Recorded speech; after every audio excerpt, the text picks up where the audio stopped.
did it again. On business is right where I stand. Never been slipping on sand. And man, I keep winning and winning again. Oops, I did it again. Oh man, there he goes again. Every quarter records rolling in. Then the quarters get to rolling in. Turning change right to paper. Turning paper to the banks. I can't lie, so I can save it. So I slip some in the safe. Throw the key away. Mama been worried, but she knows where I've been. I've been grinding down dirty. Stay awake till I can. I'm tired, been hurting, but I stick to the plan. My life, I ain't worried. Leave the earth where I stand. I've been going through the motions, trying to find my way. Never notice if you notice, so I smile and wave. All dry, stay focused, setting my little pace. And now all I have to say, I was the boy with the plan, that turned me into a man. And man, I keep winning and winning again. Whoops, I did it again. On business is right where I stand. Never been slipping on sand. And man, I keep winning and winning again. Whoops, I did it again. I was the boy with the plan, that turned me into a man. And man, I keep winning and winning again. Whoops, I did it again. On business is right where I stand. Never been slipping on sand. And man, I keep winning and winning again. Whoops, I did it again.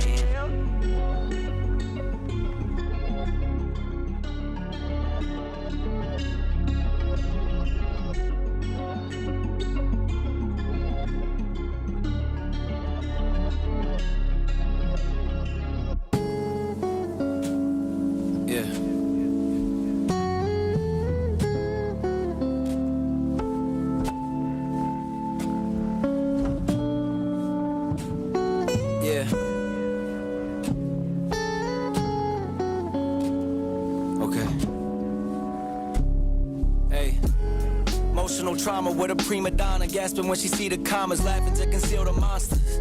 I feel like Kanye when he lost his Donda. When my father left me, you were there to heal the pain that conquered. I never pay you back for what that meant to me. Some scars just fade physically, but never leave mentally. It's where people spiritually connected turn to enemies, and memories turn to villain origin accessories. And I'm the bad guy yet again. Spent so much time trying to find who the victim is. It's probably both of us, but neither one is giving in. So here we go again, throwing punches at each other's ribs. Gunshots sting like a buckshot. The pain hits deep, it's like my heart becomes a blood clot. Love dots, you're unblocked. Just to get this message, hope you get it on your bus stop. And then the bus crash, your true intentions unmasked. It should have been a fairy tale ending, but you uncast. I know it hurts bad, but you know you deserve that. We'll never have the life we once had. Hey. Emotional trauma with a prima donna. Hey, yeah. Emotional trauma with you. I got my problems with you, but I can never get away. I wish my brain had a hard drive that I could reset. Wish I made the right decisions, but it's hard to reject. Moving on, but you got me on both sides of the fence. Left your mark forever, that's without a scar on the flesh. Wish that I was sick and didn't hit the bar when we met. And spent my money time with you just to be in this debt. See you happy somewhere else while I've been filled with regret. Try to find someone to blame, but it's just cause and effect. Hey. I thought that was the truth, cause nothing lasts forever, that's except for me and you. Young and unaware of all the shit that we would do. Try to make it out alive, but didn't make it through. Your parents probably hate me, but my mom still always asks if we're getting back together, even though it ended bad. Forward thinking, haunted by the habits of my past. Precious moments with you, girl, you even met my dad. And any girl after you won't ever have the pleasure. So I guess it's part of why it's hard for me to ease the pressure. So many years, so many times I can't remember. Fear I'll lose them all forever. Hey, yeah. Emotional trauma with a prima donna. Emotional trauma with you. I got my problems with you, but I can never get away. I can never get away. So I can never get away. So I can never get away.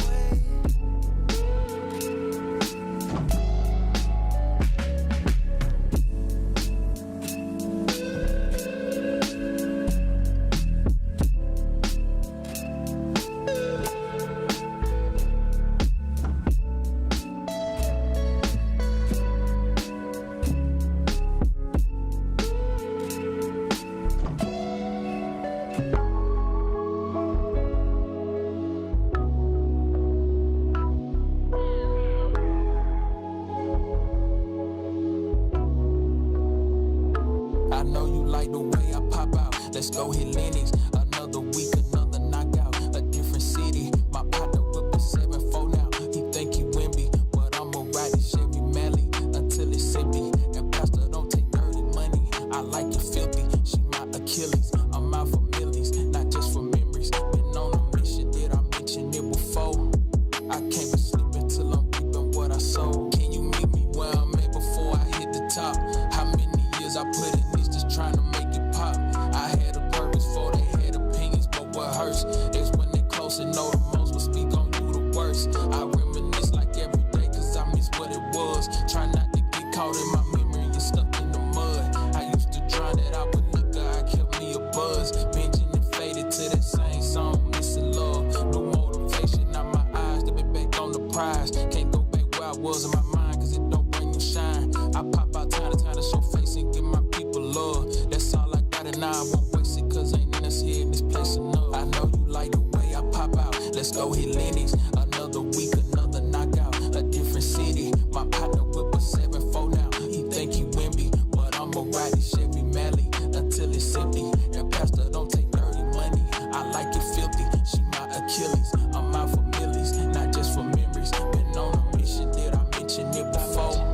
I can't be sleeping till I'm reaping what I sow. Keeping my rearview mirror empty when I'm riding out, cause ain't never risking this. How I'ma break bread with them, but my pockets down and my head ain't into this. That's why I gotta keep my hustle strong and not let them breathe too long. Never know who needs you. Reaping what I giving it seed to. I'm just seeing light when it's been years. Don't make no sense to me sometimes, but time and all it is. Perfected patience, tame my ego when I killed the pedo. This poetry is still my passion. Shout my nigga Theo. I had the vision way back when we smoked out the gazebo that I would make my step in history just like all my heroes. It's way more glory in the story when you come from zero. Most sacrifices still the price cause I know net the Frito. Ain't that I know you like the way I pop out. Let's go hit Lennox. Another week, another knockout. A different city. My partner whip a 7-4 now. He think he Wimby, but I'ma ride it Chevy Mally until it's empty. And Pastor don't take dirty money. I like it filthy. She my Achilles. I'm out for millies, not just for memories. Been on a mission, did I mention it before?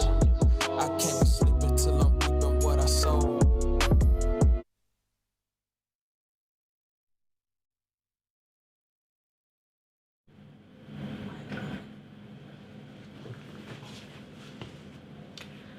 And yes, of course, one of the questions you need to ask yourself this morning is the Friday mode activated? And the answer to that is, of course, yes. A very good morning to you. Welcome to yet another exciting episode of the Vooka Breakfast Show. It is your energetic start to your day, accompanied by that daily dose of positivity. So much is lined up for this beautiful morning Friday right here. So please do make sure that you connect with us throughout social media platforms.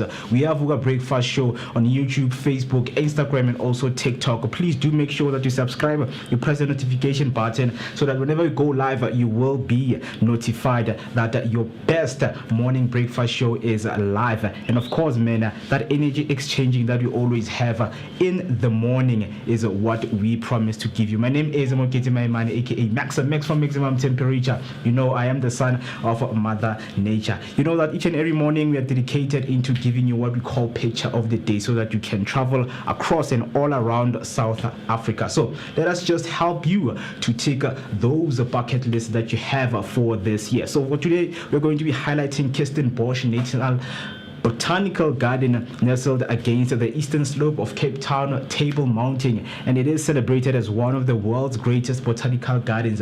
Established in 1913, it was the first garden dedicated to preserving a country's indigenous flora, showcasing over 7,000 plant species, including rare and threatened ones from South Africa's Fynbos biome. With its dramatic mountain backdrop, lush lawns, and themed gardens, Kirstenbosch is a conservation hub and a tranquil escape. Visitors can enjoy scenic walking trails, the iconic boomslang, canopy walkway, open-air summer concerts, and seasonal flower displays, making it a must-see cultural and natural landmark. Table Mountain got its hidden gem right in the base. I mean, you mean Kirstenbosch, the one that you're seeing behind me right now, the botanical garden, that's the world famous. Exactly. From the Fynbos close to concerts under the stars, it's more than just a garden.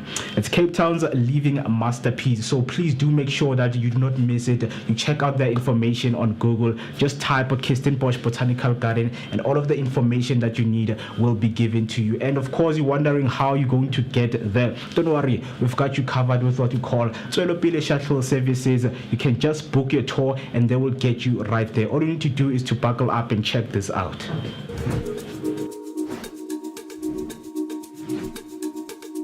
Escape the ordinary and discover the extraordinary with Tswelopele Tours.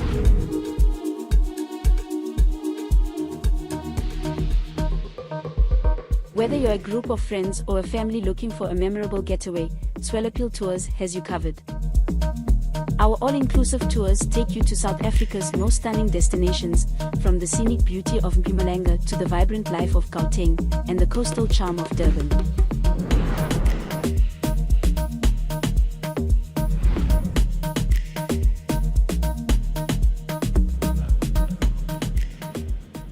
And yes, of course, I hope that was very much helpful. Do make sure that you do your bookings right now. And as you know, that each and every Friday, we want to get that mood going on and getting started, of course, in terms of the guests that we're going to have. So let me just give you the lineup of the people that we're going to be having for today's day. So from the heart of Rift Valley to the soul of Soweto, Kitty Senja, who is a vocalist, will be joining us right here. Her music doesn't just echo, it envelopes.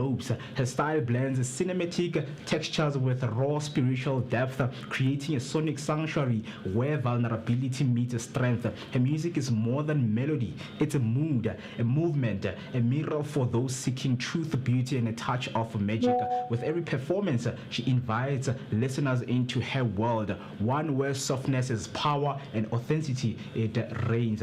And then on the next one, we're going to be joined by Notile Mputi, who is also a South African singer, songwriter whose music unearths the quiet truth and bold awakening of a black womanhood. Rooted in R&B and soul, her sound is both tender and defiant, and offering a warmth of resistance and emotional honesty in a world that often demands silence. Notile's storytelling is rich with introspection, poetry, and lived experience. Her upcoming EP, Tomorrow, is a sonic coming-of-age journey that explores hope, freedom, survival, and the soft, steady reclaiming of selfhood. So those are the two, women who are going to be joining us here in the studio, speaking everything music. If you love music and you know that we have also started giving you that blend, the sound that gets you into the mood, they are going to be with us. So please do make sure that you don't go anywhere to miss those conversations we're going to have with them. So with that being said, let's just take a short break and give you your weather update so that you can prepare your day ahead of you and come back with your news, sports headlines right here on the Vooka Breakfast Show. So please don't go anywhere.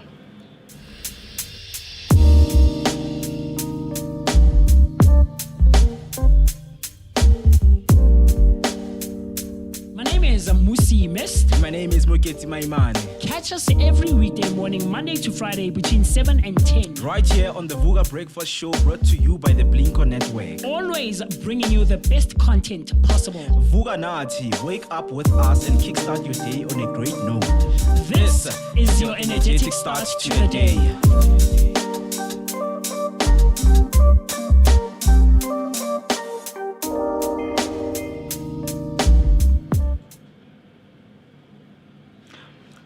All right, once again, a very good morning to you. Let us just keep you updated with your latest news headliner. Starting off with your first headliner, South Africa vows to pursue ICJ genocide case against Israel.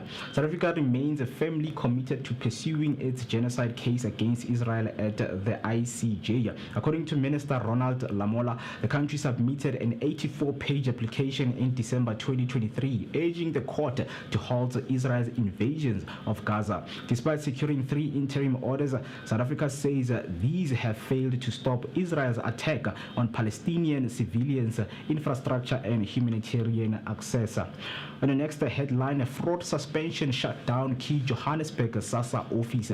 A key Johannesburg SASSA office has closed indefinitely after 8 officials were arrested for fraud. The timing is critical as SASSA begins mandatory biometric enrollment and income checks in September 2025. The agency cites operational challenges and vows zero tolerance for misconduct. Core beneficiaries needing in-person assistance must now visit alternative offices across Gauteng. On your last headline, Malema urges crackdown, labels Operation Dudula violent thugs. EFF leader Julius Malema has called for a police probe into Operation Dudula, labeling the anti-migrant group as violent thugs and urging the political killings task team to intervene. His remarks follow a diplomatic visit to Nigeria promoting Pan-African unity. Operation Dudula, accused of xenophobia and public disorder claims, target illegal immigration and crime. Critics cite unconstitutional actions like blocking clinics and harassing immigrants.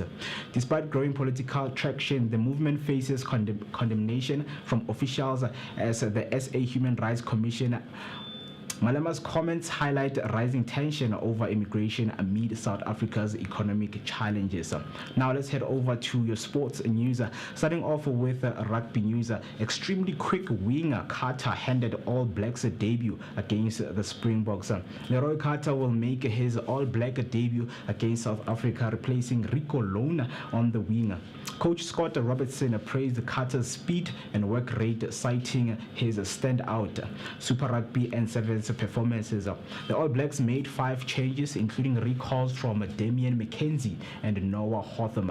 South Africa also reshuffled with Damian Willemse, Sacha Freiberg, Mgomezulu and Kanan Moody forming a new look backline. Now, to your women tennis news, the Wimbledon debutants are ready for the pro careers. British teens Hannah Clarkman and Mika Sojeldovic are transitioning from junior to professional tennis after standout performances. Clarkman, ranked junior world number 2, feels ready to move on after reaching multiple Grand Slam stages. Stojovic, as US Open junior champion, has already won an ITF title and impressed in her WTA debut. Both aim to build on their early success, balancing tennis with academic. Annabelle Croft cautions against rushing the move, noting the lasting pride of junior titles. Heading over to your football news, ex-Burnley skipper Brownhill joins Saudi club. Josh Brownhill has joined Saudi Pro League side Al Shabab after leaving Burnley, where he scored 18 goals last season and made 211 appearances over 5 years. Despite interest from Brentford, Wolves, West Ham and Leicester, he opted for a move abroad. Brownhill joins Yannick Carrasco and Wesley Hood under manager Emmanuel Alguacil, aiming to help the team win trophies. That's all for now. Stay tuned for more sports and news updates throughout the show. Don't forget to share your thoughts on these headlines with us using the hashtag Vooka Breakfast Show and send us your voice note on 060-493-3226. For now, let us take a short break, and then when we come back, we will give you your latest traffic headline just to keep you safer on those roads. How? Chomi, you still cooking with cha, salt and prayers. Yo. But don't stress, ungawari, because your time to shine in the kitchen is here. Amapele Pele Spices for Africa and the Vooka Breakfast Show have said, let's bless you with some spices that will slap harder than Umama's 7 colors. Vugage Flavor Fridays is here. We're serving flavor, vibes, and vibes with flavor. Flavor Fridays is the only plug you need to turn your kitchen into a 5-star chill spot. For 8 weeks, you stand a chance to win spice hampers that take your meals from meh to just by subscribing and tuning into your daily dose of positivity for an energetic start to the day. So Hypo, what are you waiting for? Don't miss out. Flavor is calling. Waza.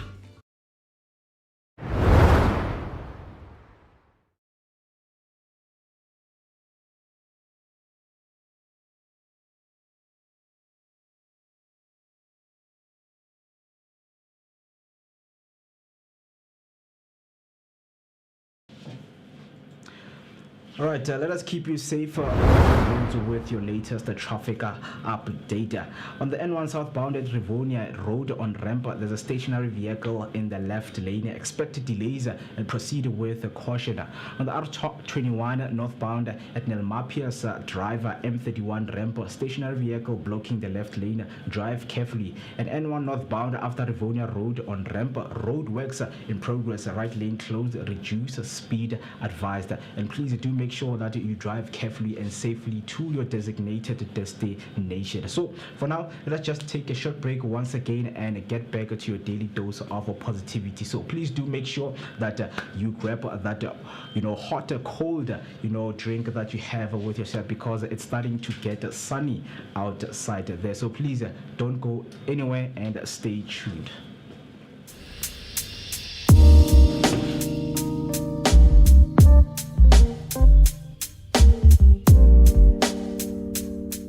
Musi Mist. My name is Moketi Maimane. Catch us every weekday morning, Monday to Friday, between 7 and 10. Right here on the Vooka Breakfast Show, brought to you by the Blinko Network. Always bringing you the best content possible. Vooka Nati, wake up with us and kickstart your day on a great note. This is your energetic start to the day.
Yeah. Conscious. Matic. Alright, so far where I come from.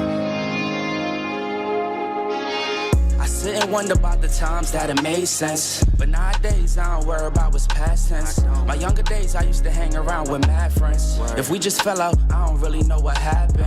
A lot of people come around and keep you stagnant, distraction. So yeah, don't show them no compassion. We was really out here grinding, really rapping, stacking them Franklins, them Grants, and them Jacksons. Imagine if we would've never chased our passion. What happened? We probably would've never knew what happened. They was all just talk, we showed action. Once they leave, don't you let them back in. Just pack up all their stuff and send them packing. I'm blacking on anybody thinking they could act up with me. This vibe ain't for free, cause where I'm at in life, I'm only focused on me. Note the self, know yourself, focus on your health. They don't wanna help, then fuck it, do it by yourself. Don't give them no excuse to put you on the shelf. If it's me, myself, and I, then it's no one else. Yeah, self-love is the best love. It's the people who always give that never get love. They ain't real enough to probably say they messed up. Just let it go and make the best of it. Yeah, self-love is the best love. It's the people who always give that never get love. They ain't real enough to probably say they messed up. Just let it go and make the best of it. Love yourself. Yeah, practice what you preaching, but clearly they're not practicing entitlement and pride. Yeah, those two things they factor in. Spiral out of control, just from all the bantering. When they accustomed to talking behind your back with all that chattering. I remove myself before I abuse myself. Talk about self-love, but you gotta do it yourself. Yeah, I won't act too good. What's up, Mzansi? What is going on? A very good morning to you out there, wherever you are watching and listening from. It is a Friday morning, man. A day that we were all looking forward to. You know, man, Friday, it is the end of the week. And of course, man, preparing ourselves to the week end, right? I'm that one colleague, man, who is always looking forward, and he is happy on a Friday because it is the Friday mode. Friday comes with a lot of things. It comes with activation. What activation am I speaking about? I'm speaking about the mood that you cannot get anywhere, but you can only get it right here to kickstart your day on a very high energetic note. Don't worry, we've got you covered. Please, man, do make sure that you join us across all social media platforms. We are Vooka Breakfast Show. Right now we are live on YouTube. All you need to do is to share the live with your friends, and if you're watching and you haven't subscribed, please hit that button right now before you miss out on a lot.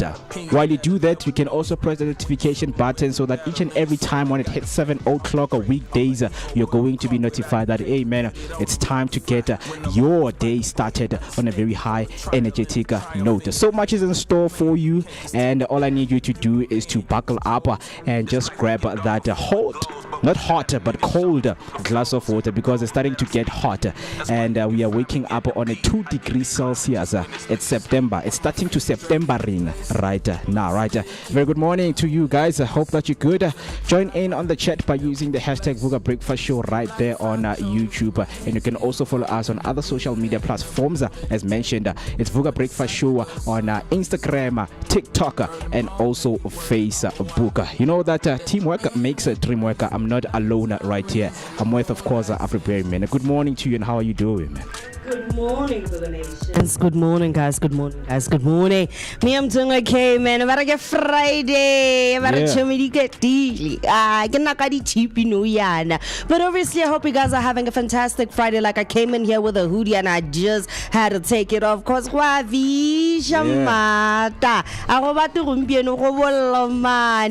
as you know, I go by the name of Afro-Berry, also known as Miss Berry Blaze. But the darker the berry, the sweeter than Dondoni. You good though, Mo? Yeah, I'm happy, man. I'm of course looking forward to this day and what it has for us. And speaking of what it has for us, we're going to be joined by two beautiful ladies right here who are, you know, beautiful musicians and vocalists. They will be right here just to tell us everything thing about their journey of being musicians, that they don't just create music, for you to dance, but they create music for you to also heal. So please do make sure that you stay for that conversation that we're going to have with them, because maybe wherever you are, man, you need that music that will, get you on a very high note, that will heal you from the things that you are going through, right?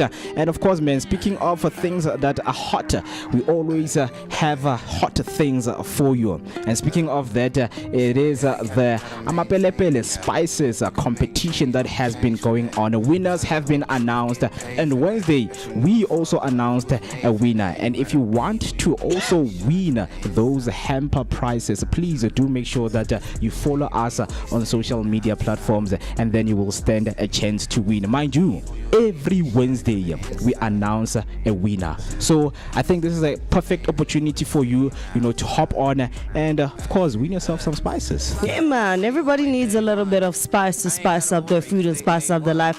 Otherwise, get some. It's a time for flavors to indulge, mix, intertwine, and make something spectacular. So be sure to enter that competition and stay tuned for the competition entry details, man, so that come next week Wednesday we tell the people, what are you getting a spice bag? Yeah, man. So please, guys, do make sure that you stay tuned, and of course you follow us on social media platforms, so that each and every time when there is an update, you will be notified. With that being said, if you want to also get some of those recipes that we have done on the show, you can visit our website, which is www.amapelepelespices. No, it's www.vookadaily.co.za. That is www.vookadaily.co.za. That is where you're going to get all the information, and of course the recipes that we would like to share with you to transform, of course, and bring that zing in your kitchen, right? We're all about sharing information that is that is going to be helpful for us, and of course with the breakfast and the lunches that we make, the spices are going to put in the flavor, not just the flavor, an amazing flavor that you have never even heard of. But with that being said, let me just go on and read some of the comments that came through on our YouTube. If you just joined in, you can just say good morning, man, because I would like to say good morning to you. How are you doing this beautiful morning, man? Not just beautiful, but sunny morning, right? Joining us on the chat was Tembi Mni saying hashtag wakey wakey Vooka Nation. A very good Vooka team and a Vooka Nation on a Friday. Hashtag breakfast show, hashtag Sivugile, and have a great blessed day ahead of you. To everyone who is watching right now, please do make sure that you stay safe, you stay cautious, and you have a very beautiful day ahead of you. But with that being said, before you have a very beautiful day ahead of you, we are going to kickstart it for you on a very high and energetic note. And then she came through and say hashtag rise and shine Mavuka Amahle. Rise and shine from wherever you are from. If you're looking for that daily dose of positivity, we've got you covered. Don't switch off that dial, please. Buklemni coming through saying good morning Vooka team and Vooka Nation, hashtag Vooka breakfast show, hashtag Sivugile. Of course, good morning to you, Butle. I hope that you're also doing good on this beautiful Friday morning. Zinzi came through saying, good morning, Vooka team and the Vooka gang, TGIF, Sivugile, and looking forward to an awesome show, cause it's Friday. Wishing you all an amazing day ahead. Hashtag Vooka breakfast show. Thank you so much, and good morning to you, Zinzi. And then, of course, Butle came through again saying, hashtag happy blessed Friday and a wonderful weekend. We're looking forward to this day. We're looking forward to a weekend because, of course, man, we need to rest, we need to rejuvenate, we need to find ourselves, we need to do some self-introspection, reflect, do all of those necessary things, man. Mindfulness is what you need to practice every time when you're on the weekend, so that whatever you are dealing with during the week, it can be dealt with properly.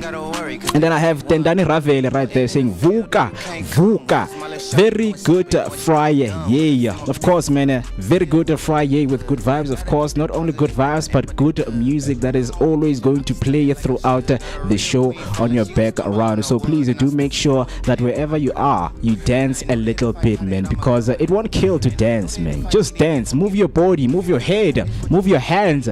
Even if you have to move your legs, your toes, you're doing something, right? Because ukenya effort inyana. Because I know some of you, man, you always shy to dance around people. No, do your thing, man. Do your thing. Do you know how to dance? Like proper dancing? Or is there a thing that is called proper dancing? Or any move is a dance? I think for me, any move is a dance. If you're able to move your body, whether it's the lower part of your body or your upper part of your body, as long as you're rejoicing and fully enjoying the music, that you know how to dance. But when it comes to proper dance, no, I do not. Once upon a time, I used to know how to proper dance. And then, life hit. And I didn't go to my dance classes anymore. Because like I was like a Java, Spantula, contemporary, a bit of modern, Lisbo, Jolly, Kwasa. So back then. But like right now, nah, man, I just go with the flow, hey? Yeah, man, I just go with the flow and of course the sounds that are out there. But thanks to TikTok, man, there's dance challenges, there's people who are doing dance tutorials. So wherever you are from, you can just hop on a dance challenge on TikTok and just learn some of the few moves, man, so that you can boast yourself if you are invited into a party or wherever, man, where there's fun, you know, because you can't just be watching. Well, now you're always behind the cam. Come on, man, you have to be in front of the cam.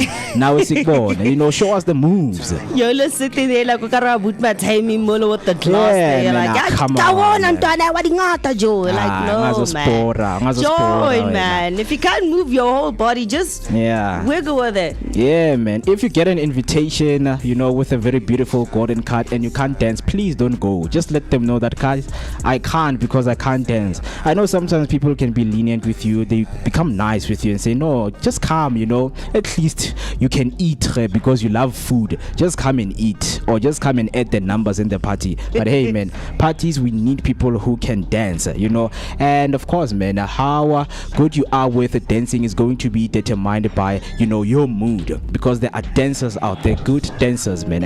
And I remember one of the things that made me to love, you know, those little moves is why it was my late mom, man. My mom used to love dancing. I know my dad is so stiff, man. That man is a rock. You will never do anything to that man, you know, even if he's a rock of Gibraltar. No, you can't be saying that. You know, weirdly enough, it reminds me of my uncle. He thinks in his head. He thinks he can dance. Like, especially when it's like a bit tipsy. And then he start making noise. Yo! And I'm like, okay. You know what we say, Chaka? Like, I jive. I'm like, oh. Okay, to you, boo boo. Yeah, man. I mean, for other people, you know, whatever you do, you consider it as dancing. Because I had a friend in high school, George, man. George will do things. I mean, we would take it, man. You know, I mean, like, okay, Antoine, I will take it because, of course, you're putting an effort, man, you know, to bring on the vibe and the energy around the space, right? But don't worry, man. In terms of dancing, we've got you covered with good music. And then, of course, man, finishing off with some of the comments right there. Louis 2 coming through saying, good morning, Vooka team and Vooka Nation. Hashtag Vooka Breakfast Show. Hashtag Sivugile. Good morning, Louis 2. I hope that you're doing good, man, and you're looking forward to this day. Not just any day, but a Friday activated good mood day right here. So please do make sure that you stay tuned with us and comes back and saying hashtag happy Friday. Not just a happy Friday, guys, a very, very, very grateful and a happy Friday. Because you know what, hey, kusasa abanye bavuki, you know, just sleep the whole day, man. Or not just sleep, because we are redefining rest nowadays. You can, you know, go out, you know, with your friends, chill, buy some cool drinks right there, you know, just create the mood for yourself, man. Or go to a library if you're a bookworm, right? Hey, I mean, there are special libraries out there, you know, bookshops, you know. Yeah, I mean, library has time. Yeah, it's opening this. I think they open early and close early on a weekend. Well, the last time I was at a library was in grade 8. Grade 8, wow. And I proudly passed by the library. Fix your life. I proudly passed by the library. Like, I'm very proud that I passed by it. You're very proud. Because in this day and age that we live in, most of the time, anything that I need, I could find with my phone. So going to the library, it's not just necessary for me to actually go to the library, because I can find whatever information I need on the phone. If I need books, phone. So go grade 9, you had a phone. Yeah. What phone? I was using this other Samsung. It was very weird, man. It was like during the era my touch phone, no. It was in around 2011. I forgot the Samsung that I was using, and I bought it with my own cash because the only time my family actually bought me a phone was in primary. From high school, I started buying my own phones because I was working while going to school. Yeah. So I could afford buying my own phones. I can't remember what that phone was, but it was did it have access to the internet? It did. It was like yay short. It did. It came out with its own games and had this other weird app that I can't remember. But I can't remember. And for me, I enjoyed it because I could like use the Wi-Fi and stuff. So I enjoyed using that. And half the time, if I also needed to read anything, there were some books at the school library. So I went there. But in terms of the public library itself, I haven't gone there since grade 9. Yo. But school library, yeah, that's the only library that I went to. And I went there, especially if I wanted like a woosa moment, because I knew the rules, like I had to keep quiet. So I'd go there, go sit in the corner, read whatever book that's actually in the library, and then go home. I mean, that's the thing. That's why I think we still need to encourage people to go to libraries, because a library is different from reading a book in your phone. Because while you're on your phone, you can get notification, you can get easily distracted. So in a library, you can, get yourself that designated space where there's quietness, your phone is off, it's only you and the books. And of course, man, the energy that you create there, it's an energy that, you will never create at any place. While trying to read at home, there's a lot of noise, kids running around. But in a library, man, it's quiet, it's safe and nice. Yeah, pro tip, ne? Yeah. If you find a newspaper, they buy newspapers every day at the library. At the library. Yeah. So I've seen it. Citizen, Soweto, you'll find them. They'll put it right there in right the middle. Yeah.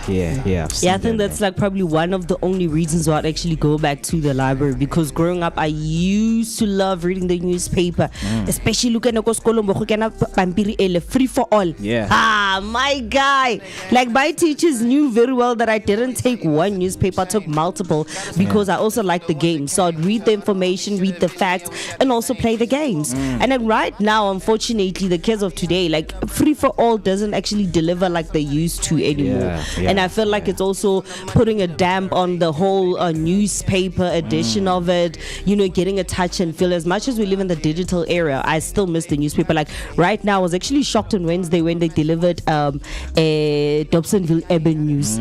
I was shocked because last week when me and Banele went to Margaret Kwela, is it Kwela or Kwele? Margaret Kwele. That school. When we went to that school, we met some of the guys from Urban News newspaper, and I was actually shouting at them. I'm like, you guys don't release newspapers anymore. They're like, no, now we're in a digital era. I'm like, no, but some of us still enjoy holding a newspaper instead of like reading the news online. I like the feel of the newspaper. I like the smell of it when you flip it. That's what I love. And then Chigi this week, how Dobsonville Urban News, I felt so happy when I saw the some paper. Some of us can save on toilet paper as well. Pella, you just cut it in the middle, you put it there behind the toilet, and then you sugar. Then Suzindaba. But yeah, man, a lot of things are taking place right here, man. Good mood. Friday mode has been activated. So what we're going to do right now is just to take a short break, give you your morning brew, because a lot is happening. And speaking of a lot, some of the things and the developing stories that have been taking place is, of course, the one that involves the judgment with the Netflix debut against the Magudumana and Thabo Bester documentary. So what is going to happen today is this is set to drop today at 9 o'clock, and the verdict is going to happen at 8:30. So at 8:30, maybe we might come back with that developing story and the verdict from the court. What did they decide? Are they interjecting and they stopping and halting the documentary from being released? Something that we're going to be discussing after the break. And another thing that happened yesterday that I just want us to touch on is that husbands can now adopt wives' surnames. The Constitutional Court ruled yesterday and it confirmed that husbands can now adopt their wives' surname. Imagine you Mo Berry. Padaka ka o bolella yaanong. It won't happen. Over my dead body. Over my dead body. But yeah, man. So 14 minutes up until we hit 8 o'clock. What we're gonna do right now is to take a short break. And then, of course, man, we're not just leaving you hanging right there. We're just leaving you with good music to enjoy. And then when we come back, we get straight into our morning brew. So please don't go anywhere. They ain't really who they say on the outside. You gotta be who you really be, shine from the inside. Cause they ain't really who they say on the outside. Knee deep in the game and I'm still the same. Why you always hating? That's a shame. Gotta split the profits with the ones that came. With your other homies, share the vision, yeah, we got the same picture. You won't catch me in the club, I like to meditate. I be higher than a bird, I like to levitate. When I ask them how they doing, it ain't never great. So I be focused on the money, need a better rate. Baby girl eating veggies, doing yoga at the crib. Swimming in the winter, don't get colder where I live. Still the same number, if you got it, you can hit me. Pull up to the park, I'ma match you on a sticky. I ain't tryna be nobody, I ain't gotta be. 100 bands up, shopping at the Dollar Tree. Never been a type that gotta act, gotta lie. I just go and get the bread and bring it back to the tribe. Seem like every captain gotta maintain the cap. You can make change, don't change for that. Tell the whole truth, get paid for that. Bet you never fall off, you was made for that. You gotta be who you really be, shine from the inside. Cause they ain't really who they say on the outside. You gotta be who you really be, shine from the inside. On the outside.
Good vibes, good music is what we are giving you right here. The energy is flowing. The Friday mode has been activated. Don't worry, we've got you covered, man, right here on the Vooka Breakfast Show. Today I'm feeling on the top of the morning, man. I'm synonymous to a dragon. I'm coughing fire, right?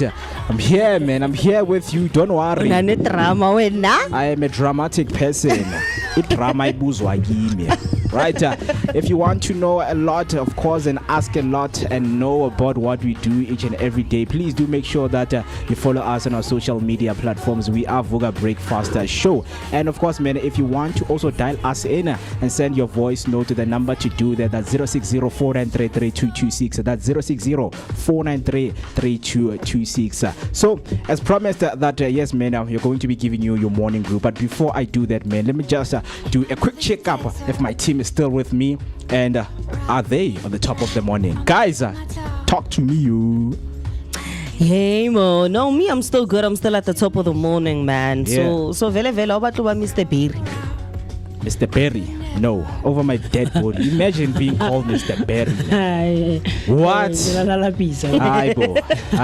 How can you be taking on my same name, mo? No, I will never do that.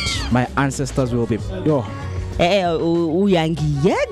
What's your surname? Ofuna ukungilobela, ofuna ukungilobola How?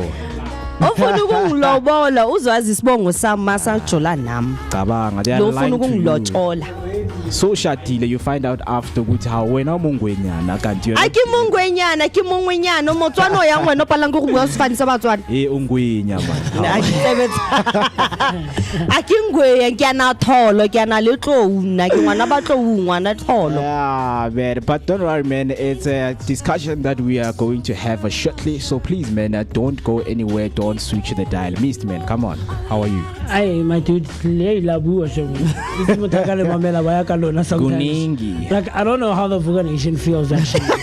I actually want, because my Twitter days and just listen to you guys coming from a viewer's perspective. Yeah. You understand this. So, hey guys, I don't know. You don't want to take a girl sitting. No, I don't want to, man. Okay. Unless she's from a wealthy family. But then why, I will take. Why is that a because the condition? family carries a lot of history, and it carries, of course, everywhere I go, man, doors open immediately. Yeah, that's actually very true. Hey, because if I marry somebody or Mandela, everywhere I go, man, I get the respect that I need because I married a daughter. Or Strokholo Sakwa Mandela. So I would do that. Not. I mean, all the guys that are married to the Mandela girls or females have changed their surnames. Yes. All the guys who are married to the Trump girls, like Ivanka or Ivania or Trump. Yeah. His husband is Trump. Okay. So, I mean, I get the power struggle. What's happening, guys? No, straight Trump. Yeah, straight Trump. I'm not sure about his I'm not sure about the Mandela ones, but Abaga Trump, Trump, the girl, the husband is old. Donald Trump's son-in-law. Yeah, is Trump now. He's weak. He's a weak man. Okay. Get strategy, my guy. Yes. It's the power thing it's power more than anything else. It's power. You know the music, my brother. So of course, man, it's what the name carries behind. But more than anything else, it's a power thing. Yeah. There's nothing behind it. It's power. It's hunger. It's influence. Yeah. One understand that there's nothing else to it other than just. Wanting to have influence and having power. Yeah. Other than that, under any other normal circumstance, do you think any guy would take a girl's surname? Fela. No, not just fela. Nah, come on, man. Rase Khanso, just like that. No, I can't do that to myself, bro. Like, I can't. Yeah. But Mahleli as men, can I respect you? No. Look, okay, now we're getting into a totally different conversation. No, respect is a completely different. But let me just hold it right there, because Okay. we're going to discuss it, right? Yes, sir. And of course, on the first one, and that is on our top of morning brew. Of course, it's the headline that is making waves out there. Oh yeah. The court reserves a judgment in Besta and Makudumana versus Netflix dispute, right? So what happened is that Thabo Besta and Nandi Pamakudumana have filed an urgent court application seeking to stop Netflix from releasing its documentary Beauty and the Besta. The pair want the documentary to air only after their trial concludes. Judgment in this case has been reserved by the court. It is expected to be delivered Friday, today at 8:30. Today, when we hit 8:30, there is going to be a verdict from the court. Minutes. Yeah, right before the documentary is scheduled, because it is dropping today at 9 a.m. Right, so the context and of course the deeper issues that include this is that the disagreement centers around concerns by Besta and Makudumana about privacy, fair trial rights, and the portrayal of their personal history and media before the judicial process is completed. So Netflix defends the documentary as including investigative material and interviews. While this isn't fully in the latest ENCA, earlier reports suggest that Netflix argues public interest in the case justifies the timing of the release. And you have to note that this does not include Netflix's full defense, so that background comes from the previous coverage. So the case of course touches on larger debates, the media freedom, individual rights, trial by media, and how pre-trial publicity can affect justice, right? So right now, what to watch for and what is coming next is that the judge's ruling is scheduled for today as mentioned, and then if the interdict is denied, Besta and Makudumana may pursue further appeals or claims after defamation, misrepresentation, or violation of fair trial rights. So the outcome could set or reaffirm legal precedent in South Africa regarding the timing of biographical or true crime media when legal proceedings are ongoing. Thoughts on this? I don't know. Yeah. Look, initially, very from the start, I was not invested. Yeah, on it. In Bopesta and stuff like that. Like, that lady was just stupid, bruh. Like for me, honestly, this is just me. Yeah. Like I said, I do recognize that I didn't look into it. I didn't follow the case. I was just not interested. But I'm an opposite now. Like, she literally ruined her life. She's one of those people who literally ruined her own life. Yeah. For Mushimani, say what you will, but I achieve no, man. And for Mushimani, con man, con artist. She was in love. I know. In love, Ganjani, for a person who held a very extravagant birthday party. He was in prison. But the party happened in Sandton. And then he lied and said he's somewhere out of the country. Like, who? Like, how do you even fall for somebody like that? And like as Musi said, I do agree with you, and yes, it's also my own opinion. She was very stupid, man. This lady had an amazing career going. She had a loving man. She had wonderful kids that loved and adore her as a mother. Only for her to go and do such a foolish move, man. It didn't make any sense. Only for her to go and do such a foolish move, it didn't make any sense at that moment, because you have a family that loves you. You have a career, and she also almost appeared called the Real Housewives of Johannesburg. Imagine how she was booming at that time. It's love, guys. Love has no boundaries. No, guys, yes, love has no boundaries, but this is just plain idiocy. We can't justify, man. We can't. But the thing is, let me tell you, I hear the justification that that Netflix is trying to do, because their claim, or one of their claims, is that the story sparked public interest and all of those things. But guys, let's just be honest. What's the word? You are trying to profit from the life it's about totally serious, and from telling hyped up. You understand something that's trending and stuff like that. They using the justification of hey, it sparks public interest and people want to know what happened. No, chief, no. Yes, there is it something that is concerning completely, but is it worth you actually taking it and creating an entire documentary on it? No, man. I think it me personally, values and the wiki they should have waited. There was nothing wrong with waiting. I want to find out after, okay, what actually happened, what, because still an open case is still ongoing, guys. These people are still on trial. We understand. So it's going to be interesting to find out what the court says. Very, I think. And imagine if the court says no. So investile, so shootile, so rollile out to the trailer. So it's Netflix. Would you get what I'm trying to say? Or some actually, because payments maybe need to come from profits that are going to be made by the rolling out of the thing, you know. So I don't know. I think it's going to be interesting. So we'll see in about 30 minutes time what the court says, and in an hour we'll find out whether or not it'll drop on Netflix, and people will be able to watch it throughout the day, later on tonight, over the weekend and stuff like that, man. So I think maybe the aim was also to like make it maybe a two-part documentary, because what they're releasing, as much as the trial is still ongoing, they're basically releasing their history, how they met, leading up to the heist, Nandipa's dad going in there, now G4, like for it, it's a bit of a huge scope, because you also have one of the country's biggest security company implicated in that whole mix, and that security company, so for you, it's like, you can't say it was not noticeable for the company itself. This company is not even a South African company. It's a company from overseas, but has been here for the longest times. So you can't even say that they also did not notice to fabricate information or doing some forgery for this certain heist, because it in a way it also shine light on the security system and the security checks that G4S that they actually use to actually look after the company itself. It also puts a light on so many security companies. You guys are a security company, yet you failed to even keep a watch at your truck that went to go pull off a heist. Like,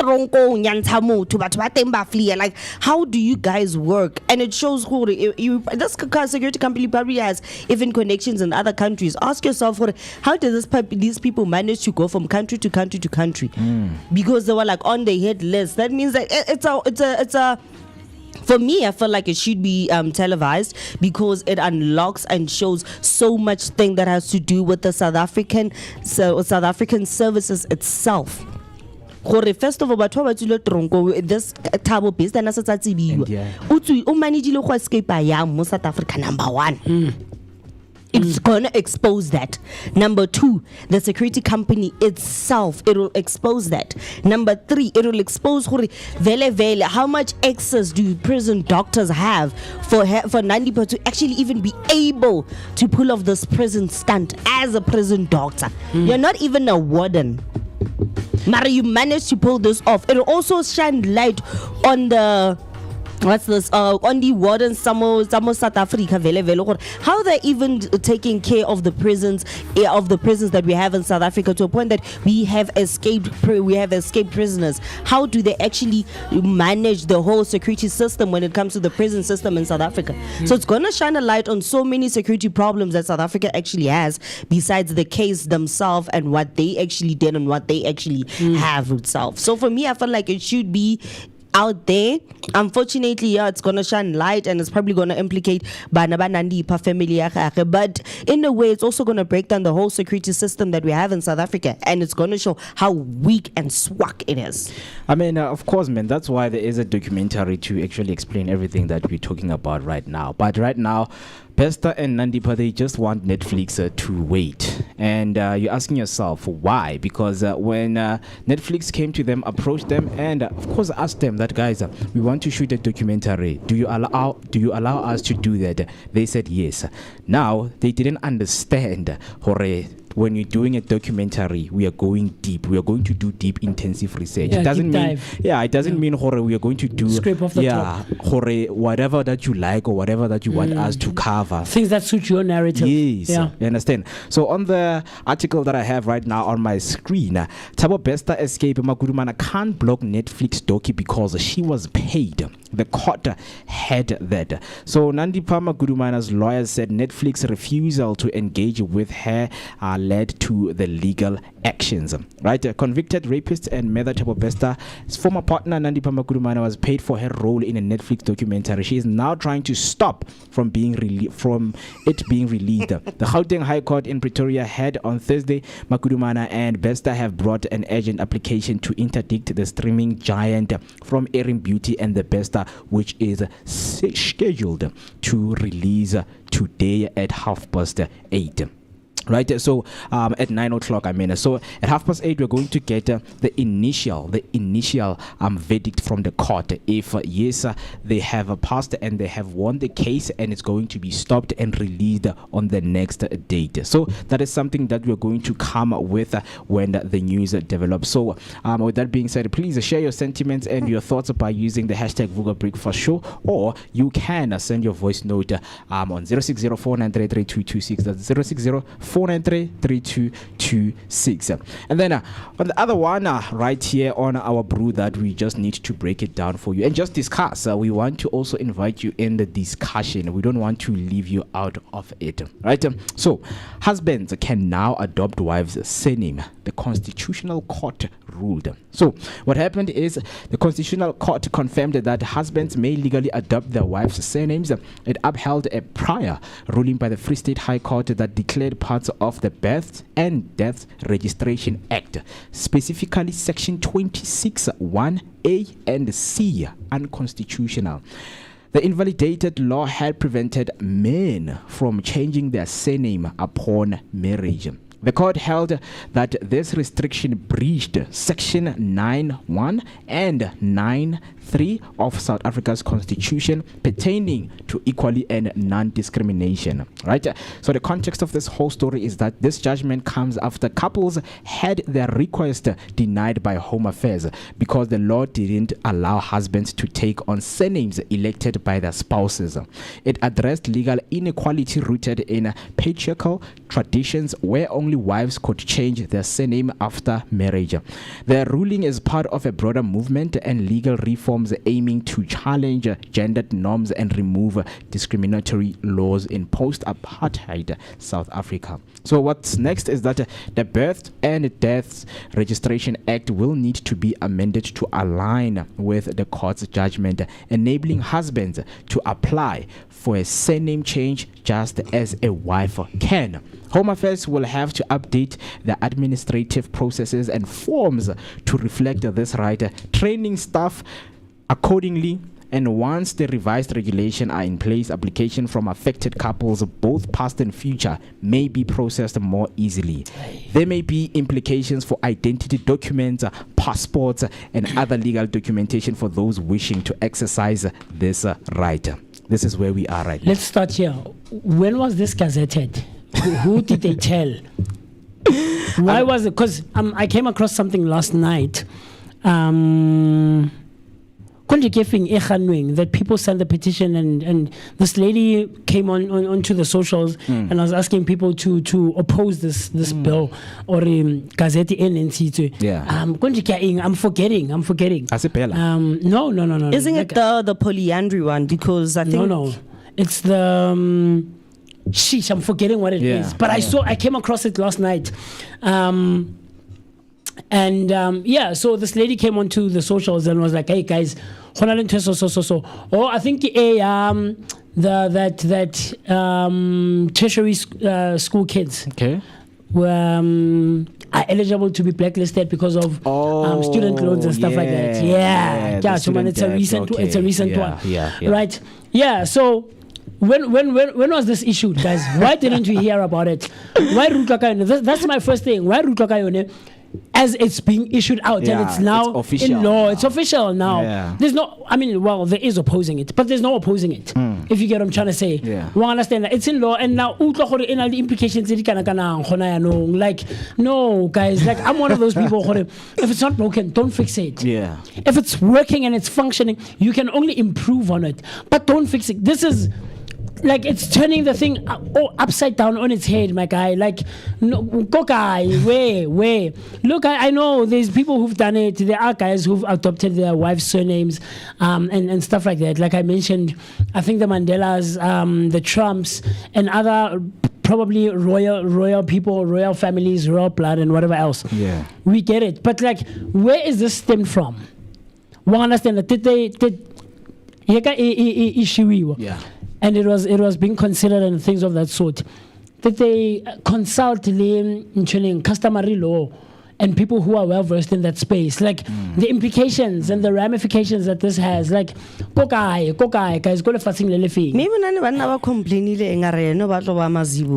inyi. I mean, it's because as much as we are hearing here, Hore, a lot of couples have been visiting and going go home affairs, to consult Hore. Okay, can my husband change into my surname? And they're like, no.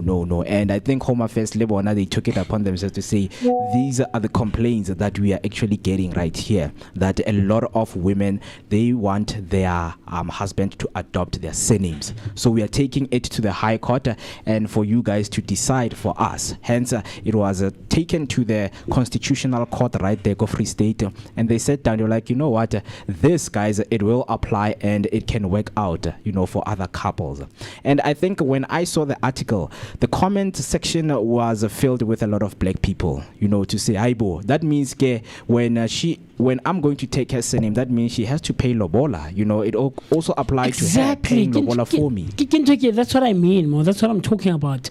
It has so many implications, like customary, or when you consider custom law, customary law.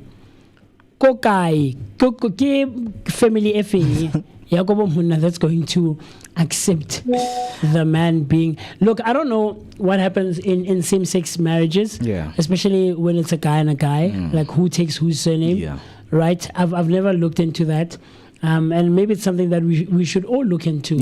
But how does that play now? Even with a girl marrying another girl. Who takes whose surname? But what family of a guy is going to accept? Or maybe one of the other reasons why it was also raised, or maybe a lot of people or couples were asking about it, because you do know that in some situations you might find that the guy but doesn't necessarily have imalelo bola, only to find that the girl is loaded and it's like, okay baby, na tla fa tšhelete no tsa molo mpatalla mahadi. Maybe tlaile more, okay, now go for tšhelete o tsebe gore o nka sefane sa go gae, because I get it's the same as me paying for my own lobola because you broke. You ain't got a cent. So now, of course, when it comes to customary, I know it's starting to become complex as much as, other cultures will say, our family, I'm the only last guy who is left. So imagine now taking, the surname of my wife. That means when I die, no one of my money is going to be, existing anymore. And I think as much as we can look at this in a broader way in terms of how diverse our country is, because now I feel like, okay, as black people, it's fine, guys. Don't pay attention to it. As much as you understand, Horwe, now you are from a culture that doesn't practice this, don't apply it. Don't even, look on its direction. Remember, we have a lot of different cultures in our country. And specifically, I'm speaking about, Indians and white people in our country, right? I think for Bona, it can apply because we don't know much about their culture when they're getting married in terms of, okay, when it applies, do they pay lobola, dowry money and things like that? Those are the kind of things. The Indians, they do pay dowry. And then mostly when it comes to the white families, it's because the girl's dad is the one that normally just pays for the wedding. Yeah. And then you also look at the Asian, at the Asian culture, they also do pay dowry. But they call it a betrothal gift. Yeah, that's what they call it. So most of the time, instead of paying like extra, they pay dowry and then bebatli sali the gift at the same time. So it's basically where namo maybe barotwa ko Japan umpala patala bo 20,000, and then after that you also bring me jewelry, and then you also need to come with like basically a house and a car. That's how they do it. So yeah, they do pay that. That's what I'm saying. It's their culture there. It's not, because guys, you know, if you can look at how systems were built, and they were built with the intentions that they're going to last for a long time, and we don't want to complicate things, because now what we have to do is, if this now change, that means for cultural people and customary law, now they have to also change now, you know, now now it has to change, because maybe also a girl can come into a guy's house. That means they're eligible to buy that gold to cleanse because uzile what I want to sleep with you, because now you're going to be starting to look at things like that. So just by not complicating things, I think if you have been practicing customary law, please don't just look this direction, because this law applies to our diverse country. It doesn't mean every man in SA, you know, every man, Zulu man, Pedi man, Tswana man, Soto man, they should now, you know, adopt this law. But of course, a lot of women call this a big step for equality. Right, because for them it's like, okay, now we are starting to become equal, right? You can adopt my surname, and we can be spouses for as long as it is. Here's the thing. I'm sorry. We spoke about this on Monday. In the afternoon. I'm sorry, guys. The reality, life. This is just reality, and we can go back and forth and have our own views and opinions and perspectives on it, guys.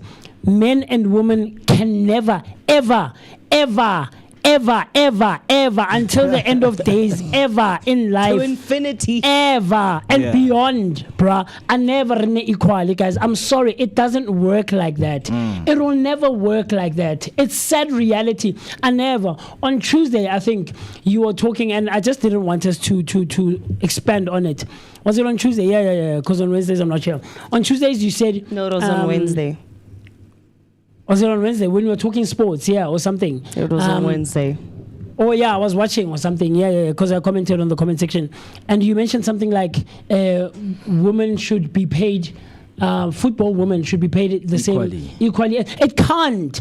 It cannot happen. Even if they're not paid equally, it should at least match, because tell me five. Let's look at stats. Tell me 5 world famous football women. 5. Exactly. I don't even watch soccer. I don't watch soccer, but I don't watch. Have you never heard of Mbappe? Oh no, I know. Have you ever heard of Mohamed Salah? Yeah, the Egyptian. Have you ever, like, guys, like, what are we debating here? I'm sorry, guys, it can't happen. Tell me 5 women. The debate in US is the NBA. Tell me 5 women famous basketball. How is it King James, LeBron James? Reese, because I know that she's about to launch a book based on economics with another famous. NBA, the WNBA. Yeah, she's about to. Yeah, I know her about that one, and I know that she collabed with another, but now retired NBA player. They're going to be launching a book for high school students that will basically be teaching them about economics, insuring, investment, that kind of stuff. There's about 10 people watching now. If you know any from the top of your head, any WNBA player, please comment now. It can't, guys. We're not equal. We're not. True. So, and it's unfortunate that there's such a disparity in how women and men are viewed in the world. Unfortunately, it's sad. It's a sad reality, and we can go back and forth, and we can try to find common ground. At least read the same book. But there's no way more in the world ever equal, ever. People like Charlie Kirk have lost their lives fighting for this. So this thing of saying, hey, it's about equality, hey, guys, we're not equal. And sometimes, like, it has been proven, because when you say we are equal, okay, let's now do like empiricism. Let's practice it. Let's go in a field. Yes. Let's play. Yes. And let's see how you guys are really going to, step up to the standards. Live up to the standards that men play at, that men work at. It's not about looking down on you. I mean, I saw something, I think on YouTube or on the socials. Yeah. Serena Williams herself, one of, if not the best female tennis players in the world. If she said, I don't want to play a man, guys, I can't. Firstly, 7 years is like, guys, I'm amazing. I've been the best for years, for a number of years, plus minus 10 years. Serena Williams has been at the top of her game. One understand. All incoming female tennis players go tennising. They aspire to play against her, to prove themselves. Naomi the skills one understand. But she herself said, I don't want to play men. I don't want to, because we're not equal. Their servings, the quickness, how quick they are, the agility, the strength behind playing is too different. So this thing of taking surnames, and it might come off as sexist, and that's not the point here. Or it might come as I'm misogynistic or something like that, but that's not the point. The point is, guys, we're not equal. The reason that you are adopted into the man's family, or part of the reasons, the plethora of reasons, is that there's innate roles that we both have as man and woman. I get concerned no go clean or those rules or those roles we adopt when out of circumstance, not cause concern. If you and I are married or are dating, who's the first person you call? A man. Exactly. Because how more you're not concerned about learning those kinds of things. I'm not worried. That's not what I'm built as. Understand? So we have innate different roles that are embedded in us as men and women. Understand? If there's an intruder, or who do you expect to wake up? Matter how do you only one as an independent woman, you're working for yourself, you're not married, you don't have kids, you don't have a boyfriend, then but you're not waking up to go check because you want to. It's because of circumstance. That's where you find yourself in that. So this thing of wanting to be equal, yes, if it's a circumstance, it's a circumstance. I don't have the finances to marry you. But you're the one in the relationship who's financially well off or stable. You understand? The baby key 15,000. It's You understand? And initially, this is where now it plays a role, or it comes into play that Bomalome have now turned this thing into like a money-making scheme. You understand? The reason Lento was initially aimed at connecting families. Not necessarily connecting families, sure, but also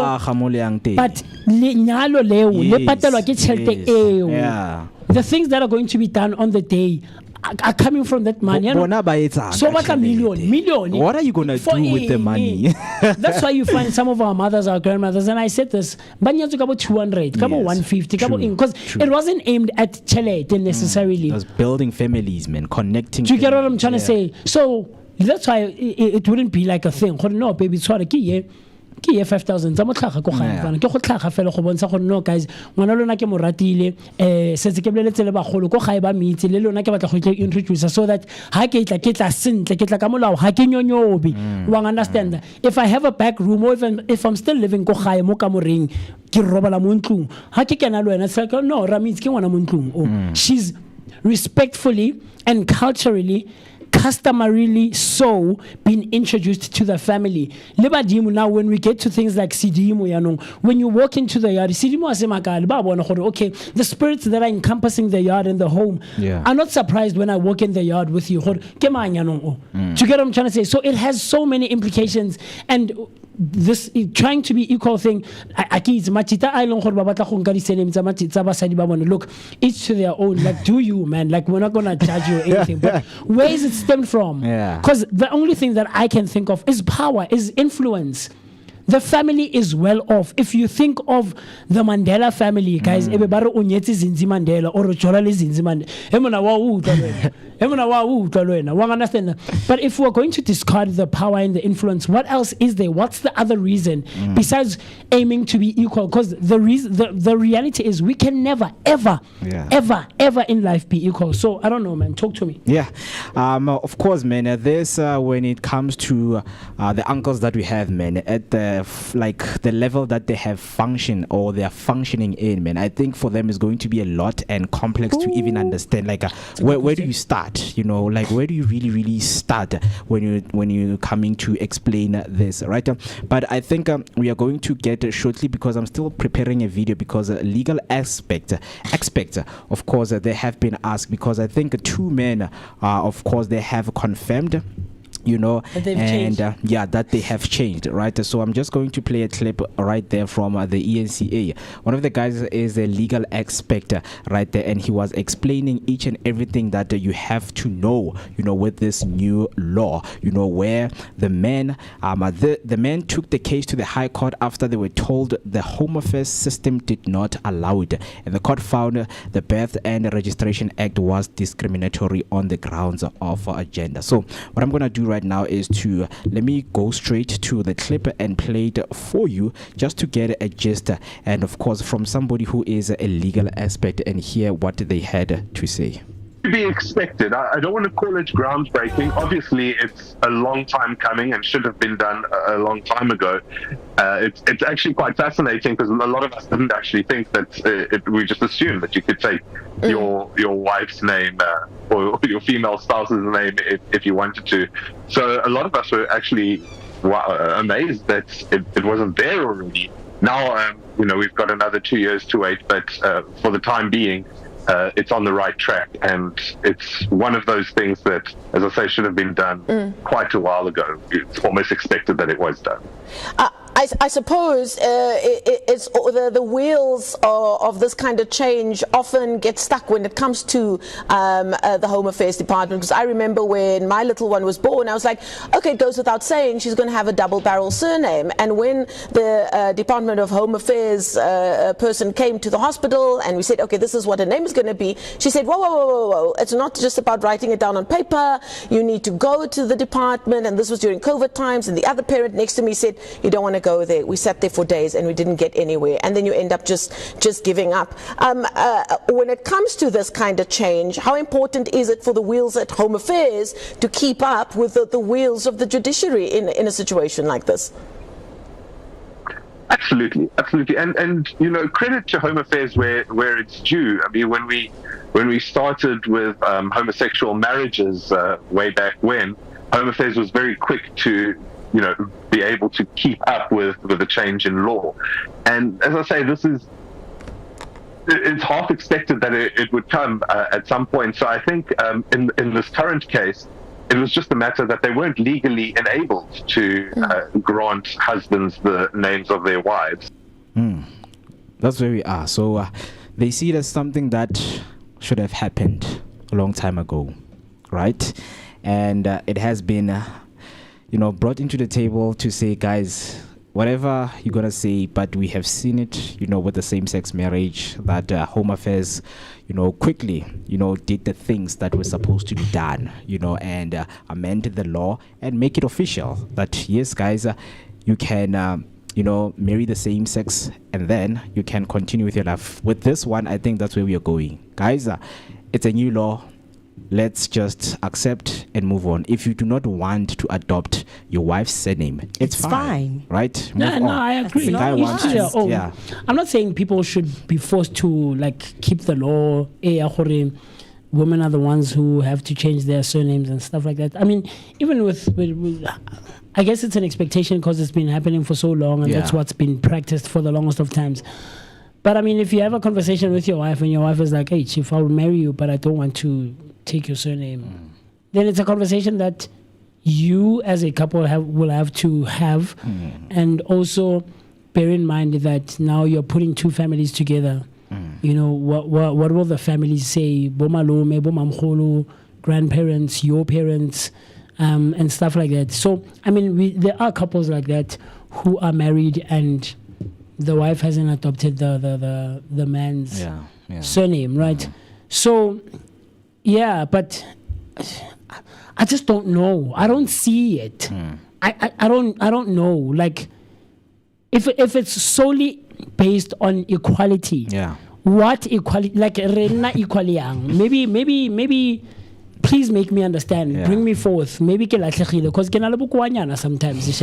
I mean, I don't blame you because when the Constitutional Court approves it, now there is a document, that is going to be written down for all people to understand. Okay, since now a man can adopt their wife's surname, now this is what is going to happen according to the law. Because they also include you as spouses, registering things using your names, right? So now, whenever things I'm going to go through that, legal route now, that I am, my wife, I have my wife's surname now, and her businesses, right? I mean, I'm there. I mean, it also comes back to things of, are we like when couples get married, community of property, or each one to their own? Should there be a separation? So if we're in community of property and I take your surname, does it mean I share your things now? Are women ready for that? That's the other question. Like, it has so many implications, my guy. It has so many implications. And it calls to question a whole lot of other discussions. Like the comment that just came through from Uzinzi. Zinzi says, T.Y. Young and Aja Wilson, those are the only ladies from the WNBA. Right? Like I mentioned. Right? From, like I asked earlier on. And then Zinzi comes back again. She says, I have a question though. Because women are known to be at the kitchen, does that mean female chefs should be paid more than male chefs? Using the same logic in sports, particularly soccer. It's a good question. It is. It is, man. Men are. That's the sad reality again. The sad reality, Zinzi, is that there are amazing female chefs out there. And yes, innately we know that women are the ones who are in the kitchen, right? But in recent history, I would argue and say in the last 20 years or so, men have been destroying women in the kitchen. I don't know how or why, but guys, what extra even the long hours, man, in the kitchen. Like, men are the ones. Lerato already saying last, not to sound like a compare or anything, woman, and we'll share that footage with you. But that's the sad realities, and it's a good question. It calls into question things like that. Is it a thing that in a lot of fields, men excel more than women? And we're not trying to be misogynistic, like I said, or sexist, but men have been destroying women or doing better than women in a lot of fields in life. Look, if there is a disaster, who's expected to go and be front of line? It's men. The rescue services. When infrastructure has to go up, one understand tall, big buildings, skyscrapers. Who's expected to build those things? Do you get what I'm trying to say? Like, there's a lot of examples we can make, guys, and it's not aimed at comparing or anything like that. But it's a good question that Zinzi poses. Yes, innately, at the core of it, women who are expected to be in the kitchen. Yes, in a home setting. Yes. And then it was now taken a step further where chefs, professional chefs are a thing now, right? Or started becoming a thing in life, in society in general. But then men took up that thing. I mean, there's this movie, it touches on the life of the first lady to be in the Supreme Court. Ginsburg or something like that. And she was defending this man who was the primary caregiver, right, of his mother. And primary caregivers at the time, or just innately even so, right? But this man was challenging the court to say, look, man, my mother has no one else. She's in her old age now. She's weary and she's at her last stages of her life. I'm also in my old age, and Giddensburg was defending that to say on the basis of primary caregiving and all of it's an interesting movie. We'll review it, but it's things of that sort. When the roles are changed and the one excels in a role that is innately based for the one other gender, like it's woman, and then it comes back to this thing what Charlie Kirk they were fighting for, sex versus gender. It's like, yo, guys, never. It's a lot, man. And before as we are closing it up, I think now it also goes back to how the systems were built, because when you look at the monetary system itself, because I once read this book, Wealth Beyond Wealth. Okay. Right?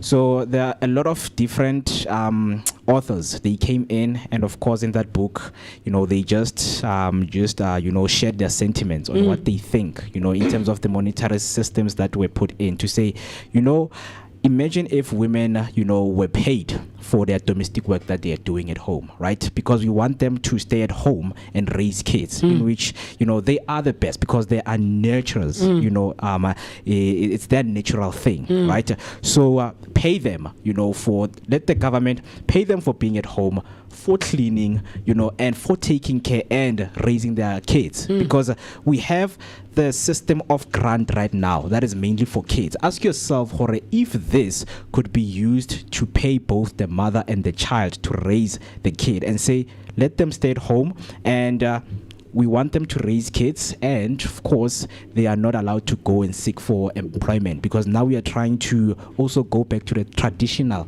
of raising stable homes, not homes whereby the mom is away, the dad is away, and the kid now has to be comes back from school and finds no parent in the house. So they were just discussing in terms of the possibilities of it, because it was an hypothetical thing that they were trying to look into, but in modern times there are a lot of things that contribute, society also influence, and modernization. So somebody staying at home and they're just being given a lot of money, and they were now wherever you are, right? But you can share your sentiments, man. Share your thoughts right there by using the hashtag Vooka Breakfast Show, or you can send your voice note on 060-493-3226. That's 060-493-3226. And as closure, do you agree that husbands, and of course we're talking about now black people culturally, when if you are a man watching out there, would you adopt your wife's surname and say, what? No, this is my wife. I love her. Because this, of course, is going to spark, conversations. Now, imagine your wife, I need to talk to you, Joe. I need you to take my surname. Or a year. There we go now. Look at what the law is doing to us now, right? But talk to us, and what are your thoughts? If you feel like, this is a good thing, just let us know right there on the comment section. With that being said, man, what I'm going to do is to take a short break, and then when we come back, we're going to give you, of course, your daily bread, which is today in history, right? Your inventions, celebrity birthdays. We're going to be looking into who is growing up, because come on, man, if you are growing up this month, whatever the day it is, the whole month is your birthday, man. We are celebrating you. The whole month is your birthday month. Exactly. Whole month. Right? And they should know. Birthday month. The whole month is your birthday month, Baba. I never. Guys, I'm not out here trying to pretend. It's my birthday month. Hey, man, guys, no. You either have a birthday or you have a birth month. Birthday month. No, my name is. My name is. Man, to everyone about the birthday months, we have you covered. Don't worry, we embrace you right here. But with that being said, please don't go anywhere.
yeah, I'm freezing cold, and I will wait. I hold my breath till I turn blue. I hope you know that I will never let you go. If all I do is dim your glow and fly on, baby, please just go.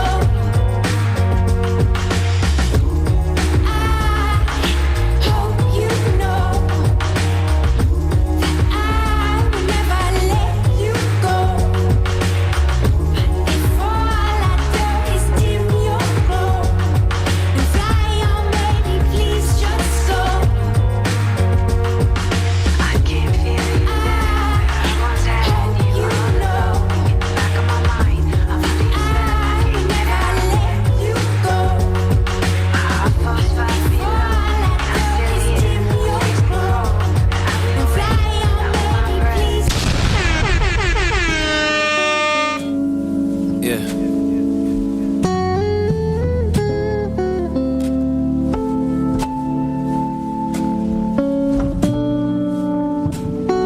Yeah. Okay. Hey. Emotional trauma with a prima donna, gasping when she see the commas, laughing to conceal the monsters. I feel like Kanye when he lost his Donda. When my father left me, you were there to heal the pain I conquered. I never pay you back for what that meant to me. Some scars just fade physically, but never leave mentally. It's where we're people spiritually connected, turn to enemies, and memories turn to villain origin accessories. And I'm the bad guy yet again. Spent so much time trying to find who the victim is. It's probably both of us, but neither one is giving in. So here we go again, throwing punches at each other's ribs. Gunshots sting like a buckshot. The pain hits deep, it's like my heart becomes a blood clot. Love dots, you're unblocked. Just to get this message, hope you get it on your bus stop. And then the bus crash, your true intentions unmasked. This should have been a fairy tale ending, but you uncast. I know it hurts bad, but you know you deserve that. We'll never have the life we once had. Hey. Emotional trauma with a prima donna. Hey. Yeah. Emotional trauma with you. I got my problems with you, but I can never get away. I wish my brain had a hard drive that I could reset. Wish I made the right decisions, but it's hard to reject. Moving on, but shit, you got me on both sides of the fence. Left your mark forever, that's without a scar on the flesh. Wish that I was sick and didn't hit the bar when we met. And spent my money time with you just to be in this debt. See you happy somewhere else while I've been filled with regret. Try to find someone to blame, but it's just cause and effect. Hey. I thought that was the truth, cause nothing lasts forever, that's except for me and you. Young and unaware of all the shit that we would do. Try to make it out alive, but didn't make it through. Your parents probably hate me, but my mom still always asks if we're getting back together, even though it ended bad. Forward thinking, haunted by the habits of my past. Precious moments with you, girl, you even met my dad. And any girl after you won't ever have the pleasure. So I guess it's part of why it's hard for me to ease the pressure. So many years, so many times I can't remember. Fear I'll lose them all forever. Hey. Yeah. Emotional trauma with a prima donna. Yeah. Emotional trauma with you. I got my problems with you, but I can never get away. I can never get away. So I can never get away. So I can never get away.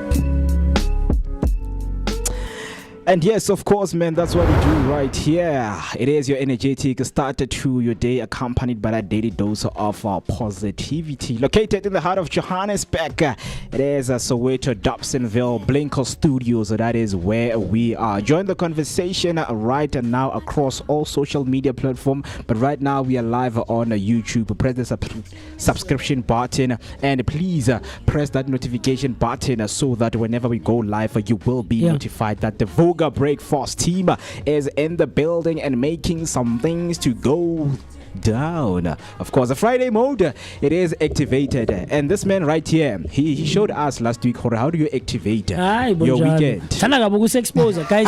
The celebrity please Poppy act. Ka kopa please ke kopa re recognize aleng. Wena thandiwe wena mona. Batho ba tlo botsa le ditaka di videos.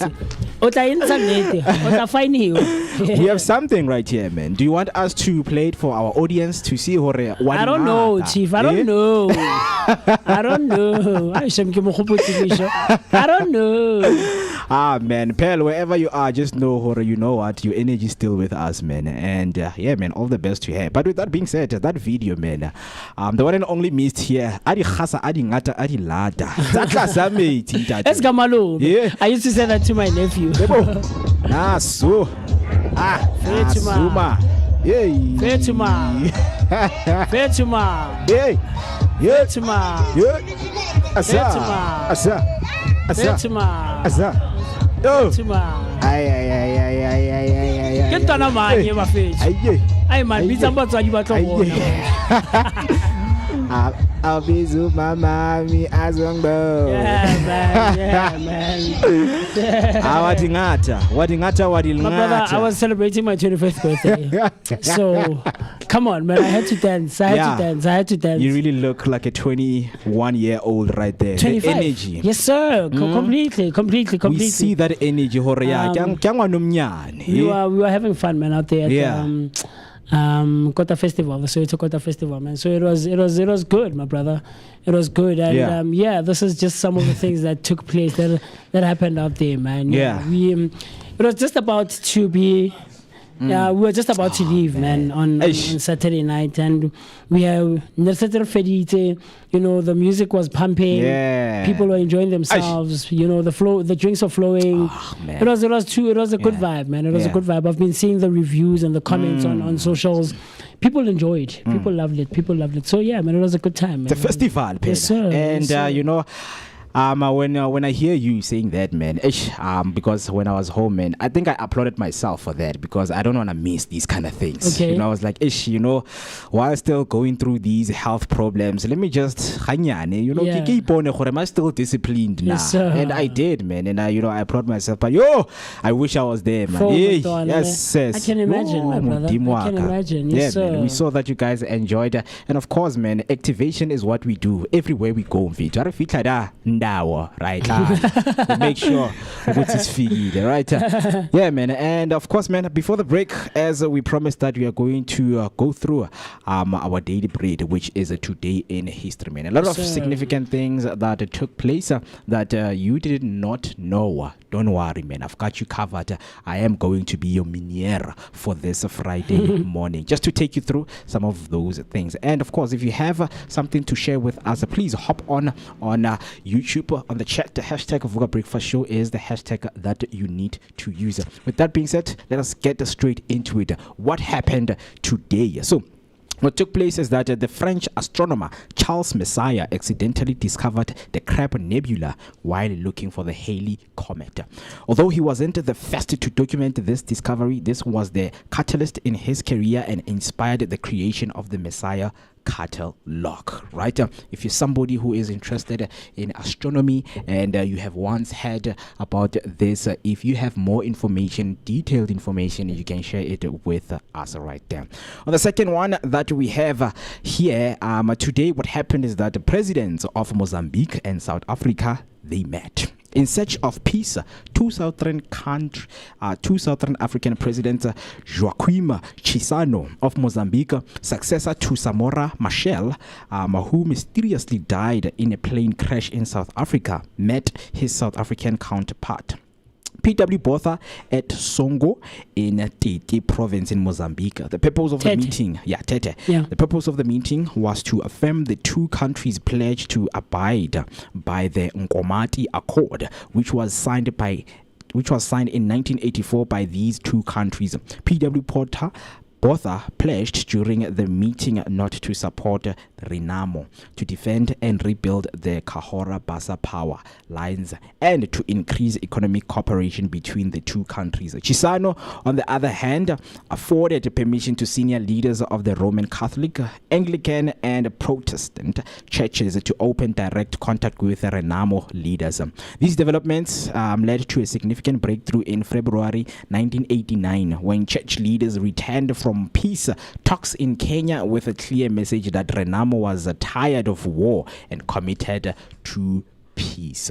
Right, the last one that we have right here, the animated fantasy TV show The Smurfs premiered on NBC. So The Smurfs is an animated fantasy comedy children's television series that originally aired on NBC from the 12th of September 1981 to the 2nd of December 1989. Wow, they have been there for a long time. For a while, yeah. And I thought, Kintota know when I see these movies. No, Smurfs have been there for a while, my brother. Yeah, right, man. Very, very interesting, man. If you're a lover of history and you would like to share your sentiments and your thoughts, please do make sure you share that with us. And of course, man, we are also looking into the number of days that we are, as we see, but they are also turning 25 years. But out there, how many days are we left, with in this year, and which weeks, of course, and how many weeks are we left? Right, the number of days we are into the year today is the 255th day of the year and 254th in leap years, and we are left with 110 days. For me, I would say it's 10 days, man, because 100 snap, it's gone. Yeah. It's gone, man. And we are left with 115 weeks remaining. This one, please, let's not try to Kenya, because 115, man, they get overwhelmed. Yo, these are so many weeks, man, right? But don't worry, man, 110 days left. And yes, bestie, you have made it so far. And I am so proud of you. And the journey does not only stop here. It continues and continues up until, right? With me, I would say we are left with 100 years to live. Guys, 100. Let us eat healthy, man. 100 years. Yeah. How ideally, how long do you want to live? How long? Yeah. Oh, man, up until 90, man. 90. Yeah. Okay. I want to see the years of 90. Past 90 or? Past 90. Okay. Right. 91 ideally. 90 is the ideal number. Okay. And then past 90 is the bonus, of course. Okay. Right. Yeah, that's where I will start doing cocaine. So anything after 90, that's where I'll go so, wild. But anything after 90, you feel like yeah. After 90, yeah. sharp. Okay. No, man. You know. Okay. Okay. I think the same. Look, my grandmother has lived to be 92, 93 this year, you know. So I think, Boma 95. Hey, man, I mean, it would be amazing to 100 would precious, be man. Aging 3 like digits, that, guys. You know, it's and precious, sample is strong. You know? Yeah. But yeah, like 90 plus for me is ideal. Yeah, man. I want 90 years is crazy, guys. Like I guess someone call, guys, my grandmother was born in 1933. Ooh, that's come crazy. On. That's a queen, 33. man. Jesus. That's so queen, imagine like 90 years. 90. Like when you start, when you just, trying to envision it, the numbers, man, and now you're like, Mudimo aka 60. We are having back pains now. I think ideally 90 as well. Yeah, 90 plus for me. 95. Yeah. 95 years. Yeah, man. So hey, guys out there, whoever who wishes, please, man, it's possible, guys. When you just eat healthy, exercise, and do all the necessary things to keep yourself well, right? Yeah, man. And let's look into the national and international days that are being celebrated, of course. Today is what we call Mindfulness Day. Mindfulness Day was established in 2011 by Wisdom Publication to raise awareness about the importance of mindfulness and its positive impact on mental well-being. It serves as a reminder for individuals to pause, reflect, and engage in mindfulness practices that can enhance their quality of life. I mean, things like, when you meditate, when you pray, when you are in your own corner, doing some self-reflection, just getting inner, just getting deep in your inner thoughts. just trying to also get some of the root problems. That's you being mindful, right? And I think a lot of people are actually lacking mindfulness in nowadays, man, because people are just doing things irrationally. Completely, I agree. Yeah. I agree. A lot of people are not. Man, haba aware, man. They're not invested. They're not. Man, papa man. Yeah. Be aware of your surroundings, people you engage with, your emotional state. Energy levels, you need to be. Guys, it's a deep one. And align, man. Yeah, man. You know, science are fair, man. But it's a fair, man. Hi, so Mr. Sobana, Sabin Nalabokai. Hey, when Unwanamang, Asabin Nalabokai. Utin, what are you saying? You know, so it's hey, Mr. B. Be mindful, yeah, man. Be cognizant, be aware, man. But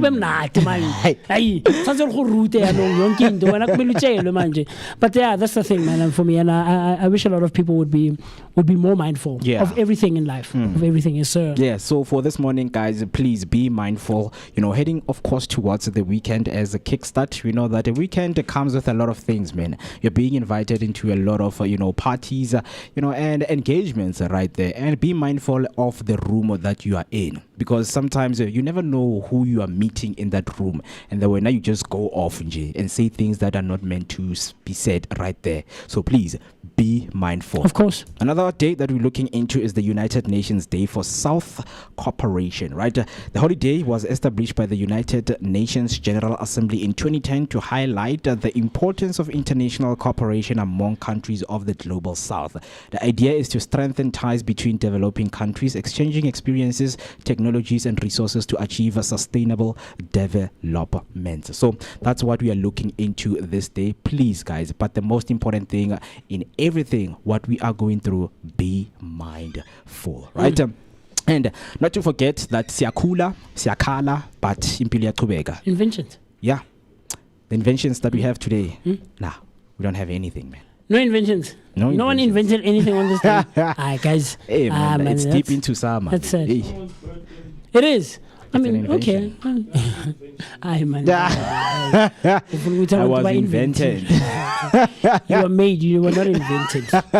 You were an idea. A lot of us were not ideas, Chief.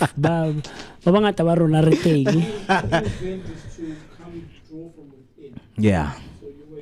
You were invented. All of us were invented. The guys, it's a segue to the birthday. Anyway, I'm crazy about people who are celebrating their birthdays in September, right? And guys, this proves, I've been saying it the whole week, and I'm going to say it until the month end, guys, right? An amazing actor, an amazing person in general, people who spend time with him. I know he was very close with Vin Diesel, and Vin Diesel was very saddened by his passing. But I think a lot of us who were and still are Fast and the Furious fans, I know it's ridiculous, I'm sorry. Like, I'm a fan, but it's just ridiculous. But anyway, someone who started it, who was there at the beginning, is none other than the one and only Paul Walker, who would have been celebrating his birthday today on the 12th of September.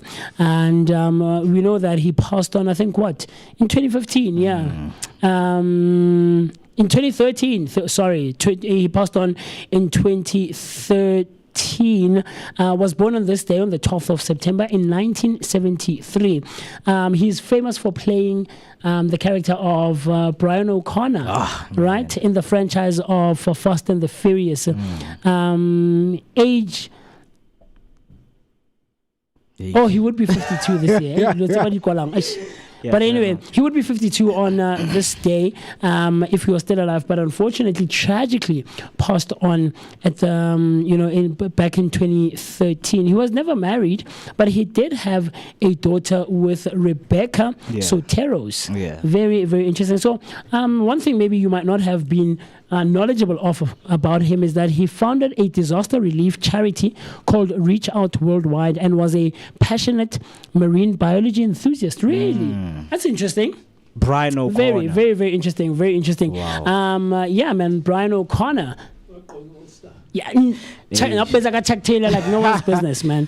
And the thing is, as he passed on tragically in a car accident, as he was playing someone who's a fanatic for cars and street and drag racing in the franchise, even he himself was passionate about cars, Ninja as an individual, as Paul Walker, and thus the tragic passing on, in that fatal car accident back in 2013. So that was very interesting to find out. That soundtrack that Wiz Khalifa. It's been a long day. It's been a long day without you, my friend.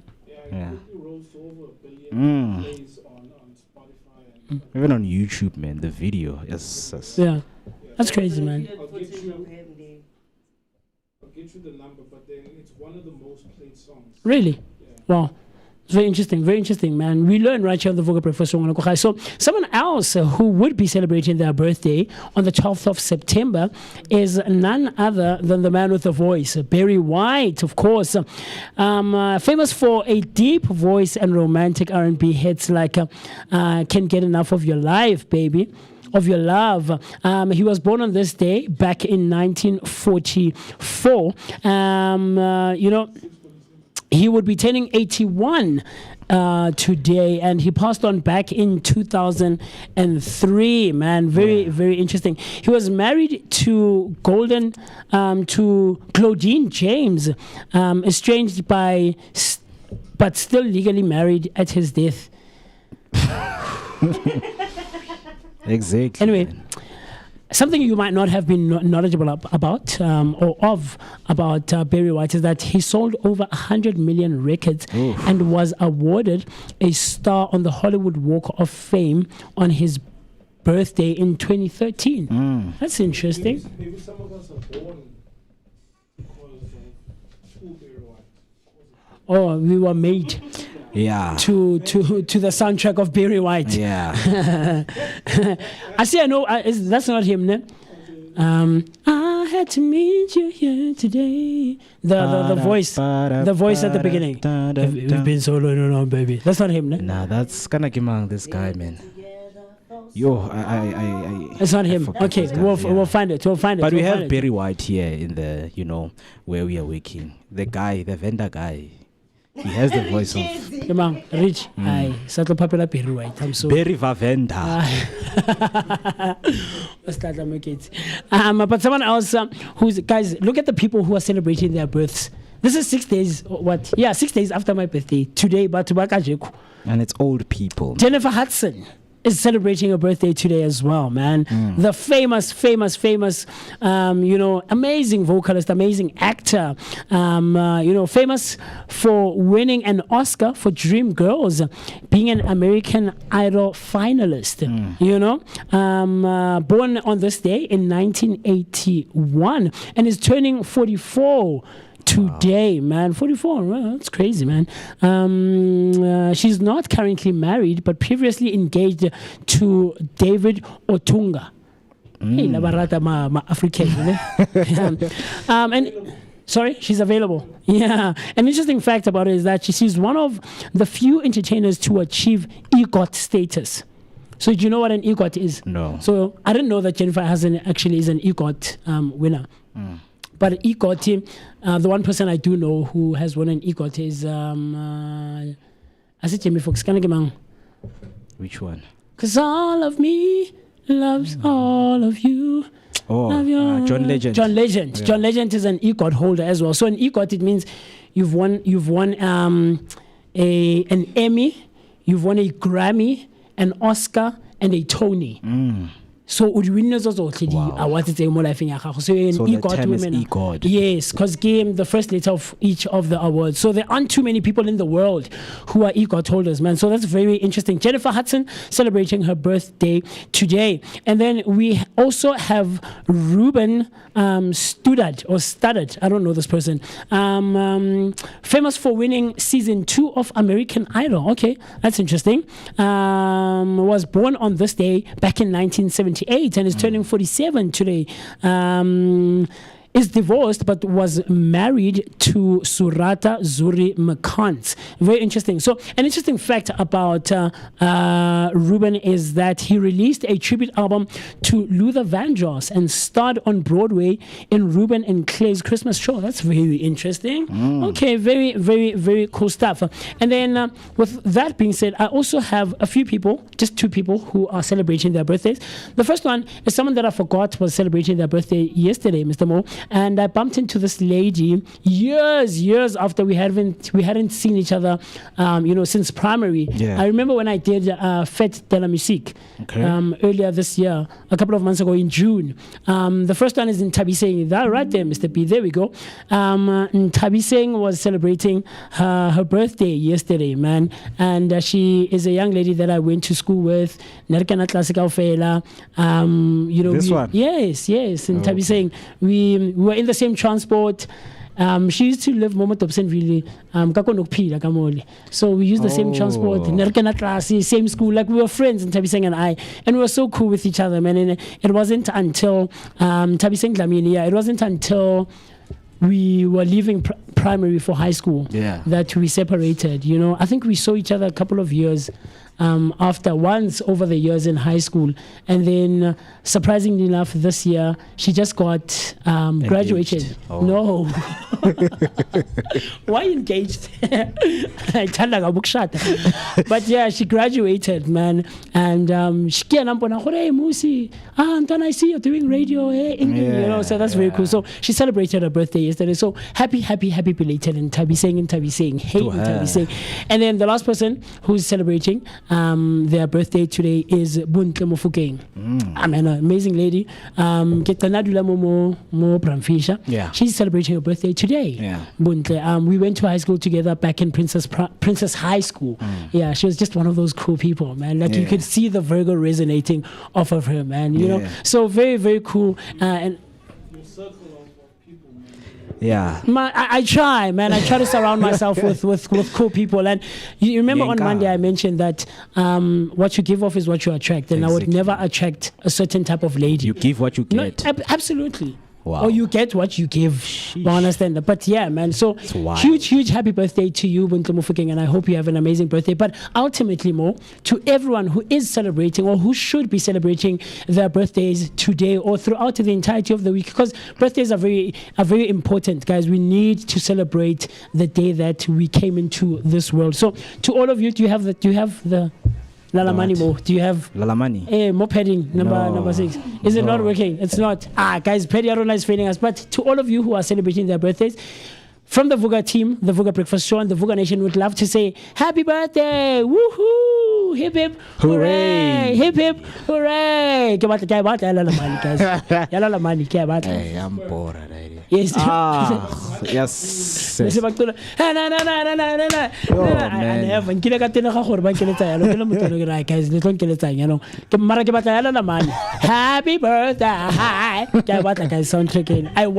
I really want to use it here on the show, man. But on a day-to-day basis, you know that we always give you words that are aimed at improving both yours and our day-to-day spoken languages, and of course ultimately our vocabularies, man. And today is no exception whatsoever. On this wonderful, nice and warm and chilled Friday morning on the 12th of September 2025, the word for today is, wait, I'm getting to a point where these words are starting to become difficult for me to pronounce. Because hey man, you're getting deeper and deeper. Yeah, I am. I don't know why, but I am, man. So the word for today is a noun / adjective. It can be used as either, and the word is solivagent. You know that we'll find the pronunciation, and how you spell the word solivagent is as follows: SOLIVAGANT. That's SOLIVAGANT. Solivagent. And the definition or the meaning of this word is as follows: a solitary wanderer, someone who travels alone, often introspectively. Right? A solitary wanderer, someone who travels alone, often introspectively. How you can use this word in a sentence is as follows: the solivagent artist found inspiration in quiet corners of the city. The Solivagent artist found inspiration in quiet corners of the city. Similar words include loner, a seeker, and a nomad. Remember the last time we spoke about nomads when Ste was here? Yeah. For the nomads are people who don't stay in one place and they're always traveling around and exploring. Yeah. So talk to me. A solitary wanderer, someone who travels alone, often introspectively. How would you use the word solivagent in a sentence? I mean, it takes me back to the book, Paulo Coelho, Okay. The Alchemy. Because whenever you're reading that book, man, it takes you to a state of, solivagent, right? Okay. Yeah. I think everyone who reads that book, it gives you, the side and the journey of you becoming in a, journey that you travel alone as a loner, and then wherever you go, there is something that you are searching for that is deep within you, and you go all around only to find out that it is just right here in front of your steps, right? So by reading that book, I think I have felt solivagent. Yeah, it puts me in the state of solivagency. Yes. I see you. Yeah. Very cool. Mr. B, solivagent, do you have an idea? Soli. How you would man? How you use it in a sentence? Equated to maybe a pilgrim. A pilgrim. Oh, nice. That's cool. Because pilgrim, someone who spiritually so, they travel. Yes. In search of spiritual Enlightenment. Yes, sir. Yes, sir. I would equate it to that and say, similarly, a pilgrim can be Solivagent. in their quest of finding spiritual Enlightenment. Wow, I love that. Solivagent. I love that. Do you have the pronunciation there? You don't? Soligivision. I I don't have the right pronunciation. I don't have the right pronunciation, What are you but we saying, will man? get to it. Ai moketsi mona wena re bisa thata mona o batla re cancela mo wa bona batho ba cancel you on online platforms like no one's business o mongwe o nalela dintweneng tsa gagwe mo di what do you call this the followers tsa gagwe alla literally don't think but anyway guys all of these words are aimed at improving, like I said a second ago, yours and our day-to-day spoken languages, and of course ultimately our vocabulary. So talk to me, give us a shout out on our comment section on YouTube, and of course across all our social media platforms. How would you use the word solivagent in a sentence? Let me see if I have the correct pronunciation here. But let's see if ngwanyana o Wale teka le sesa. Solivagant. Ah, wow, okay. Solivagant. Solivagant. Yeah. Okay. Okay. Very interesting. Yeah. It's a Yeah. So yeah, talk to us, Maloko. In a second, we're going to be talking all things music, all things artistry, all things performance. And you know that it's a personal thing for me because I myself is someone who from time to time does get on stage and I express myself and I share a piece of my dreams and my insight. And I can't wait to get into that conversation. Mr. Mo, talk to me. Yeah. With that being said, man, a lot is going to take place and we've got so much lined up for you. As Amapelepele pots and pans, you're asking yourself what is cooking in the kitchen. Don't worry, we've got things coming in right here as a Chef Extra is back and he is back with some extra sauce, right? So what he is going to be preparing for us is a chicken cabbage stir fry, right? Chicken cabbage stir fry. Chicken cabbage stir fry. Sounds interesting. I've never had that before. Yeah. I don't even know what it is, man. Chicken cabbage fried with wing. Cabbage. Yeah. Stir fry. Chicken with cabbage. So they're mixed together. So I don't know if and they're mixed together fried. or it's something but don't worry, Chef is in the building. Yes, he sir, is going to be giving us all of the whatever that we need to know right there at pots and pans. That is a conversation and of course what you will be ready for. And then after this break we are going to be, of course, as Musi mentioned, Kitty Secha. She is right here in the studio, vocalist and a performing artist from the heart of Red Valley to the soul of Soweto. Kitty Secha is a vocalist whose music doesn't just echo, it envelopes. Raised in a family of singers, her artistry is steeped in gospel harmonies and the rich emotional tapestry of South African sound. Her voice is both a balm and a beacon, soft yet commanding, dreamy yet grounded. Maybe Right, utaropela happy birthday. Happy birthday. yeah, she's a vocalist, right? I look forward. Yeah, man. Yes, so sir. in the meantime, let us just take a short break, and then, of course, man, we will be with her. That being said, there we go.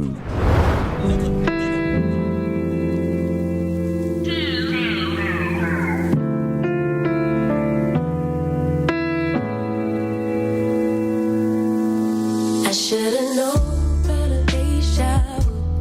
I should've known better that I'd lose. I should've known better. Tell me that this wasn't all for nothing. I should've known better than I did. I should've known better. Love's love, man. I should've known better than to give my all. It never works out for me.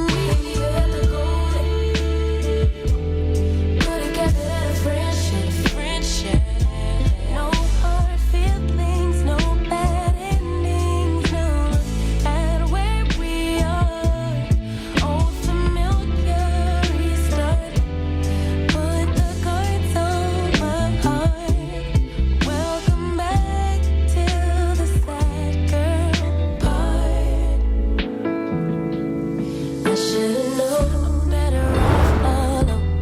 I should've known when you were hiding your phone. I should've known that time would show me your true colors. I feel I would play the fool. I should've known you would break our rules. I should've known you wasn't ready to be a lover for.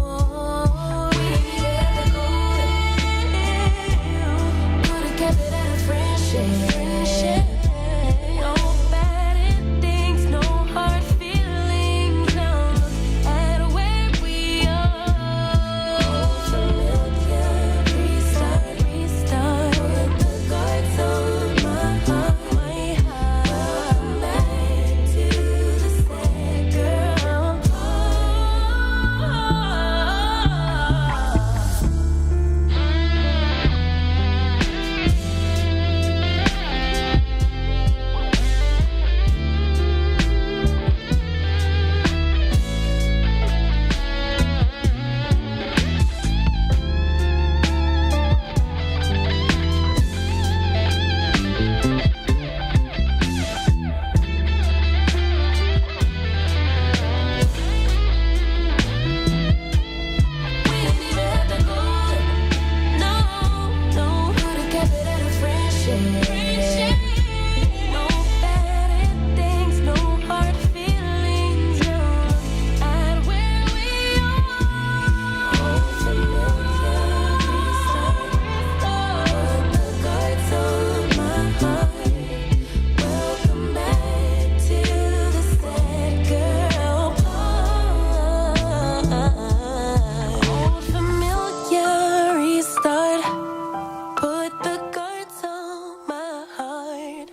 Welcome back to the sad girl part.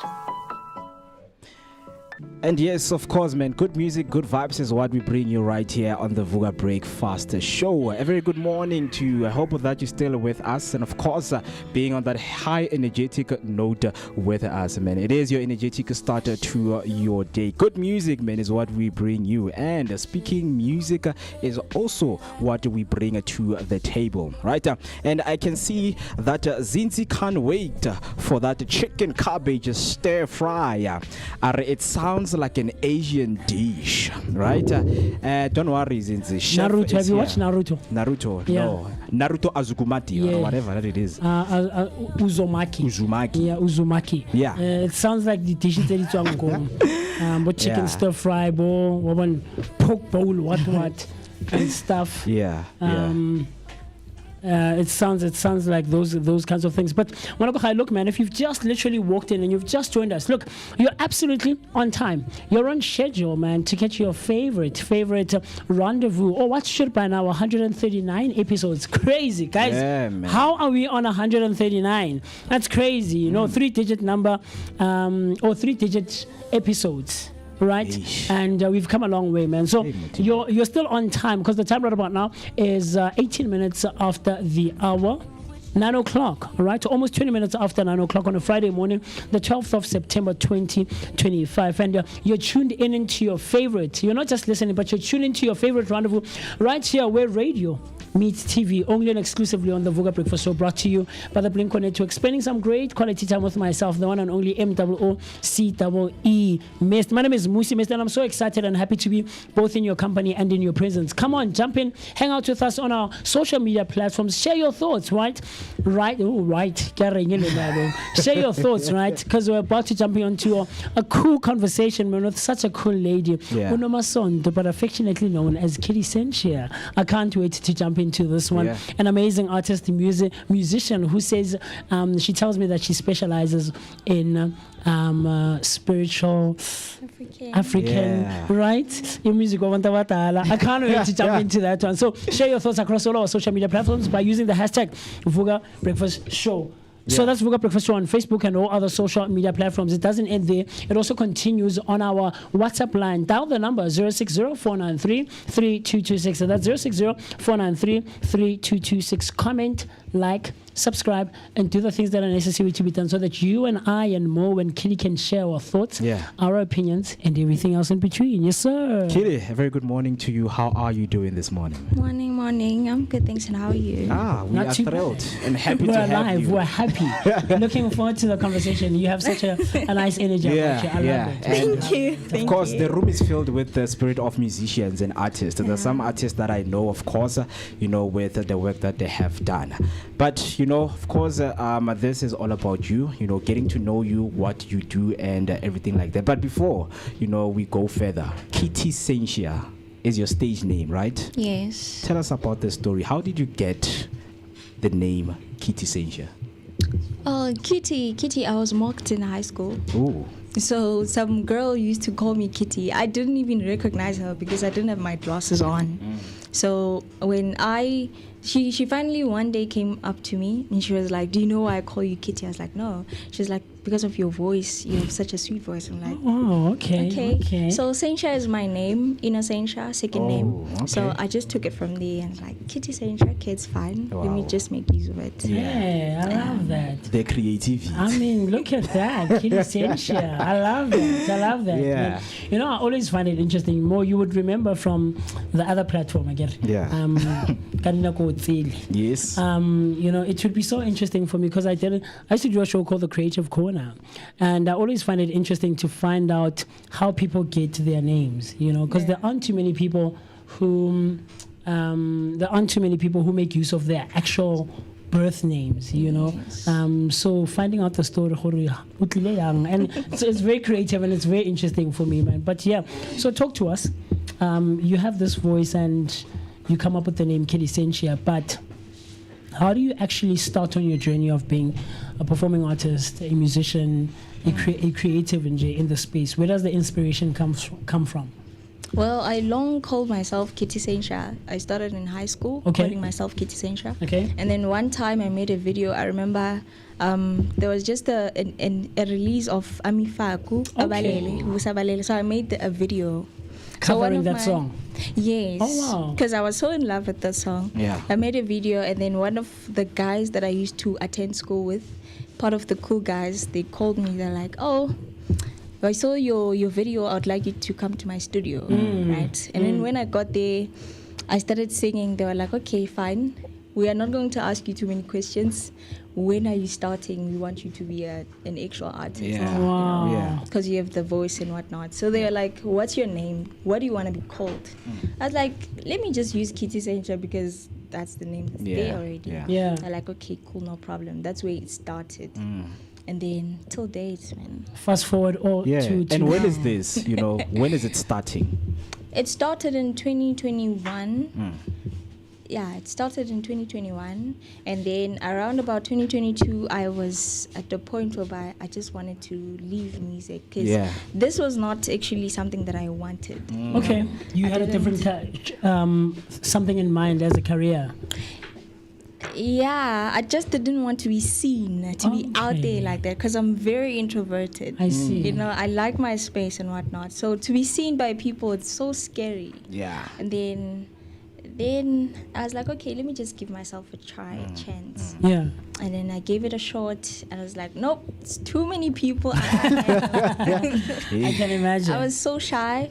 And then immediately after the moment whereby I tell myself I'm gonna leave, people are gonna come and be like, hey, wake up, come back. You're sleeping on yourself. Yeah, I can There's imagine. something we want. Yeah. I was like, okay, fine, no problem.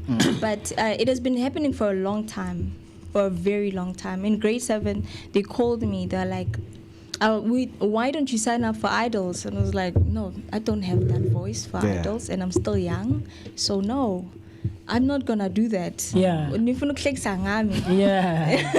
And then fast forward in grade 9, there are some guys that fetched me. They were like, okay, I've never heard you sing, but I hear your voice, so I would like you to pull up at our studio. And then I ran away from them because I'm scared. Yeah. So now, but this is very interesting for me, right? Because I mean, being an artist, being a creative, a huge part of the job is that people are looking at you. Do you get what I'm trying to say? Yeah. And it doesn't matter what kind of artistry you practice, right? Whether you're a singer, a dancer, an actor, a broadcaster like ourselves, a presenter, you know, at some point people are going to look at you because we want to consume this craft, this art, right? Yes. So how do you deal with that? How do you navigate, being on stage, having to be in studio and people are listening to you, people having heard you somewhere, either on socials or cover up, posting a video, and people are interested. Kitty, yo, I love you. Like, how do you navigate that space, especially being someone who's introverted and shy? First of all, I calm my nerves because they're so loud. Yeah. And then I stay calm as well. And then I stay humble as always to people. Yeah. Yeah. It doesn't matter what's happening, whether I'm going through whatever. I just need to be humble as always. And then I just go on just like that. Yeah. And we see that you are from a family of singers, right? And now, how does that come into play and influence you to become, the artist that you are today? Yeah.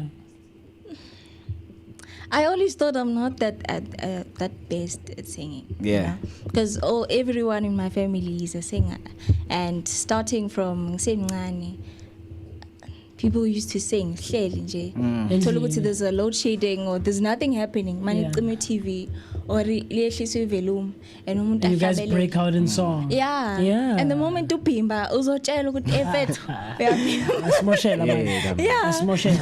they'll be like, just keep quiet, So there was a bass, tenor, soprano, first soprano, alto. All voice parts. Yes. You guys are balancing. I can imagine. So even at church, we used to sing Tobo TJ. See, but the Nguwan family used to come to stage. Then we sang. After then, used to be beautiful things. Yeah. But in my head, I always thought, what if these people are just mocking us? We're not that great, you know. But hey, man, being pessimistic, it's not. And of course, this also comes, to the music that you grew up listening that shaped, the music that you are doing right now.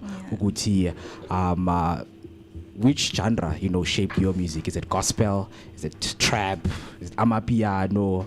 Which genre did shape your music? Every genre. Every genre. Yeah. I listen to every music type. Okay. There was a time I listened to Bobby McFerrin. Really? Yes. You consume Bobby. That's interesting. Remember I played Bobby for you a while ago more in studio. Yeah, like I even found out he was a legendary big boxer. Like, yes, that guy's crazy. Yeah, so I listen to every person that I find interesting. And as much as I see talent, I'm gonna consume it. It doesn't matter it comes from gospel or whatsoever. I can listen to trap in the morning, and then when I cook, I listen to gospel. Before I sleep, I listen to Giveon. Changes. Okay. Yeah. I see you. I always find people like yourself very interesting. Because I think maybe and this is something maybe more we should look into, whenever we're in conversation with artists, specifically musicians, right? I think the expectation is that as a musician yourself, whether you are a vocalist or you're an instrumentalist, I think people tend to think that you shouldn't pick and choose the kind of music you listen to.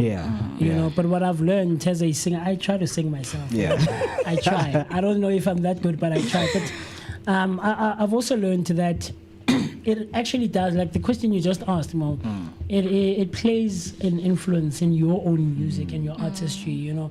So I know that I'm quite picky about the kind of music that I listen to. So I find people like yourself very interesting. But so talk to me, man. I mean, your songs are known to be quite upbeat, you know, but also have a spiritual inclination to them. So how do you balance the two in terms of having music that can be that people can resonate with, but also portraying and giving off a nice message, you know, of healing and all other messages that you would want your music to portray when people are consuming it?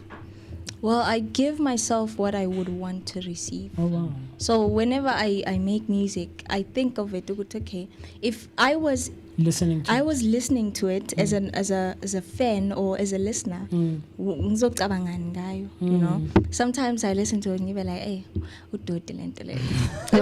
really? Yes. About your own songs? Yes. Wow. And I like it when producers just criticize you, because music is about honesty. The moment I sing trash and then you're gonna tell me, okay, you're doing good, I'm like, I know I did wrong. Tell me, don't be scared, you know, because the moment you ungvumela to do wrong things, it's like manje usozongifaka odakeni, ubukisa ngami. And I don't like that. I see what you mean. Yeah. I see what you mean. So I mean, do you write your own music? Do you have, because I mean a lot of artists have ghostwriters, producers. I write my own music. Okay.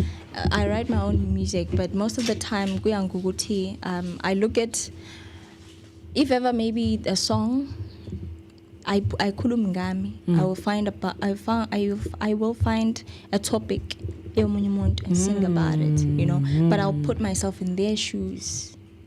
Because I was about to ask, where do you draw the inspiration? Because that's also fascinating for me. You know, artists are just guys. The mindset, the artist, it fascinates me personally. So we draw inspiration from various places. With you particularly, with your own music, where do you draw the inspiration? I could say from people, from everything, because artists about entertaining, you know. The hairdressers are artists, the nail takes are artists, the people who draw, they are artists.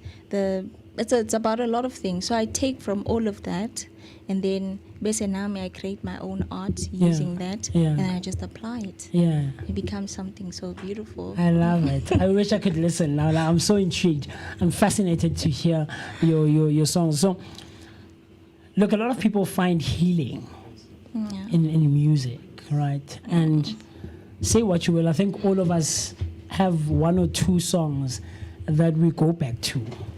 You know, I've seen people post on social media saying, you know, that part of the song, and then you rewind, you know, to get that feeling. We all run to songs, to different kinds of music genres and songs in whatever fields that we're in, whether or we're feeling sad, or we're excited, or we're in love, or we want to give praise to God. You know, we have. So what does healing mean to you as firstly as an artist, secondly as someone who does consume other people's music? That's a good one. Interesting question. Well, as an artist, we are bigger ukuthi khamba kanjani, and then try find ways to apply it, and then I find okay, can I listen to this when I'm happy or sad? You know, most of the time I'm alone. So is it a song that I want to consume and you know, and then I just make use of it. It needs to be calm, it needs to be in a certain way. And I find that most of the people are always alone in their own space. It's not every time you know? And then enye into futhi, I sometimes listen to my dad's favorite hymn, you know. Your dad's favorite hymn? Yes. Okay, that's interesting. Yeah, and then I just sit and relax and calm my mind. Yeah. Interesting. I love that. So I mean, you guys, you come from a like Umo said earlier on, that your family is rooted in music and in singing, right? And church played quite a huge role, I assume, because you are Shuguti, they would call you the Ngubani family and you guys would sing, right? Do you feel like maybe in your own artistry, in your own music, it's sort of a continuation of that legacy of gospel, of home, of family, or have you taken a totally different route? Uguti, I'll find my own path as Ukiri Sentia, and I'll build my own legacy that people can follow and look up to one day. The truth is, it's none of that. Yeah. It followed me. Okay. I did not want it. Okay. I chased it away Yeah. from me. Yeah. And it kept on following me. And I was so scared. I was so afraid. But then I told myself, okay, ever since I was a kid, I always imagined something like this. But now that it's following me, I can't say no and then run away from it. Because someone said to me, the more you run away, it's the more it's gonna chase you. And then it's gonna get tired of chasing you. And then one day you will be seated by your own with your kids, and tell them about what should have been instead of you starting. And I was like, okay, it's fine. Let me just hop on it and do it. Let it do its thing. Let it take control.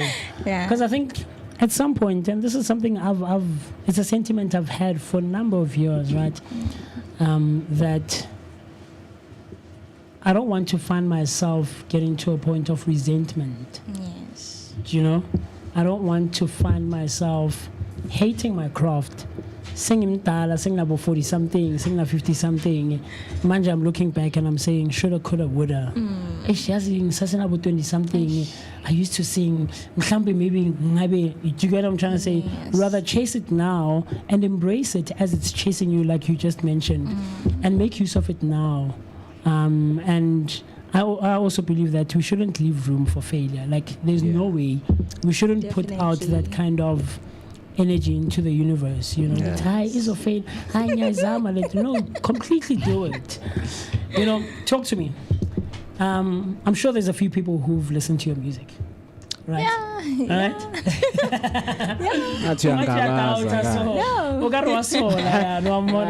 Few. Yeah, there's a few people who've listened to your songs. Is there a story that maybe you can share of someone having said, you know what, Ish, Namasonto, I've listened to your song and it's really helped me. It's played a significant role in my life. Or is that still to come? Let me just say it's still to come. Okay. But there was someone that said, I can't wait to see you there because that's where you belong. Yeah. Yeah. Oh, wow. And I was like, oh, okay, that's nice. I love that. Yeah. I love that. That's so cool, man. Yeah, That's it is, man. Because I think with what we're going through right now, a lot of people would like to, you know, consume music that speaks to them, you know, and relate to a lot of things. So when I'm being in the industry, what is it that you want to achieve? Because abanye, they just want money. I don't care about healing people here. So what is it that you want out of this as a whole? Is to still have myself. Yeah. I still need me. You know, I don't want to lose me. Oh, wow. Me is very important. Yes, I need man. me till the very end. I don't want to lose it. Yeah. So if I can still keep me intact till the very end, that will be an achievement too. I love that. I love that. Yeah, it's powerful. Still be intact. Yeah. I love that. I love it. Yeah. Not lose yourself Yeah. in the craft, Yeah. right? Or in the hype of Yeah. now being well known, because it happens a lot. Yeah, and it's easy. easy. Yeah. And as you have also mentioned that you calm yourself down, and we know that other artists, they have many ways of calming themselves down, right? Yeah. So what is, you know, that thing that you do to calm yourself down before you get into your craft? Phuza amanzi. Yeah. Ubuyisa amanzi. I just drink water. I go out and find fresh air. Yeah. And then I speak to myself. Yeah. I reassure myself when I'm very nervous. Yeah. And then I come back to the people. And then all is good. Yeah. Yeah. Powerful. Because it can get overwhelming, Mr. Mo, I can tell you. Yeah. It can get overwhelming. Sometimes people want to consume you and your energy, and you're constantly pouring out, and it leaves you with nothing yourself, and no one is pouring into you. Yeah. So It's even worse when you can sense the energies around, Yeah, you know. yeah. When you can see a good gnome and this place Khona is taking from me. Yeah, it's taking, yeah. Instead of like Feeding giving, you, yeah. it's taking from me. Yeah. So I just have to Yeah. give myself that time and space. Tell To myself draw no. back. Yeah. Yeah. And then if ever I find out, no, this place is just not for me, you will never see me there again. Or I run for my life. Wow. Do you think maybe it's something that a lot of artists struggle with, especially performing artists? Performing at different places, different crowds, interacting with different characters, and people are constantly taking and you're pouring out, and it's rare to find that there's someone who will pour into you, or someone's who will pour into you. Well, in my opinion, I think that they do not rest. They bayabazisebenzisa kakhulu, you know, just to impress the people, and they forget themselves. Ukuthi okay, no mzimba uyadinga ukuthi ulale kancane first. I-battery charge, you know. So they keep on ukuthi balokhu baqhubeka even when your body tells you I'm tired, Yeah. I've had rest, I've had enough. Umuntu ombona sekagalela utshwala, but like I don't want to sleep, and you're like okay, but you need rest. Mona omunye it's been 2 days akalelanga, you know, uyi-zombie already. Yeah. Ubusy uyaqhubeka, and it's like it's so Not good it's for so your sad. health. You don't condone that, no? Yeah, man. No. Yeah. So, any collaborations that you have had, you know, decorated ones, or the ones that you're still looking out for? Abobani labo sosebenzeni nabo? The cool guys and bongs, Yeah. and who else? Oh, I'm very forgetful. Just There's a those two I few. can Yeah, but remember. what also have you learned from those collaborations? Because abanye they get to learn the industry is tough, man. You know, omunye nomunye azibhekela. You know, when you try to work with the guys, you know, they're like, okay, hop in, but remember, you are on your own. So now, what is it that you have learned from those collaborations?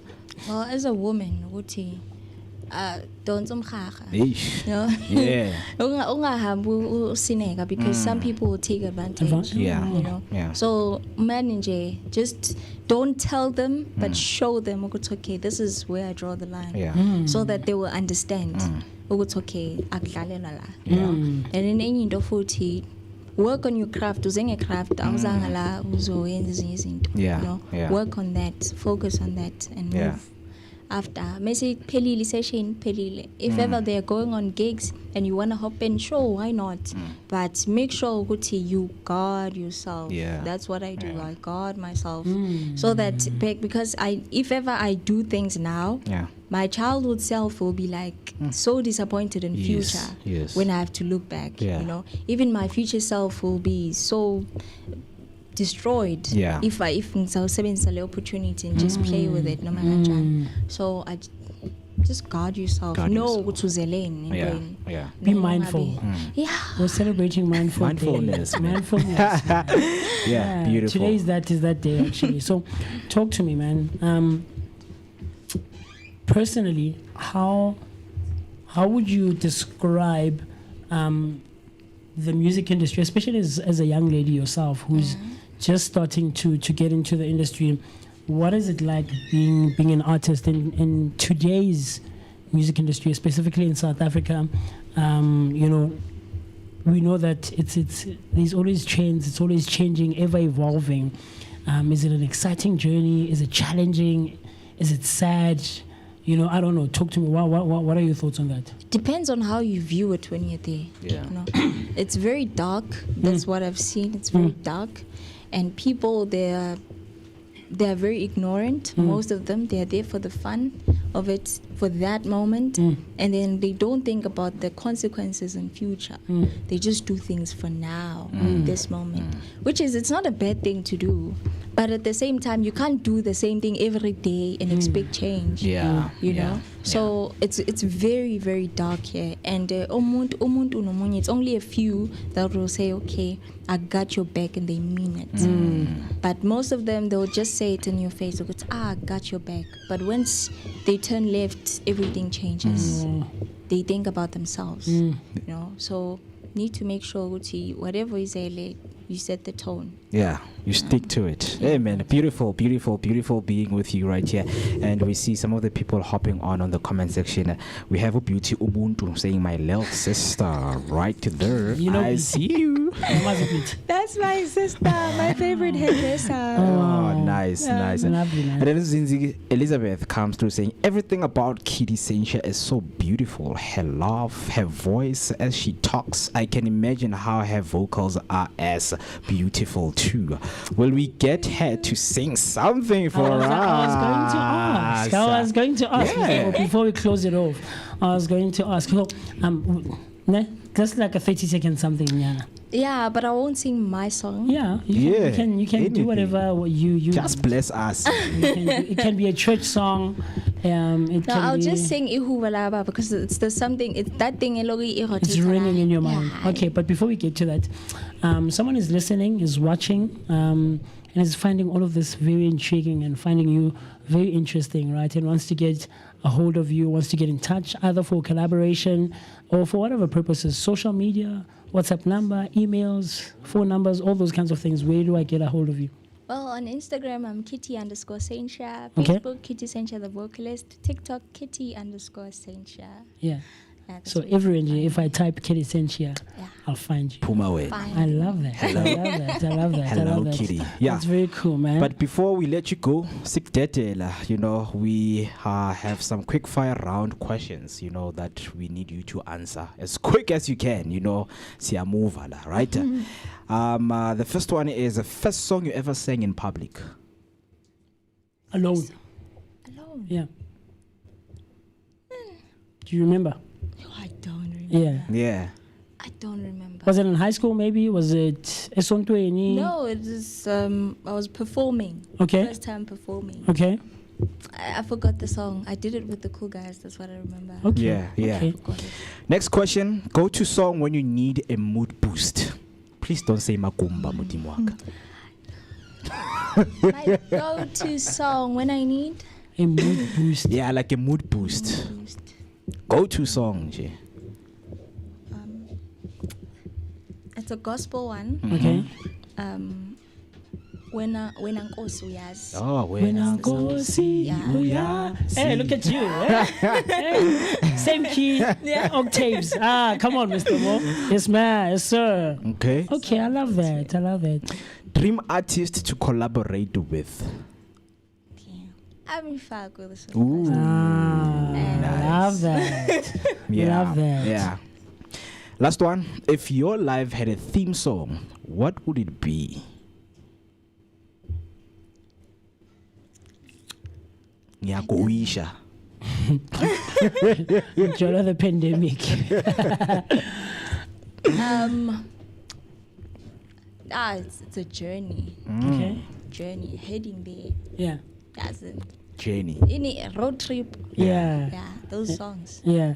Okay. Nice. I love Beautiful, that. man. Very, Beautiful. very, very. So with that being said, you've shared where people can find you, and right now, what's next for you? What are you working on? Any project that you're working on, and any upcoming performances that people should be looking out for? Just follow. Yeah. And you're gonna find out. Follow I love that. She says follow her to see any upcoming projects or upcoming performances. Or perhaps maybe you're someone who's very interested in working with Unomasonto, affectionately known as Kitty Sentia, right? Across all social media platforms. If you type in Kitty Sentia, you pop up. You're the only one, I'm assuming. I get Kitty Sentia. So I love that so much. So before we let you go, 30 seconds of the song le uti Itando Baba le Hubo Kuluma ngayo. I'm very interested to find out what the song is. Go for it. Go for it. Whenever you're ready, go for it. Cause when Lizio yami mauhlaga niphe sigo haqi sithazakho zivukela wena zivukela wena linda uthandaze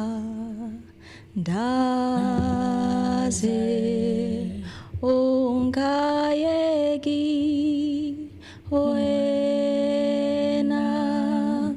cela ngezinsuku zonke inkosina mandla inkosina mandla Yo.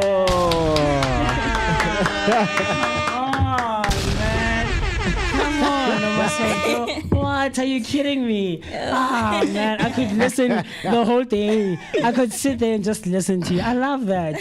That's so cool. Thank you so much for giving us that. Oh, man. I think you're the first artist who's come through and actually like sang something for us. I mean, we've had a couple of artists over the months, right? But you're the first one who's actually live during the show done something with us. I love it. Thank you so much. Oh, I'm fair too. Did you hear that? No. Ah, man. It was beautiful. Man, and I hope that Uzinzi, man, wherever she is, you know, she had that. She heard and, that, you know, she really appreciates it. Yeah. You know, you let us know right there on the comment section. But yeah, with that being said, before, man, any special shout outs? Because we see you've got the guys right there, Abazenawe, and who are they? Shout out to my manager. Yeah. This is my manager, Mr. M. Mr. M is in the building. Shout out to my homie, Sim Tornado. Sim is in the building. Hey. Of course. Hey. Yeah. Yeah. Lastly, man. any message to any, you know, young girl out there, you know, who feels like, ish, man, I don't have all the hope and I feel like I can't do this. What message do you have for them? Believe in yourself. Yeah. Work on your inner child. Work on your future self, and you're gonna get there. Know your purpose. Know where you're going, what you're doing. Yeah. Have a vision. That thing is very important. Yeah. As much as everyone keeps on saying it, it's hard for people to apply it. Yeah. Yeah. Just Yeah. do that, and you're gonna know what you want and where you're headed in life. Yeah. That's it. Beautiful. Love it. Very Kitty, completely, man. Thank you so much for your time, man. Yeah, it we was appreciate really nice it. to have you. Completely, absolutely. here. Such a nice way to close off the week, Mo. Yeah. Very, very cool stuff, man. On a high note. And this is what we do, man. Only and exclusively right here on the Vooka Breakfast Show, man. Where radio meets TV, brought to you by the Blinko Network, of course. 9 minutes till we hit 10 o'clock. And you know that the conversation does not only stop here, as we have a next guest that is going to be joining us, Notile Mputi, South African singer and a songwriter. She is here in the studio. Yeah. Today we're celebrating music. Of course. Everything music. Of course. We are blessed. And whatever trail we are going through, man, hopefully, man, all shall prosper. Absolutely. Right. With that being said, let us take a short break. And then after the break, she will be here with us and joining us. So please don't go anywhere. Kill until I'm at the gates, we straight. We treat them like worms in a lake, they bake. Just give me a drum and a bass, I skate and grind till I'm numb in the face, okay? Don't fuck up my day, don't talk about clutch, I got ice in my veins. I'm colder than Trey, I stick to the code, I'm glitching the game. I do anything for the win at the end of the day. I gotta cut to the chase, everyone give me some space. Don't fall out, we fall into place. Every step walking with grace, amen. Keeping my foot off the brakes. Impact, I'm ready to brace. We fall down and land on our face, just to get up and finally escape. Wait, baby, I'm trying to get paid. Legends don't die in the grave. They live through the story they made, okay? Baby, I'm trying to get paid. Legends don't die in the grave. Legends don't die anyways.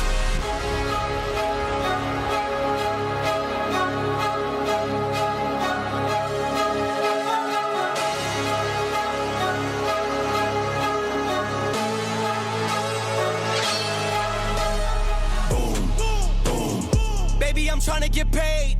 Legends don't die in a grave. They live through the story they made, okay? Boom, boom, boom, boom. Baby, I'm trying to get paid. Legends don't die in a grave. Legends don't die anywhere.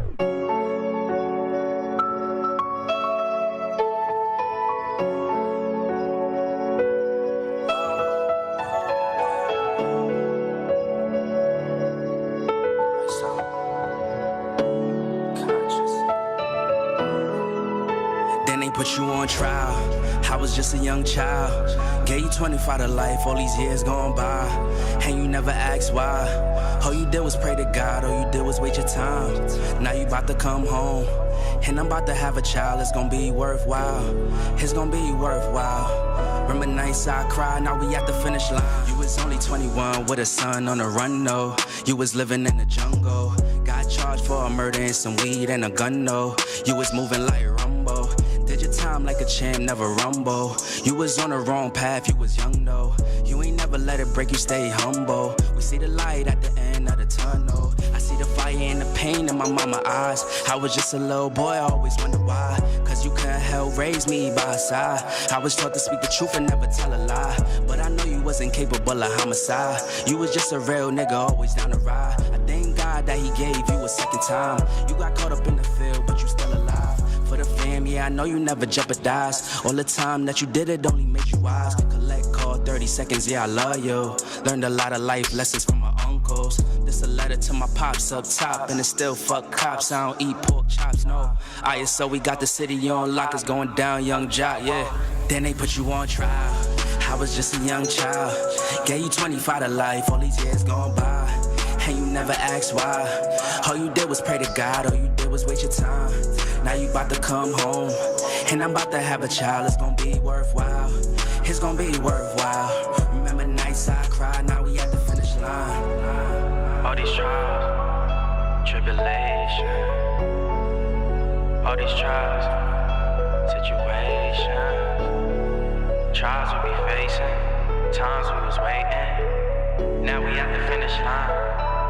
Now we at the finish line. Damn near fell, got the call on my cell that my pops got robbed and he got shot up. I was working at SP, that was in KP. I was focused on making me $1. His business got lost, his life almost cost. I was in the parking lot thinking about my grandma. He got sent home back to Trini, had to make a way up. And some youngins tried to take it off from her. I remember days right before I graduated, had to go to Jersey. It was visits in the state pen. On the other side of the class, yeah, things moving fast at the time. Now I really couldn't face him. I ain't understand till my mom sat me down like a man. And that day, yeah, it changed me forever. I wanted revenge, but I'ma get it when I make it out. And I put him in that Miami weather. Combos on the WhatsApp got me moving real tight. Cause you never turn your back even when it got spooky. Know for a fact you ain't cut me no slack. You will rewind time, yeah, like it was a movie. But it's real life and we gotta look ahead. Glad you alive, I don't gotta say you dead. Only the strong survive, it's the reason you here. Cheers to the next couple years, then they put you on trial.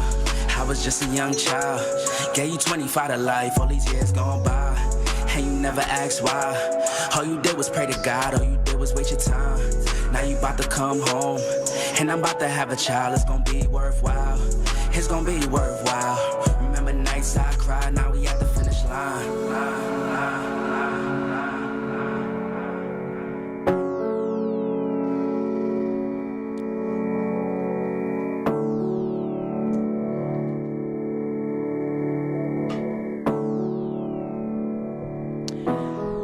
And yes, of course, still vibing, still cruising right here on the Vooka Breakfast Show, man. Please do make sure that you get in touch with us throughout our social media platforms. We are Vooka Breakfast Show throughout. On YouTube, it's Vooka Breakfast Show. If you want to join the chat, what you can simply do is to use the hashtag Vooka Breakfast Show so that that Friday motivation and, of course, the Friday mode and the Friday mood that becomes activated will be. By now, surely it is activated. And speaking of activation, Mapelepele Pots and Pairs is taking place today as Chef Extra is back for that chicken cabbage stir fry. You know, there's a cabbage, guys. Exactly. Guys are really vegetarian. Most studio, like all of the chefs and the cook enthusiasts, do salads and hey guys but look man, we're keeping it going back with you like we never left you. The time right about now is 3 minutes before the hour 10 o'clock on a Friday morning, a lovely, nice and warm Friday morning, closing off the week on such a high, right? Hanging out with beautiful queens in studio, and you're still hanging out with us right here on the Vooka Breakfast Show, where radio meets TV, only and exclusively brought to you by the Blink-1 Network. Still spending some great quality time with myself, MOOCEE Mist. My name is Musi Mist, and Mr. Mo and I are taking such good care of you. And for the next 30 minutes or so, we're still going to be in conversation with amazing people, and the lovely lady next to me is no exception whatsoever. And I'm telling her as we're in the break and off camera that I'm loving the fact that today we have vocalists in the studio. Man. You know, I wish Kitty Sencha would have been able to hang out with us so that we can enjoy the meal and just and hang out and just close off the week on a nice note. So we're about to get into a cool conversation with Unotile Mputi, who is a South African singer and songwriter whose music unearths the quiet truths and bold awakenings of black womanhood, rooted in R&B and soul. Her sound is both tender and defiant, an offering of warmth, right? Resistance and emotional honesty in a world that often demands silence. Unotile's storytelling is rich with introspection, poetry, and lived experience. Her upcoming EP, Tomorrow, is a sonic coming-of-age journey that explores hope, freedom, survival, and the soft, steady reclaiming of selfhood.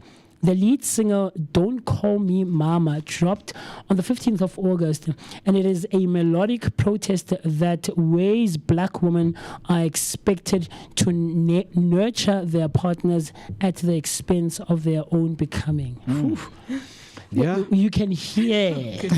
Chief, I'll tell you from experience. Bio ya artist I'll tell you from experience. I'll share my one more later, some time in the future. I'll share my one, but you can hear. I love that so much. Welcome. Hi. Welcome, Martina. How are you doing? I'm good. I'm excited. I love people like yourself. I love people who bring nice energy. And, I don't know who I was in conversation with, but I was telling them, your energy should introduce you. True. Way before you utter a word, man. And you walking in, sitting down, it said a lot about you. Even Nokiri Sencha, when she was here, man, I'm sure you could tell the same thing about her, that it says a lot about you, and you can't deny someone who has great energy. So welcome. We appreciate you, man. Taking the time to come and hang out with us. Thrilled. And of course, but happy to have you right here. And of course, to our people who are watching and listening from wherever they are, if you could describe with a brief introduction of what you do, can you please take them through that? Hi, everyone. So my name is Notile Mputi. I am a singer, songwriter, and filmmaker as of recent. Okay. Yeah, those are the basics. Let's touch base on the basics. Sure. And then of course it stems from somewhere, you doing those things, drawing inspiration of you doing those things. Let's talk about were those things that you grew up always wanted to do, or it was you now growing up and noticing, no man, I can actually do this, or you had something you wanted to do when you were growing up? So I'm one of those people who already as a kid I knew I'm going to be in the arts. However, I do come from an academic family that was like, yeah. Go to school. First, before the go to school. But they were also very supportive of my journey in the arts. And music was definitely the place where it showed up first, I would say. I was in a lot of choirs, I was one of those kids who also I made up my own band while I was in Pretoria. It was called No Genre.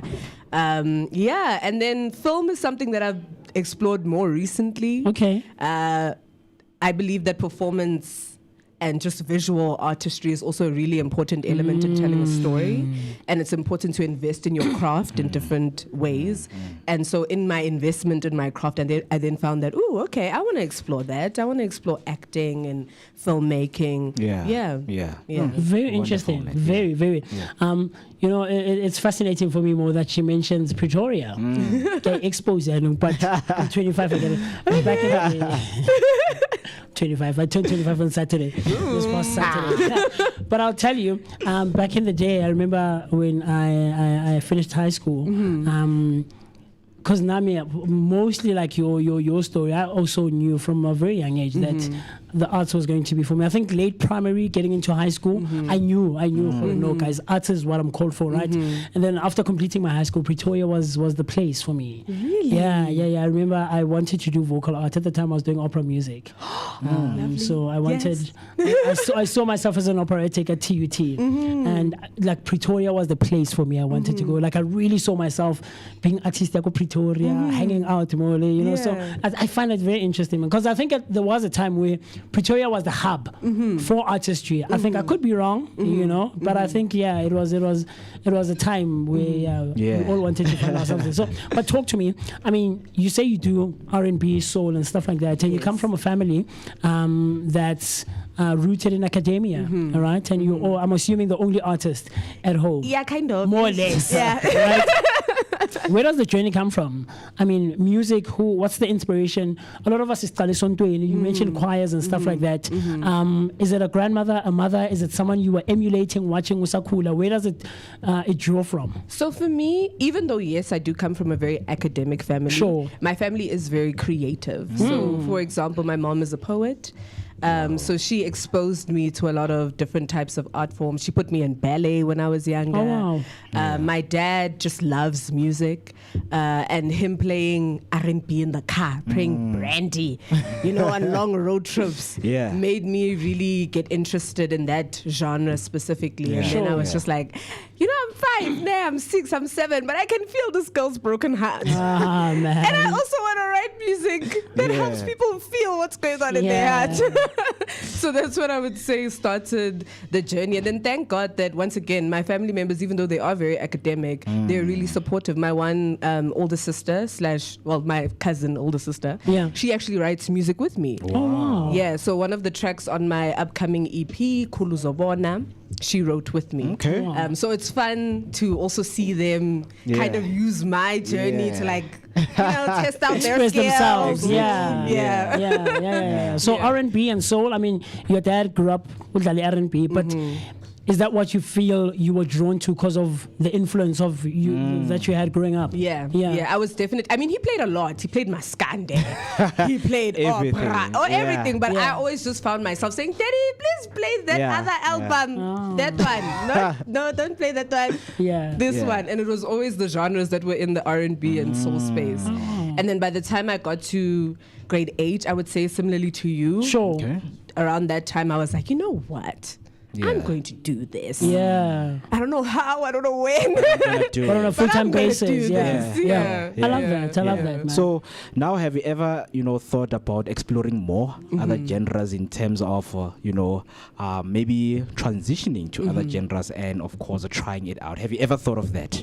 I have. Yeah. And I have a little rule, and it's a rule that I apply to myself personally, that I think the South African industry actually needs champions, more people in different spaces that champion that specific genre so that our industry can grow. So yes, I'm happy to explore other spaces, piano, Afrobeats, whatever the case may be, but I am a champion for R&B and soul. And if I have not gotten my stripes against that specific genre, then wait with the exploring. Because we need to build a solid foundation for people who come after us, because it's been hard for us who had no foundation, because that's not even a genre that really exists or is respected, in this country. So that's my little rule when it comes to exploring that. No, I love that. Do your thing first and do it well. Establish well and then go explore. I love that. No, that's cool, man. It is, man. And we see that your music, of course, it powerfully, explores the awakening of black womanhood. How did that become, your central theme? Oh, goodness. Well, I see your crown. I'm a black woman. I see you. I see you, sis. And our lived experience is very unique and can be quite hard to articulate. I think some people even weaponize our experience and then call us angry and what and a who and a ha. Better. You know, better. Yeah. And that's not the truth of the black woman's experience. So rather I tell you so that you start to talk to us correct. You know? Yeah. And R&B and soul are genres with, of course, man, deep emotional roots with them. So how do you use those sounds to tell your truth? Like you said, the vessel itself of the genre allows you to express yourself really well, but also it allows you to be vulnerable, which I don't think sometimes the other genres make room for that. Allow for that. Yes. And also, listeners already understand that specific genre, I actually have to sit down and listen. Yeah. So Natil is the artist you listen to when you're cleaning your house. Or Natil is the artist you listen to when you want to defrost after a long day at work. Yeah. You actually have to sit and listen to what I'm saying. Yeah. It's not just about the vibe of it all. And that's what helps me express in my music. Yeah. So, I mean, like Mo just touched on a second ago, the awakening theme, right? For you personally, was there a moment that you experienced this personal awakening for yourself? And maybe how did it, if there was, how did it contribute to your artistry holistically in its entirety? Goodness, that's a good question. My awakening just came from realizing that, okay, I've done all the right things, you know, the stable things. Yeah. Once again, academic family. So yes, I worked in corporate. Woo! You know, I did those things. But at some point, similarly to what Kitty Sentia was saying earlier, that you really do need to honor yourself. That calling that you recognize when you were younger is going to chase you. And so, like I said, I knew as a kid, but I didn't directly go for it. I kind of did the safer things first. And then, it came back. It was like, yeah, Sissy.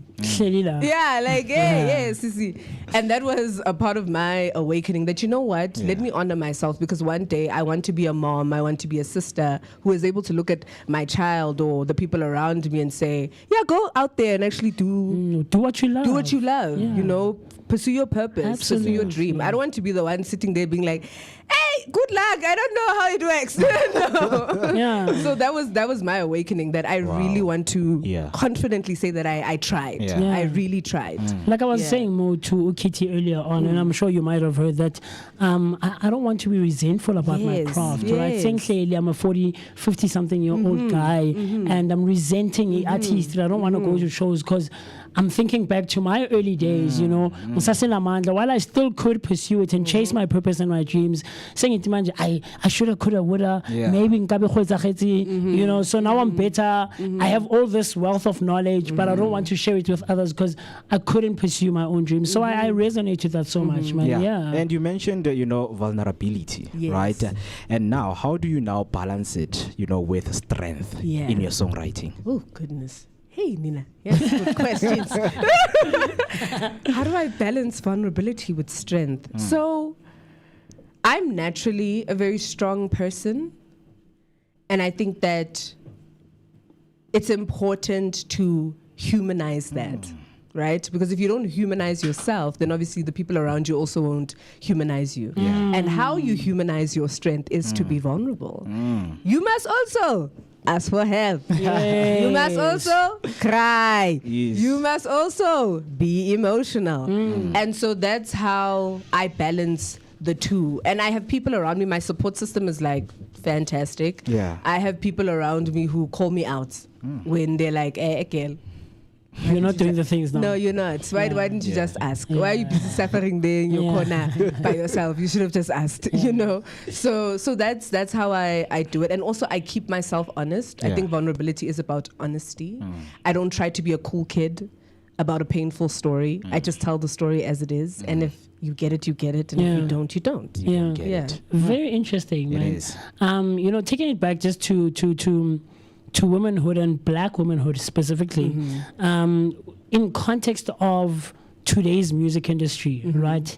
Because it's so saturated now. It's about trends. It's about what's popping. It's about what people are vibing to. And then bringing it back to your own music, how do you express that sonically so? You know, when you get in studio or when you're sitting and you're coming up with a song, you're writing it and whatever else, black womanhood, how is it the central theme sonically so?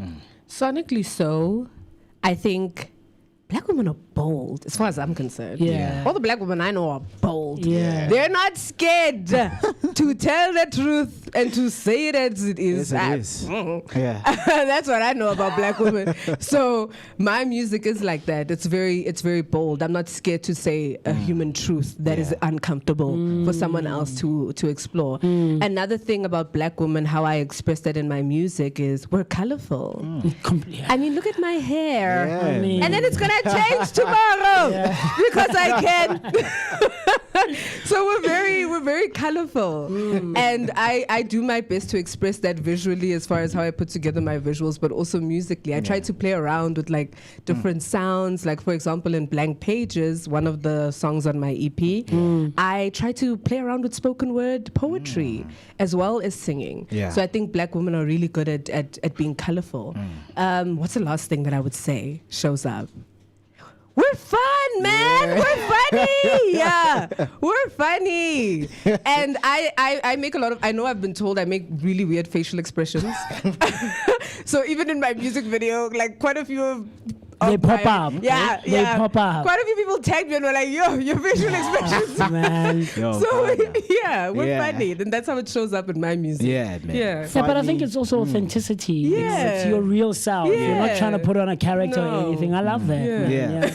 So far, we've had funny, energetic, bold, and there are some women who are coming through, man, on the comment section right there. Zinzi Elizabeth coming through saying, Notice energy is giving so much life, fun, and vibrant. I love her already. Proper stuff, man. Zintle Msibi coming through saying, super energetic. Z the Bird, yeah. Z the Bird is a vocalist himself. I know him. Yeah. Very cool guy from Inaledi, yeah. And then you have Nelly Somni saying, a beautiful lady right there. Proper. And then lastly, from Palesa Tladi, I'm so excited for my girl Unoti. Is this not Palesa Her? Tladi, ne? Yeah. Yeah. I think this is Palesa Her. Do you know Palesa? I'm not sure. I think this is Palesa Her. There's a lady that Mo and I know, from another platform. She came through. Okay. She was Miss Bramfish at some point, I think. lovely. Yeah. So I think Showing this some is love her. right Yeah, there. absolutely. Love right back. Old school. This one's. Oh, not this one. You do that old. I see you. I love that, man. I went to Yama 2000. Yeah. I don't know how they do it. Abo. Yeah. No. Into zasimanje manje kanti niphilaphi. I couldn't. But throughout your journey, we see there's passion, there's love. You know, you're blending sounds and making sure that everything works for you. But we know that there's a business side of music, right? And some people, they tend to gravitate towards learning the hard way. To say, you know what, actually, let me go and see. I'll see what I can do. So when it comes to your progress in learning about the music business, how far are you? Is there any progress? Have you ever started or you haven't started? I have. Okay. There is definitely. Oh my goodness. Ooh. Once again, academia. They said go to school. Please listen to your parents. Go to school and finish. Don't start and not finish. Yeah. Finish. Yeah. No. Me, I'm very big on being well read. Don't go do something if you don't understand it. Yeah. Like, go read up on it. Go ask people. Don't be afraid to ask industry veterans. They're not all scary. Like, some of them are really friendly. Just ask. Thank God for me, when I expressed my want to even enter this industry, who's in the music industry, let me connect you with that person so that you can ask them questions, you know. But I also, on my own accord, I used to go to AMP Studios, for example. Oh, yes, I know AMP. Yeah, I've and they visited used as well. to, Give they this, used to classes and master classes and yes, lessons that's there. free Yeah, information. free, on a weekly basis. Go, like go. Yeah. Don't sit and be confused in your own corner. You have a phone. Yeah. It's got data. Make use. We have Google Wi-Fi. there. What is Semro? What is Risa? Sampra. What is Sampra? Yeah. Google, you know. Take the time to do that. Why learn the hard way? Learn from other people's lessons. Like, literally, why learn the hard way? Yeah. So I'm Fees to other people because that's what Forever Told Said you're gonna pay school. Yes. You're gonna pay school fees. Yeah. Yeah. So with that, of course, with the whole theme, there is culture, there's empowerment, and also representation that you lay out for people out there. In an industry, of course, that is often place, labels on black women artists. How do you carve, out space to remain true to your voice? Ooh, questions. How I carve out that space is I'm unapologetic about who I am. But in order to get there, I had to actually take the time to get to know myself. So I didn't rush into the space being unclear about who I was and who I wanted to present as. And in moments where, so I'm also not really with this new school of thought of like showing your entire process. I actually think some things are really sacred. Meant to. I love and that. you're supposed Same. to do that I resonate with alone with God. Really. So get to know yourself so that when you walk into spaces, you can't question me. Like you said, you feel my energy. You cannot question the way that I showed up because I know how I showed up. That was intentional on my part, and it's because I got to know myself. I love that, man. How do you want black women to feel when they hear your music? I want black women to feel seen, first of all. Because the world really does try to disappear us a lot. So I want you to feel seen. I want you to feel safe with me specifically. I'm a safe space. You can come and tell me your secrets, okay? We can gossip a little bit about that man. We can gossip a little bit about that girl who you work with who's irritating you at work, okay? I'm a safe space. I want black women to feel loved as well by me. And I want black women to draw some confidence from me. I do my best to show up confidently in spaces. And I love it when I meet queens that are like that. Yes, queen. Yes! Yes! That, man. Yes! But speaking of how you want black women to feel when they hear and listen to your music, as part of your catalog, is there a particular song or songs that you feel like are an anthem for you personally and like a declaration of your own power, because before making others feel a certain way, you yourself have to go through that process. Like you just mentioned, you took time to learn and spend time with yourself. So that when I show up in spaces, no one can question. So is there any song in your catalog or songs maybe that my single Don't Call Me Mama, okay, was I would say is the first anthem. I really had to walk the talk there. Okay, I'm not singing J. I really had to go through the healing process of what I experienced. But also, even in writing that song, I actually did research. I actually texted like half of my friends saying, hey, in dating, what have you experienced? What has hurt you? How did you process it? And I took that and I made that song. So that's the anthem. That's the first anthem that I think sometimes we need to be a little bit more honest with each other and not gloss over, once again, hard topics so that we're able to heal each other and contribute to each other's lives, especially as black women, in a positive manner. I love that. I love that. I love that. So what does it talk about? Don't Call Me Mama. Very interesting. I'm intrigued. Don't call me. Don't Call Me Mama. So Don't Call Me Mama is a song about setting boundaries, and ensuring that in relationships, you are in a relationship where somebody is not entitled. They are actually respecting and understanding, once again, the privilege of what it is to be with you and the privilege of what it is to receive love from you. And if they can't understand that, then don't call me mama, because I'm not your mama, baby. And the vehicle that I used is pet names. So I think sometimes people use pet names really loosely. Mama actually means something, hey guys. In the same way that when you call somebody queen, it means something. Can you fix my crown? In the same way that when you call somebody princess, do you know how to handle a glass slipper? Don't use these words and then just be like, oh, I must melt every time I hear it. But you don't behave accordingly to princess, that. Baby girl, man. I see you. I see what you mean. It's fascinating you say that. There's a movie I'm very big on movies. I watch a lot of movies. There's a movie called Freedom Writers. It stars from that movie, she's a boxing lady in this one movie with Clint Eastwood. Konja, I forget her name. But in this movie, she's a white educator who goes and teaches in a black neighborhood. Hilary Swank. Hilary Swank. Yeah. And she goes and teaches these kids, right, who are facing like very, very, very like just unpleasant circumstances and situations in their lives as teenagers. These are 15, 16, 17-year-olds, 18-year-olds in high school. And as the movie progresses, she develops this relationship with the students, right?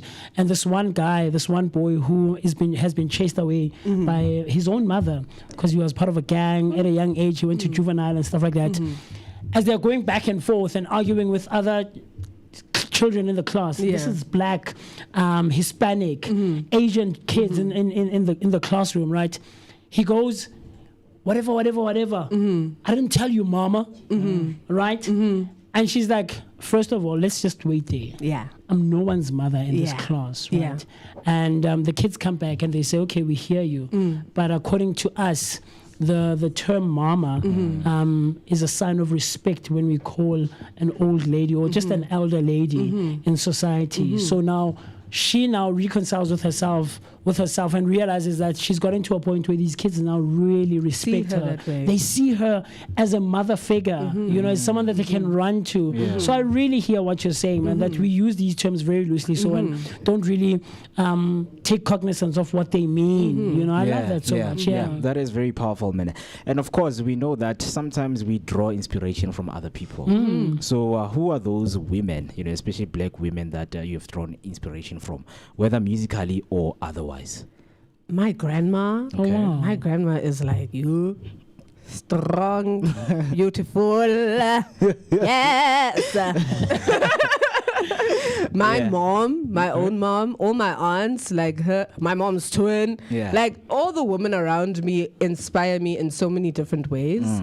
And thank God I was birthed into the family that I was birthed into. I really think it contributes heavily to the type of person that I am. Yeah. And thank God to my friends as well. Mo, Lindiwe, so many, like Masoto. So many of my friends are just phenomenal women who, what I love about our support system is, like I said, we really hold each other accountable. It's not about vibes and looking pretty. If you tell me you're going to go and do something, I actually come back to you and I'm like, did you do it? Did you do it? I love that. Yeah. Did you do it? Yeah. So Mina, my girlies, guys, it's lit. We are girls over here. It's lit, man. But people in the industry, perhaps, maybe, to name a few? Females. Yeah. Ooh. Melanie. I love Melanie. Melanie is a good friend of mine. I love Melanie. And I love that I can even do my Christian walk with her. She's an R&B artist. And sometimes we do Bible study together. I love her. Who else? Ooh, women are kind of far and few, in this industry still to this day. Naledi, my sound engineer, who produced my EP. Literally the calm to my storm, because I can be a little bit... And she's like, hey, bring it down. Come back. Yeah. So those are the women that I would name. I see. In closure, because we don't want to keep you for too long, right? Yes. We've explored so much of who you are and how you became the artist that you are, right? But do you see yourself as more as a storyteller, a healer, someone who disrupts, someone who connects, or is it just a blend of those and more outside of those things? I think it's a blend of all those words, but the main one being storyteller. Because I really think it's important to document history correctly. Yes. And music is a vehicle to do that. Yeah. It really, really is. So tell your stories with the respect they deserve. Tell other people's stories, because we are songwriters, we are script writers, etc. Other people's stories as well, with the respect that they deserve. One last one from me. As a songwriter, is there any process that you go through, before you write, to say, okay, now I need to calm myself down because there's a lot going on in my mind? Or you just somebody who picks up the pen and start writing? No, so I definitely have a bit of a process. One, I have to find a quiet corner somewhere. Sometimes if it's not. Like, it depends on obviously where I am. But if I'm in my home, it's the toilet. I'm very weird. I'll go sit in the toilet. It's weird. Toilet is the most private place. Yeah, you can ever it's find. quiet. Nobody's gonna bother you in there. Yeah, Yes. yeah. I'll go sit in the toilet, or I'll go sit just in one of the rooms and literally lock myself in like a corner. Yeah. And then sometimes I'll play a certain instrumental on loop, or I'll make one up like with my own vocals because I do like a cappella vibes. So okay, sometimes I'll okay. do that.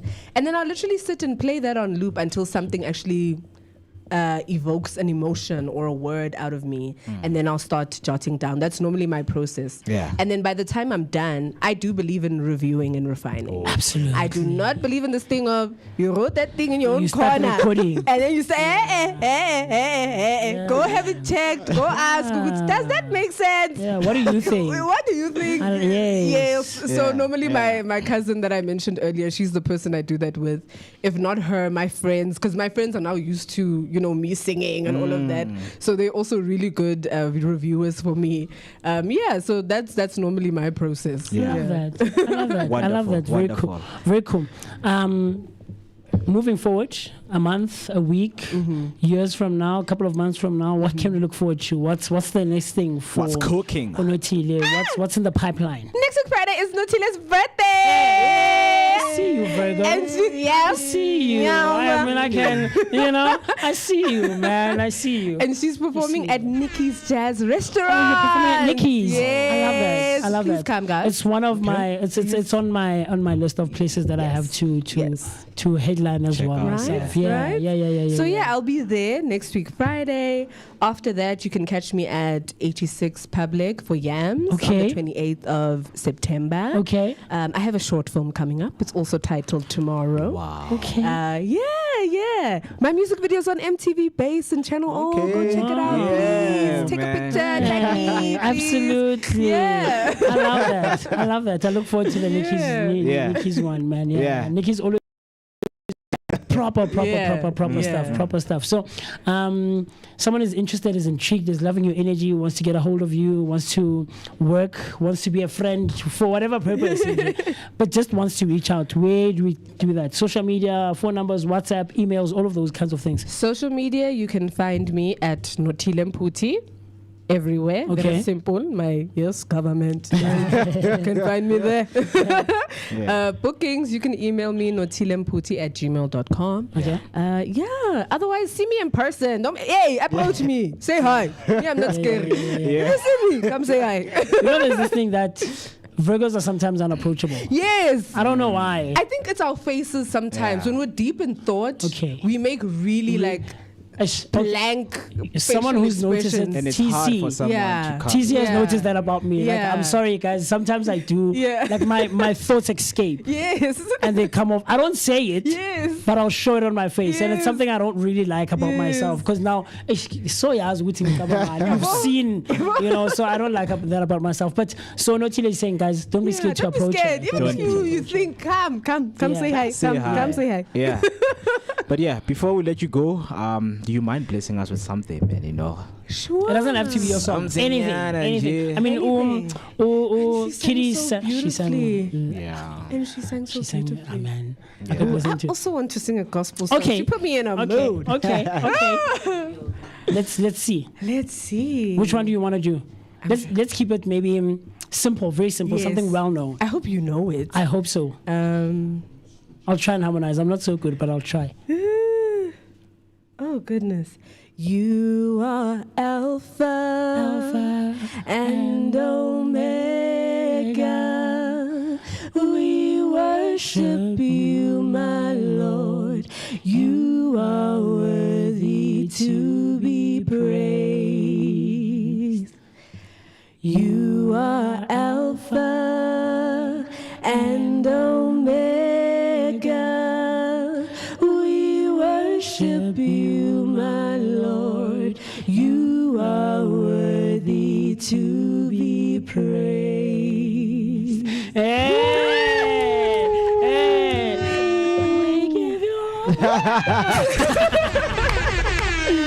Maybe next time at Nikki's. You are the Maybe. opera singer, so I'm trying to hear Yeah, those high because, notes like, from you. I harmonize. Look, man, I try to harmonize as best as I can, you know. But I'm jazz now. I left the opera and choral scene years ago. Yeah, it's been a couple of years. I'm completely jazz now. I want to hear this. I did something at Soweto Music Jam this past Tuesday. Yeah, it was totally unexpected. Yeah. There's a lovely vocalist lady, Indonia Manzi, Indonia Vati. She's crazy. She's exceptional. And whenever her and I meet, I don't know, man, the energy is just energy. Yeah, we did something very cool. I'll show you now.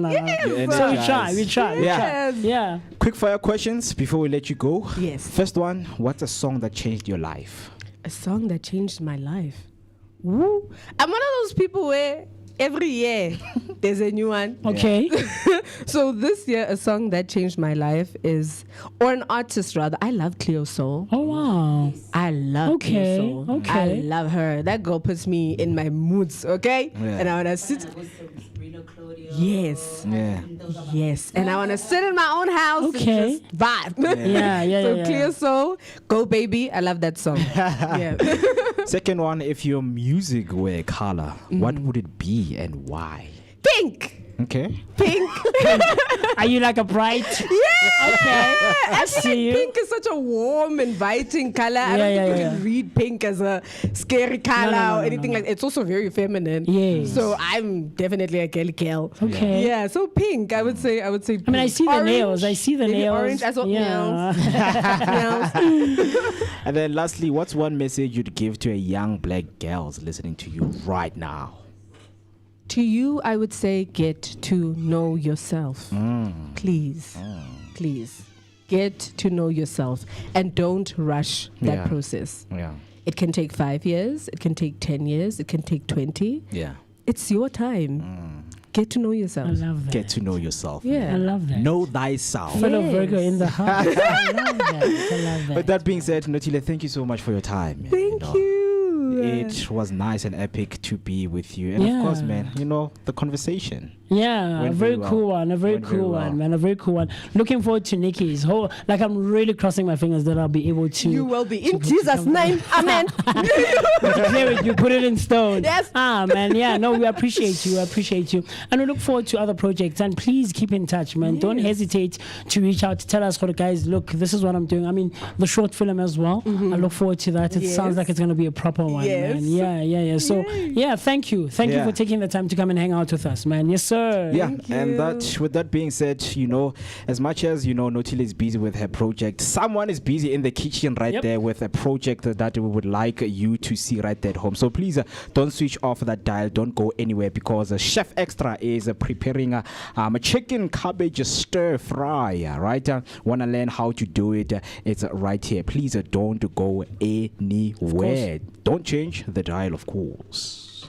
To the bikes, back to the course of my younger days. Lived through it all, but still nothing changed. Forever be me till I'm in the grave. Face on my problems, don't run away. Stand on my feelings, don't need a chase. Just shoot me straight. I'm like an acrobat, a circus act. Like they got me in a cage. I could go tit for tat, the gift, the gab, but can't give it to the hate. I'ma just tip my cap and dip right back to my little happy place. Back on the 9 to 5 again. Steady just working for Saturday. I've been going through the motions, trying to find my way.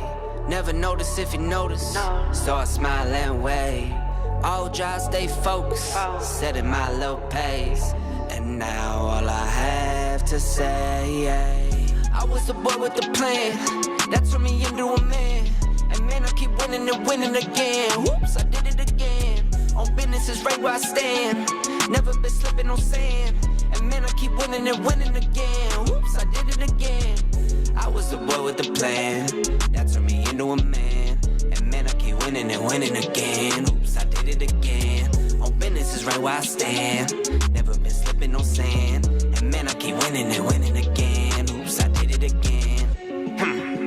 Oh man, there he goes again. Every quarter records rolling in. Then the quarters get to rolling in. Turning change right to paper. Turning paper to the banks.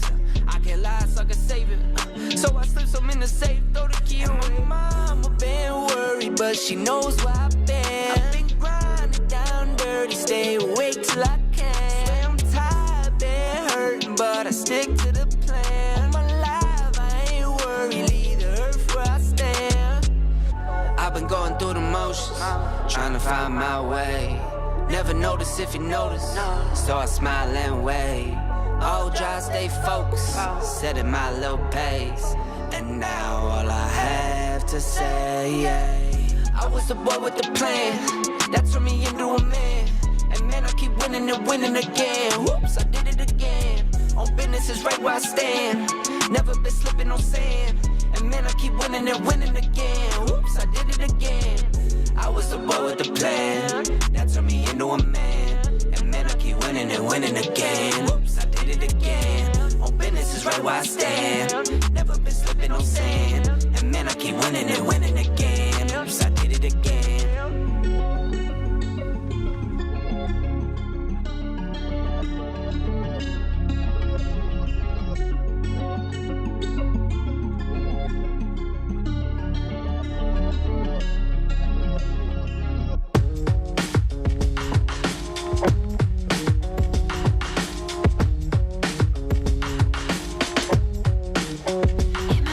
Desert,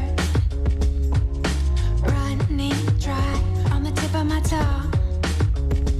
I can taste your lies, how to measure the love you throw around. I could never hold you down. One of us will have to take a bow. Feeling you so close to make me drive around.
Hey guys, welcome back. If you thought that I was gone, then no, you were lying to yourself, because right now it is time for the Amapelepele Spices cooking segment, right? And we are here with, I think I should now start calling you resident. Resident chef. Our resident chef, who extra wareke. Hey, what's up, buddy? I'm alright, and you? I'm okay. So what are we cooking today? Chicken stir fry with cabbage, We're gonna serve that with some nice noodles, known as spaghetti locally. So how we're gonna start off our dish? On a hot skillet pan, but this is not a skillet, guys. Just gonna add some oil. Skillet, I see here. Okay, that's just enough for our chicken. Gonna heat our oil. Guys, the food has to talk to you. What's in the chicken? All right, earlier on we marinated our chicken. So this is chicken breast. So we cut it up strips, some diced. So we used our amapelepele spices, namely chicken, barbecue, smoked paprika. Oh yes, and a bit of spice or seasoning there. Spice or seasoning. So that's the sizzle we want, guys. The food has to talk to you. Once you get that sizzling going, you can add our soy. Don't burn here. That's the stove. Just want to get our chicken going, guys, so that we get that nice browning. So as you can see, the color of our chicken here, it's not traditional white, right? Oh, Afi berry, sorry. So traditionally, when you're cooking Korean dishes or Chinese dishes, the chicken has to have that coloring, guys. Also, it needs to change color. You can't serve it just as a white chicken. Yeah, it doesn't stand out, doesn't pop up. So you can either use soy sauce, fish sauce, but preferably, if you don't have those, you can use Worcestershire sauce. Worcester sauce. Wait, please say it again. Worcestershire sauce. Yeah, me, I'm just a proper black person. You just say Worcester sauce and we are done. If you have that in your fridge, you can use that as well. Okay, we have our chicken going, guys. The pan has to be piping hot, because when you add the chicken, it cools down the temperature of the whole pan. Then it won't fry, it'll start to steam. So let's turn it up all the way up, because as you can see, our pan is getting cold. But our chicken is starting to fry. Yeah, this is a very exciting, I really cannot wait for this. So depending on the heat of your pan, you can fry this for 3 to 4 minutes on each side until it browns up or until it starts to char. Okay. I can't believe that I actually forgot my chopsticks. Yeah, because this is an Asian dish. You need fork, chopsticks, or you can either serve it with rice, then you can use your typical spoon. So as we have that going here, you can bring our stir-fry ingredients closer. Just explain our ingredients, going through our ingredients, right?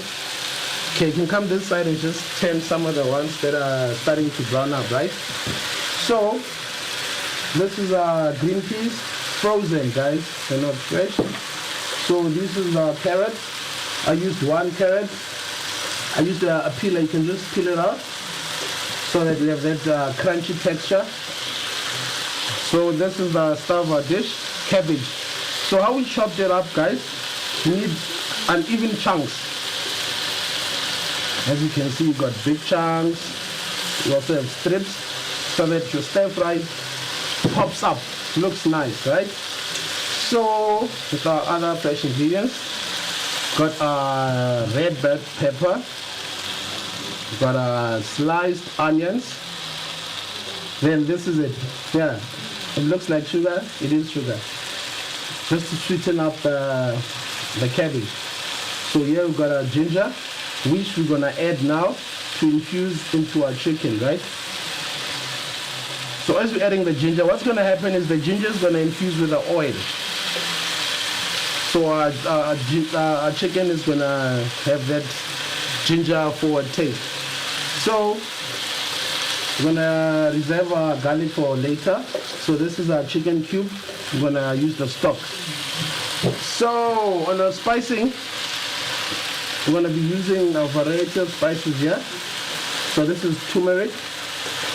And here we've got chicken, amapele chicken spice. Barbecue. Then the star. That's our smoked paprika. And today I got introduced to this spice seasoning, which you can use on your eggs, chips, and today we're going to use on our cabbage because it's similar to aromat. It's got that nice yellow sweet taste.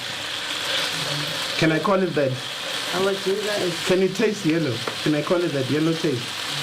You can't taste yellow. What is aromat? I think it might need a bit of oil here. Okay, how's that coming along here? How's the chicken looking? Looking good. Don't lift up the pan because now the heat. It's looking good. But the ginger is getting spicy. How's that? Okay. You can smell the ginger. It's starting to smell nice. So we're just going to throw in a second bench. Can I help you with that here? While this is coming along, right on the side, we're going to add the rest of our chicken. How far is our chicken? I can smell the ginger. It's smelling so nice.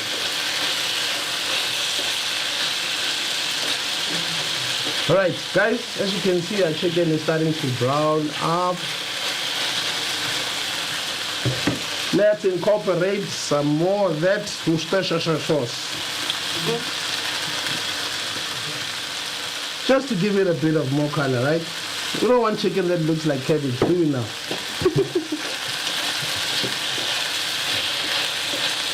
Alright, can you pass me the bowl so that we can set aside our chicken?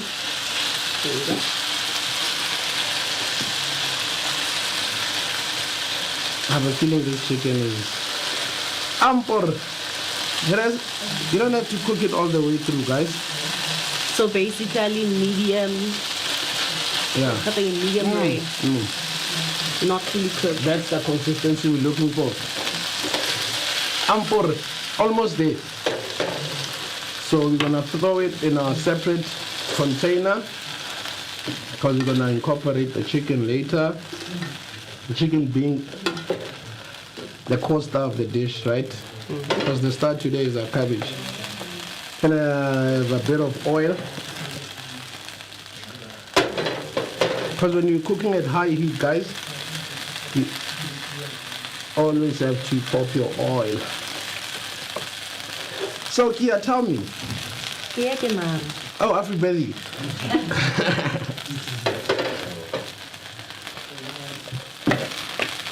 Tell me, how familiar are you with different types of oils? I only know those like the normal cooking oil. Don't say fish oil. I said the normal cooking oil. Yeah, being the one that we call fish oil, right? Yeah, the typical one. AKA the fish oil. Right. And then I do know that there's olive oil. And then sometime this year when we went to the ranch, I got introduced to macadamia oil. Macadamia oil. Yes. Yeah, by the way, guys, macadamia is a nut. That hard nut. Popularly found in Limpopo. Yeah, so those are the only types of oil that I know about. Avocado oil, have you ever used avocado oil? Because this is sunflower oil. Avocado oil? Yeah, there is avocado oil.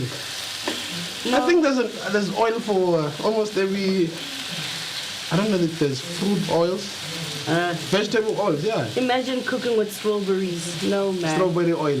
Yeah, it wouldn't make Yeah, any but there sense. is strawberry extract, which you add on dishes when to have that strawberry smell. I don't know about the cooking oil, but the best oil so far for me is the avocado oil, because of you can use it for when you deep frying, because it doesn't burn easily like this other oils. Oh. Yeah, but it's quite pricey. Yeah. No wonder I do not know about it. Yeah. Very expensive. So you want to tell me that it's more expensive than olive oil? Olive oil, yeah, it is, definitely. And olive oil is nice for finishing off food, like when you're preparing your salads, that's the one that you sprinkle on top, because it doesn't have a strong flavor in terms of smell and taste. But I still say avocado oil. One of the good days we'll be cooking with avocado oil in the show, right? Right, Mr. CEO? So our chicken is coming along. Nice, guys. So after we're done with the chicken, we're gonna start with the cabbage. With the cabbage, right? We're gonna use the same pan because it's big enough. It's big enough. But preferably do not do this in a pot, because it's called stir fry for a reason, right? You have to stir the whole time. So in a pot, it's gonna start to steam, then it won't fry. And then now you have like your normally cooked cabbage instead of having a stir fry cabbage. Thank you. Even with this, you see with this batch, right? You see it's steaming more than frying. Why is that? The plate might have gone. No, the fire is still up. It's steaming because the way how we added the chicken into our pan. So next time when you add chicken, add one by one so that it fries individually. Okay. Yeah, because when you add it, when you just throw it into the pan, it's the water's gonna come out, then it's gonna start to steam like this. But it's fine. It's fine. We're getting there. We're getting there. Our stove is on 6. Very interesting. Right. What's star ingredient? Worcestershire sauce? I am still going to stick to Worcester sauce. Yeah, locally. Instead of saying the actual word. It's a tongue twister for me. But it sounds fancy when you say it like that, right? Hey, man, is the stove still on? It's piping red. But our chicken is coming along nice. So with the seasoning, salt, guys.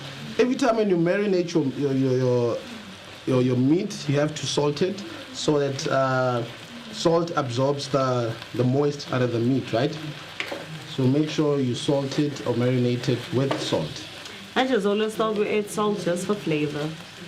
Salt is very important for absorbing water. That's why when you're preparing biltong, you have to salt the meat, then it dries up very quick.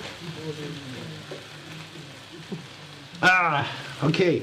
We used most of our ginger or all of our ginger in the first batch. On this batch, we're just going to incorporate a bit of garlic. Guys, do not fry garlic from the onset because it burns very fast. Very fast. It's going to mess up your dish, right? So when you throw it in halfway or when your onions start caramelizing, it's gonna bring out the flavors. Do you like garlic? Yes. Very much. Yeah, I do. I put it in almost every dish and sometimes I snack on a bit of ginger. So everyone at home eats garlic? Yeah, we all eat garlic. Oh. Because from my side, a lot of Limpopo families do not incorporate garlic in their cooking. So when I cook, I usually don't use garlic at home. Yeah, we use it to the point that we ended up having garlic spice. Really? So if we don't have fresh garlic, then we'll just sprinkle a bit of the garlic spice to add that garlicky flavor. Definitely. One of the most important spices to have in your spice cabinet is garlic powder. Garlic powder goes well with onion powder and paprika. Yeah, that's a killer combination. Can marinate any type of dish or any type of meat with that combination, guys. Just remember that, man. So you can't have onion powder and not have garlic powder in your cabinet. All right, our chicken is looking nice and tender. Guys, we don't want to overcook anything. We want our stir fry to be nice and crispy. So let's see how far we are on this batch. I'm happy with the color. You happy with the color, yeah? Yes, I am. It matches with the first batch.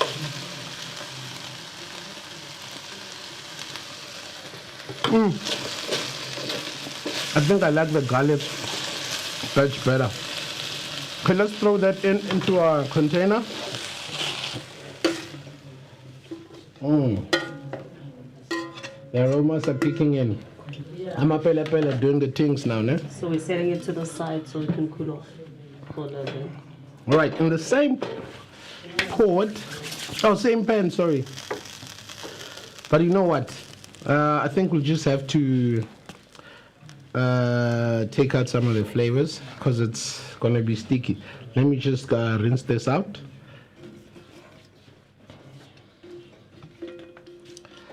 All right. So we're gonna go back to our spices gear. So while we're waiting for our pan to be let's discuss spices. Earlier on we were talking about the garlic powder, right? So what's your other favorite spice? Portuguese spice. Portuguese spice, which goes, okay, sorry to cut her off. Earlier on we were preparing the noodles. So as you can see, this is not your traditional white noodles, guys. We incorporated the funky spice here. Spice O seasoning. This is killer, guys. And we also incorporated our smoky paprika. That's why it's got that color. And we chopped some coriander. We threw that in. So we're gonna use that as a base when we dish up later. So we're still discussing spices, Gia. You're telling us that you're I like Portuguese. second, right? I think that's okay. With the muchacho one, I like the seasoning for those chips. They sell that separate. So once you incorporate that with your chips and parsley, banger. So today, because we don't have a lot of spices, like I mentioned earlier on, guys, you have to know your spices based on color. So obviously, this bright yellow spice, turmeric, we use it in every household. This red spice, paprika, smoked paprika. Yeah, so the smoked one, it's darker in color, and it's nice for frying meat. So the normal paprika, it's nice for stews, right? So the brownish one, barbecue spice. Barbecue, obviously. So there's nice, lovely yellowish chicken spice. But if you look closely in most of our spices, you can see the greens, guys. So in most spices, what they add is oregano. It's one of my favorite fresh spices. So oregano, yeah. So if you have that at home, you can infuse that with your spices. Yeah. So if you just take oregano, garlic powder, onion powder, paprika, mix that up, then you sort it. So we're gonna bring our cabbage. So I did not wash the cabbage because it is too fresh, guys. If you wash it, it's gonna have a lot of water. But if your cabbage is not fresh, if it's not fresh, you can wash that, strain that, leave it to dry, so that we're frying today, guys. We're frying, so your cabbage needs to be nice and dry, so that it doesn't be watery, because it will not fry on the stir fry, right? I wanted to ask you one question. Why the sugar? Okay, it's not a. Okay, thank you. It looks perfect.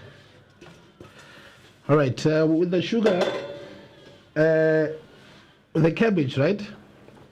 It's got different layers. When you're cooking the outer layers, because they're a bit bitter, that's where you incorporate the sugar so that it sweetens up the cabbage. But if you the ones that add that green color. Yes. But in our cabbage today, I took those out. As you can see, it's mostly white. So we want a crispy cabbage, guys. Crispy meaning crunchy. So just add enough oil to saute your onion. Oh, yeah, this stove, guys, number one. It amazes me every time I come in. All right. As new drinks. You have to test your oil. Our onions are sizzling. Throw that in. All right. I think you have to turn that a bit down, because you don't. Some of it is starting to brown already. Yeah. The oil is too hot, but it's not a problem because we're standing here, right? We're not cooking like go auntie ba go kasi. cooking and you're chilling in the dining room. And then you forget the pots, and then now you're smelling it. Yeah, but these days there's a new distraction. Yeah, this gambling, this betway continues to steam because now it's not gonna fly as much anymore, right? Remember, we're not overcooking anything because we want our cabbage to be crunchiness. Yeah, well. We don't waste time.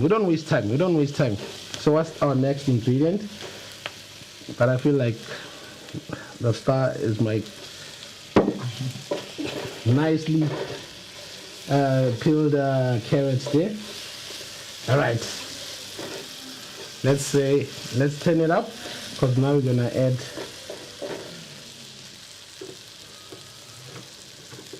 a cabbage before. Let's incorporate our green peas, guys. Sorry, our peas. So putting the peas in first. Yeah. Because we're not gonna. They're still a bit frozen, so they're gonna introduce a bit of moist into our dish. I can smell the spices. You're probably smelling the garlic. Smells nice, eh? All right. Before it even goes anyway. Then there goes our cabbage. Depending on how small or how big your pan is, yeah. So, I think that's enough for now, no? So it's gonna start to fry. So you have to. I can sense it needs water now. Just introduce a bit of water, guys. So earlier on you saw we had a bit of stock, right? So that's our chicken stock. Can you use a bowl just to throw that in here? Just throw in that stock. You're probably asking, when are we throwing in this sugar? Yeah. Anytime now, because we have our cabbage going on. As you can see, the spices are infusing with the cabbage, guys.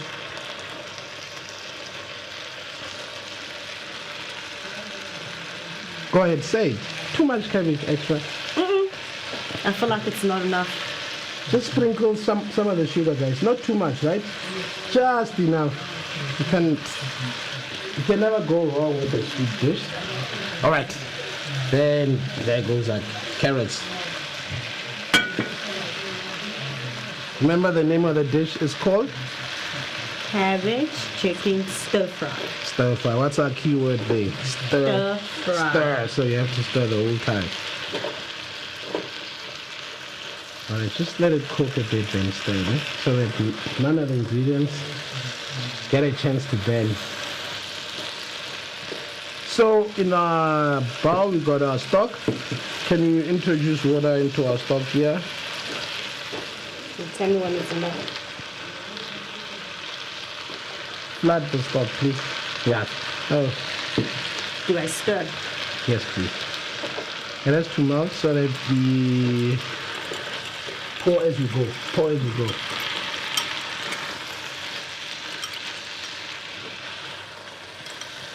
Guys, if you have butter in the fridge, this would be the right time to introduce the butter and just throw in a bit of butter.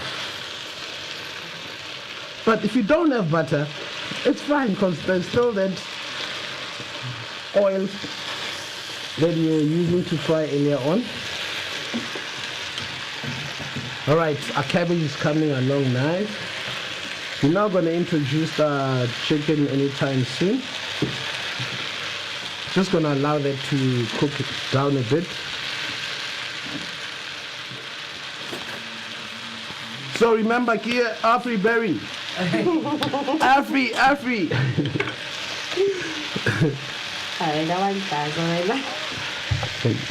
So remember earlier on, what was I saying? Second star of the dish is our Worcester sauce, right? So there is our butter, guys. Make sure you throw it in the middle. It's gonna give more flavor to our veggies, guys.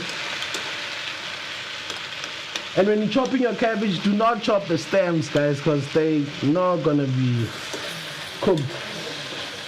All right. Should I start putting in the stock now?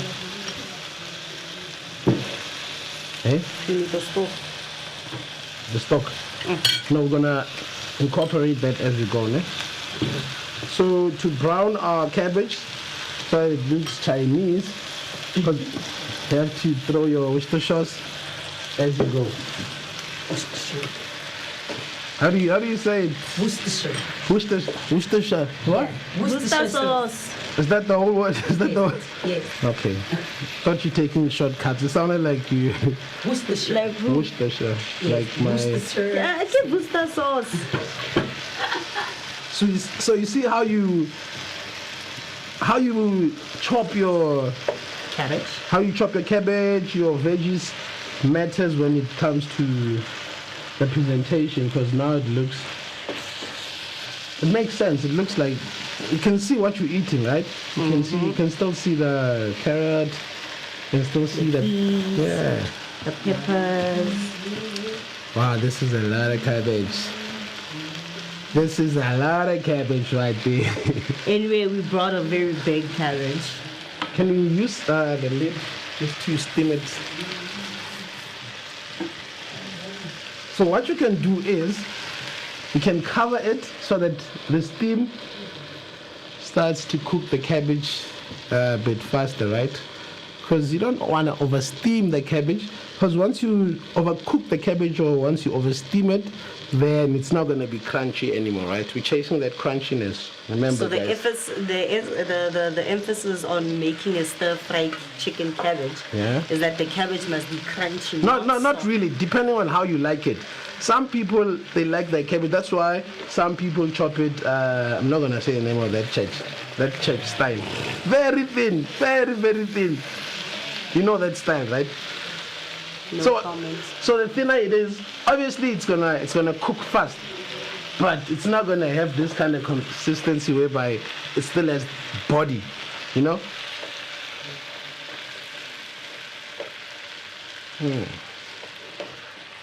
Okay, I can now smell the garlic coming through. Did you throw in salt here, Alfie? No. You didn't, right? Yes. Oh, we said we're not gonna use salt because we used that earlier for the chicken on the spice or seasoning, because it's a bit salty, guys. Every time when you throw salt, you have to throw it on your hand first, right?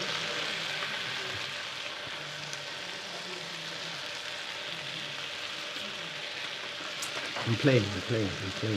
What is that? I like how I like the color, how that brownish coming through. But you can still see the greens, right? How crunchy do you like your cabbage? Coleslaw style. So that's rare. rare. I know. Let's see how No, but rare. right now at least semi-crunchy would be perfect. Semi-crunchy. Yeah. Let's see how rare that is. Semi-crunchy would be perfect. Not too cooked. Let's see how crunchy that is for you. Not too. I do eat hot things.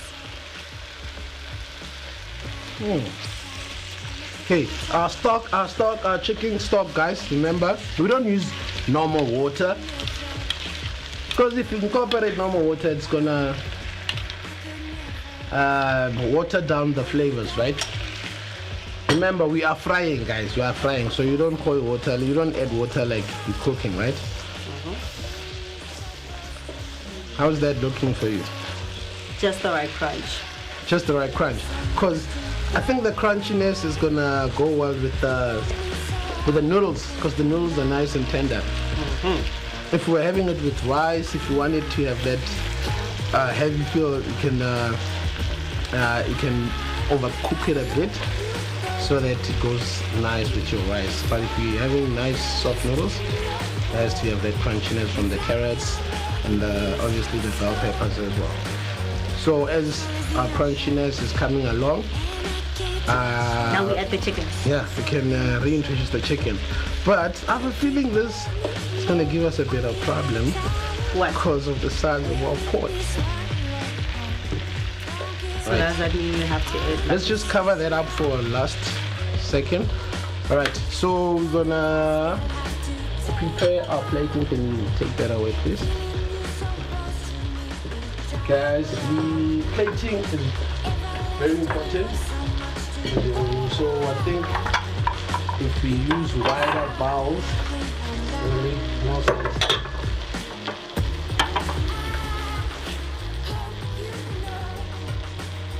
Do you want to chop up some coriander for us? Tell me what you want. I think I saw some parsley in the fridge as well. Just for the finishing, right? Just to pour that on top.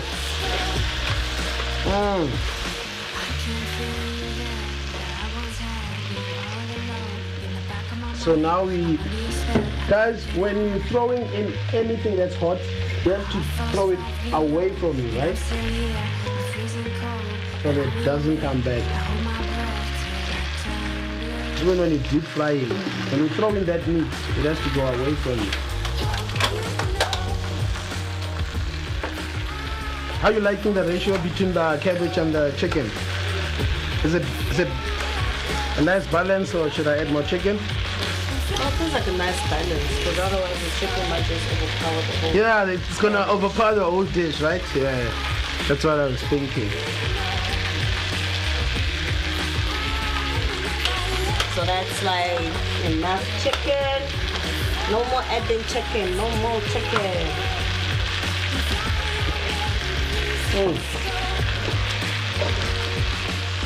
Guys, the food talks to you, right? As it's frying up like that, you have to listen to it. It's telling you when to come in, when to come in. It's teamwork, guys.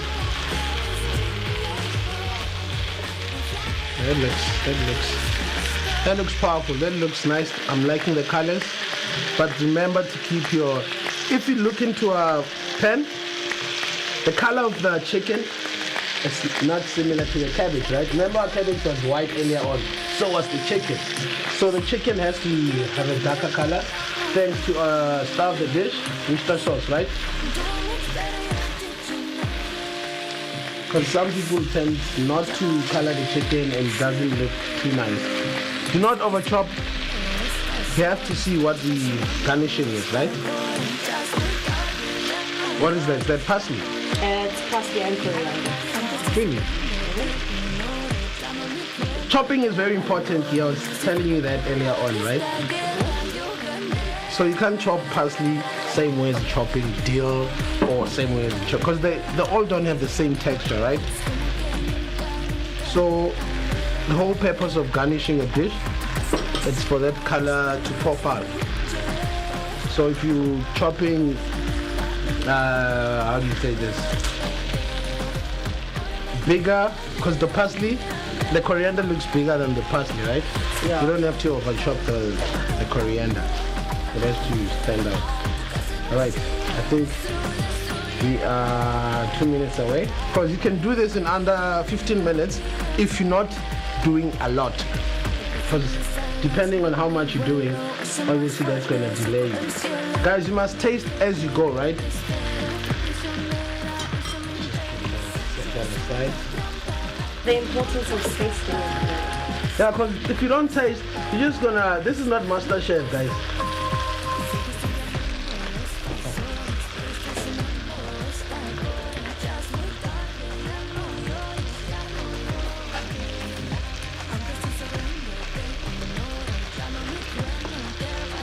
All right, let's taste.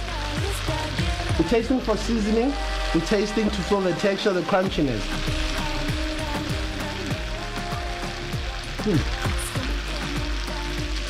I'm happy with the tenderness of the chicken. Still juicy. What about the crunch of the cabbage? That's there. I think we're done with the... Can you take out our spaghetti? Just gonna turn everything down. Just switch off the stove, basically. Because like I said, we are almost done. Because the only ingredient that takes time to cook is the cabbage, obviously. So obviously your other ingredients are sorted. So for our plating, we're gonna be plating in this is how we're gonna do it, right? When you're plating your spaghetti, you grab it and fold.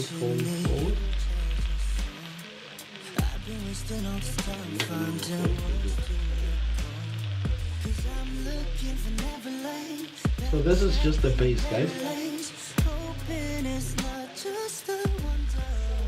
So meaning that you can't have too much noodles. Yeah, depending on how wide your plate is. Remember, we're using small plates here, so we're trying to go for that gourmet. Can I have the carrot, please? In the fridge. Just wanna do this. All right. Just mix everything together, guys. So that you have your last minute flavors incorporating.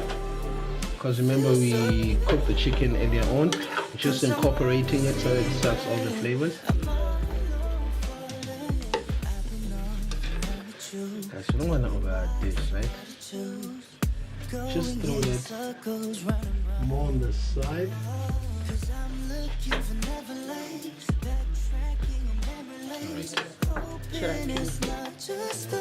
Then we're gonna pull the dish. Waiting for changes, wondering for the right time. 'Cause I noticed we came to a pavement that crumbles. It's just a memory. So you can see our carrots. I don't think it's you, might be me. There's just so many things going on. It feels so new. 'Cause I'm on a secret. I don't think it's you, might be me. Yeah, I'm just waiting to taste. There's just so many. Taste not everything. You must eat with your first, with your eyes first, right? Yeah, I know. So remember. Alright, let's just set that aside. Alright, remember, can you pass me a peeler there?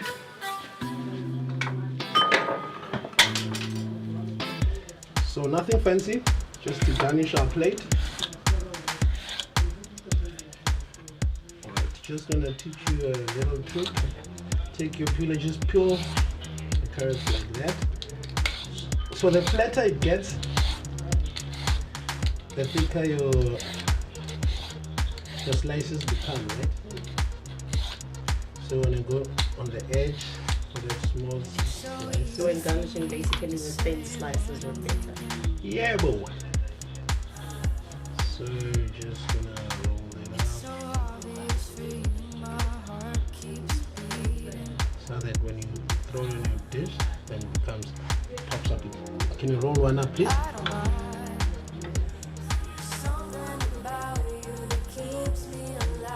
Let's go for the thick slices, right?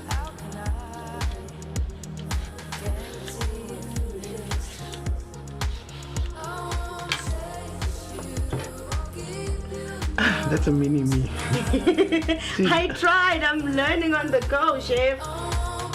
One more. Let's have one more, okay?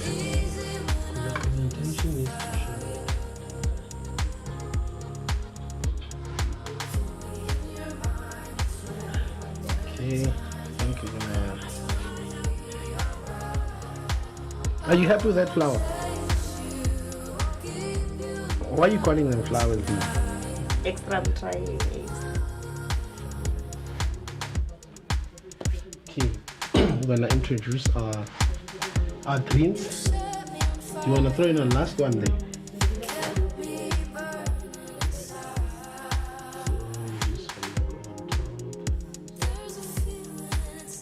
Because you don't want your pasta to look white, right? So for the pop of color. Can you still see your cap? Yes. Let's just wipe that down.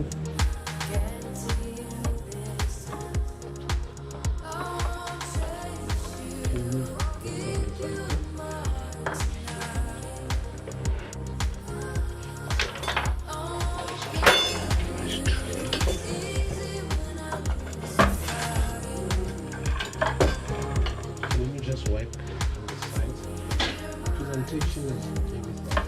Make sure your cloth is a bit wet. Or let me just put one there. But let me just get something from the fridge to elevate our dish. Now I'm getting excited because like everything here looks amazing and it looks fantastic. I cannot wait to have a taste, and I really can't.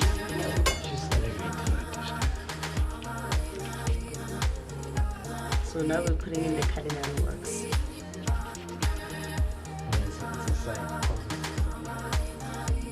So we basically have our spaghetti and stir fry with a sour tomato.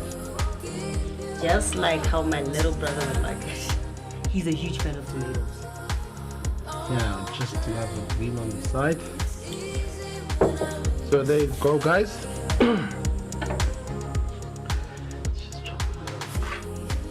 We said today we're all about crunchiness, right? So we're just gonna slice a bit of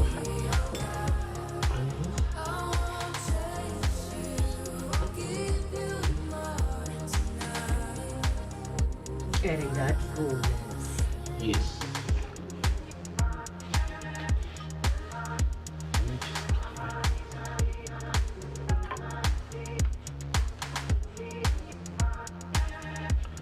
It looks amazing. Man, it looks amazing. It looks fantastic. It's beautiful. It's colorful. It's like a child's dream. Chinese style. I wish we had the chopsticks that you were talking about. I forgot. They're gonna be so relevant. I can't believe right I now. literally forgot my chopsticks.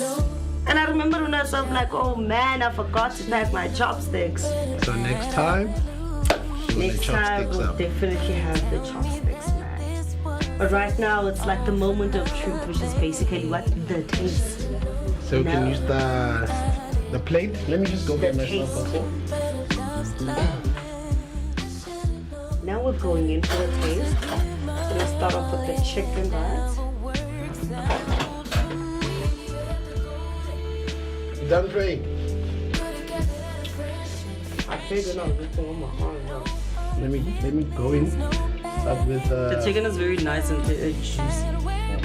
Very nice and tasty.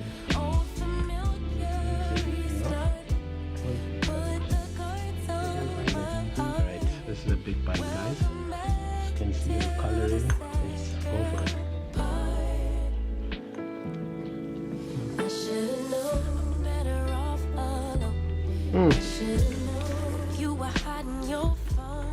Number one.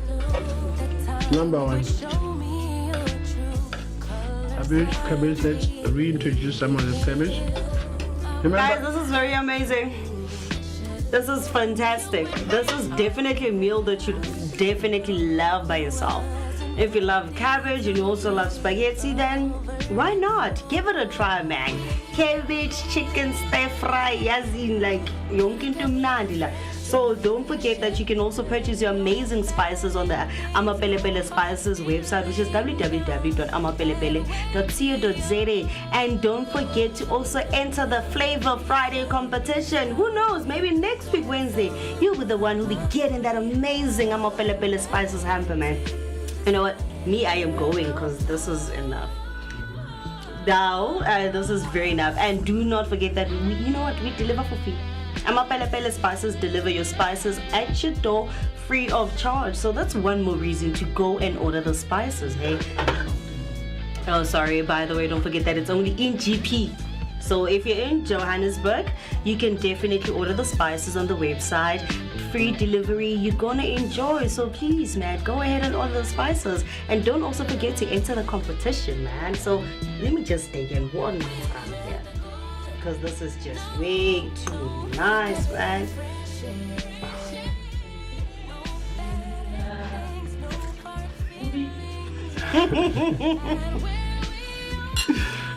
But for me, Afroberry man. Can I suggest something before What are you suggesting?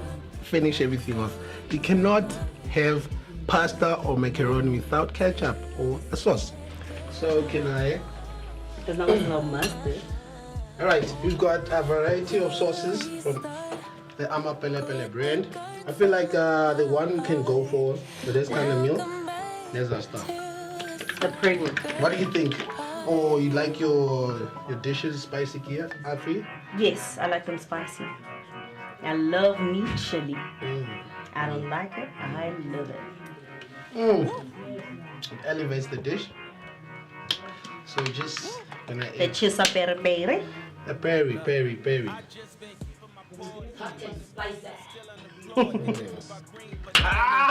She not my shorty, she filling the void. I make the sounds that cut through the noise. Mix it up so the kids know how. So what's about chili? Yeah, this one is kicky. You're afraid of chili? No, I'm not afraid, but this one is spicy. Oh, there's everything incorporated. Let's have a bite. And you see the sauces actually added a bit of brightness into on the meal. Make it pop a little bit, man. Which is very amazing. So guys, for us here at the studio, and for me, Afroberry, also known as Miss Berry Place. But to the dark of the berry, the sweeter than don't tell him Mama Chopilik take a ticket, but Marlonko from Maname, with I come out, the sayonara, and see you next week. Hey, look it in the mirror, you the go, hey, I've been out here grinding 24, so nigga in the mirror, you the go, I ain't had to snooze in a minute, got the bag then I took it independent, Model 3 you know it's not rented, authentic every vibe is cemented, fresh J's now we jumping out the ceiling, tough times made a diamond out of feelings, all facts I can't question what I'm dealing, fuck a house we my focus on the building, just some love and now I'm feeling so prolific, hustle loud most you niggas don't get it, send the highs and the lows is terrific, it's a job to hate that's why I love the critics, self-made I ain't gotta ask permission, only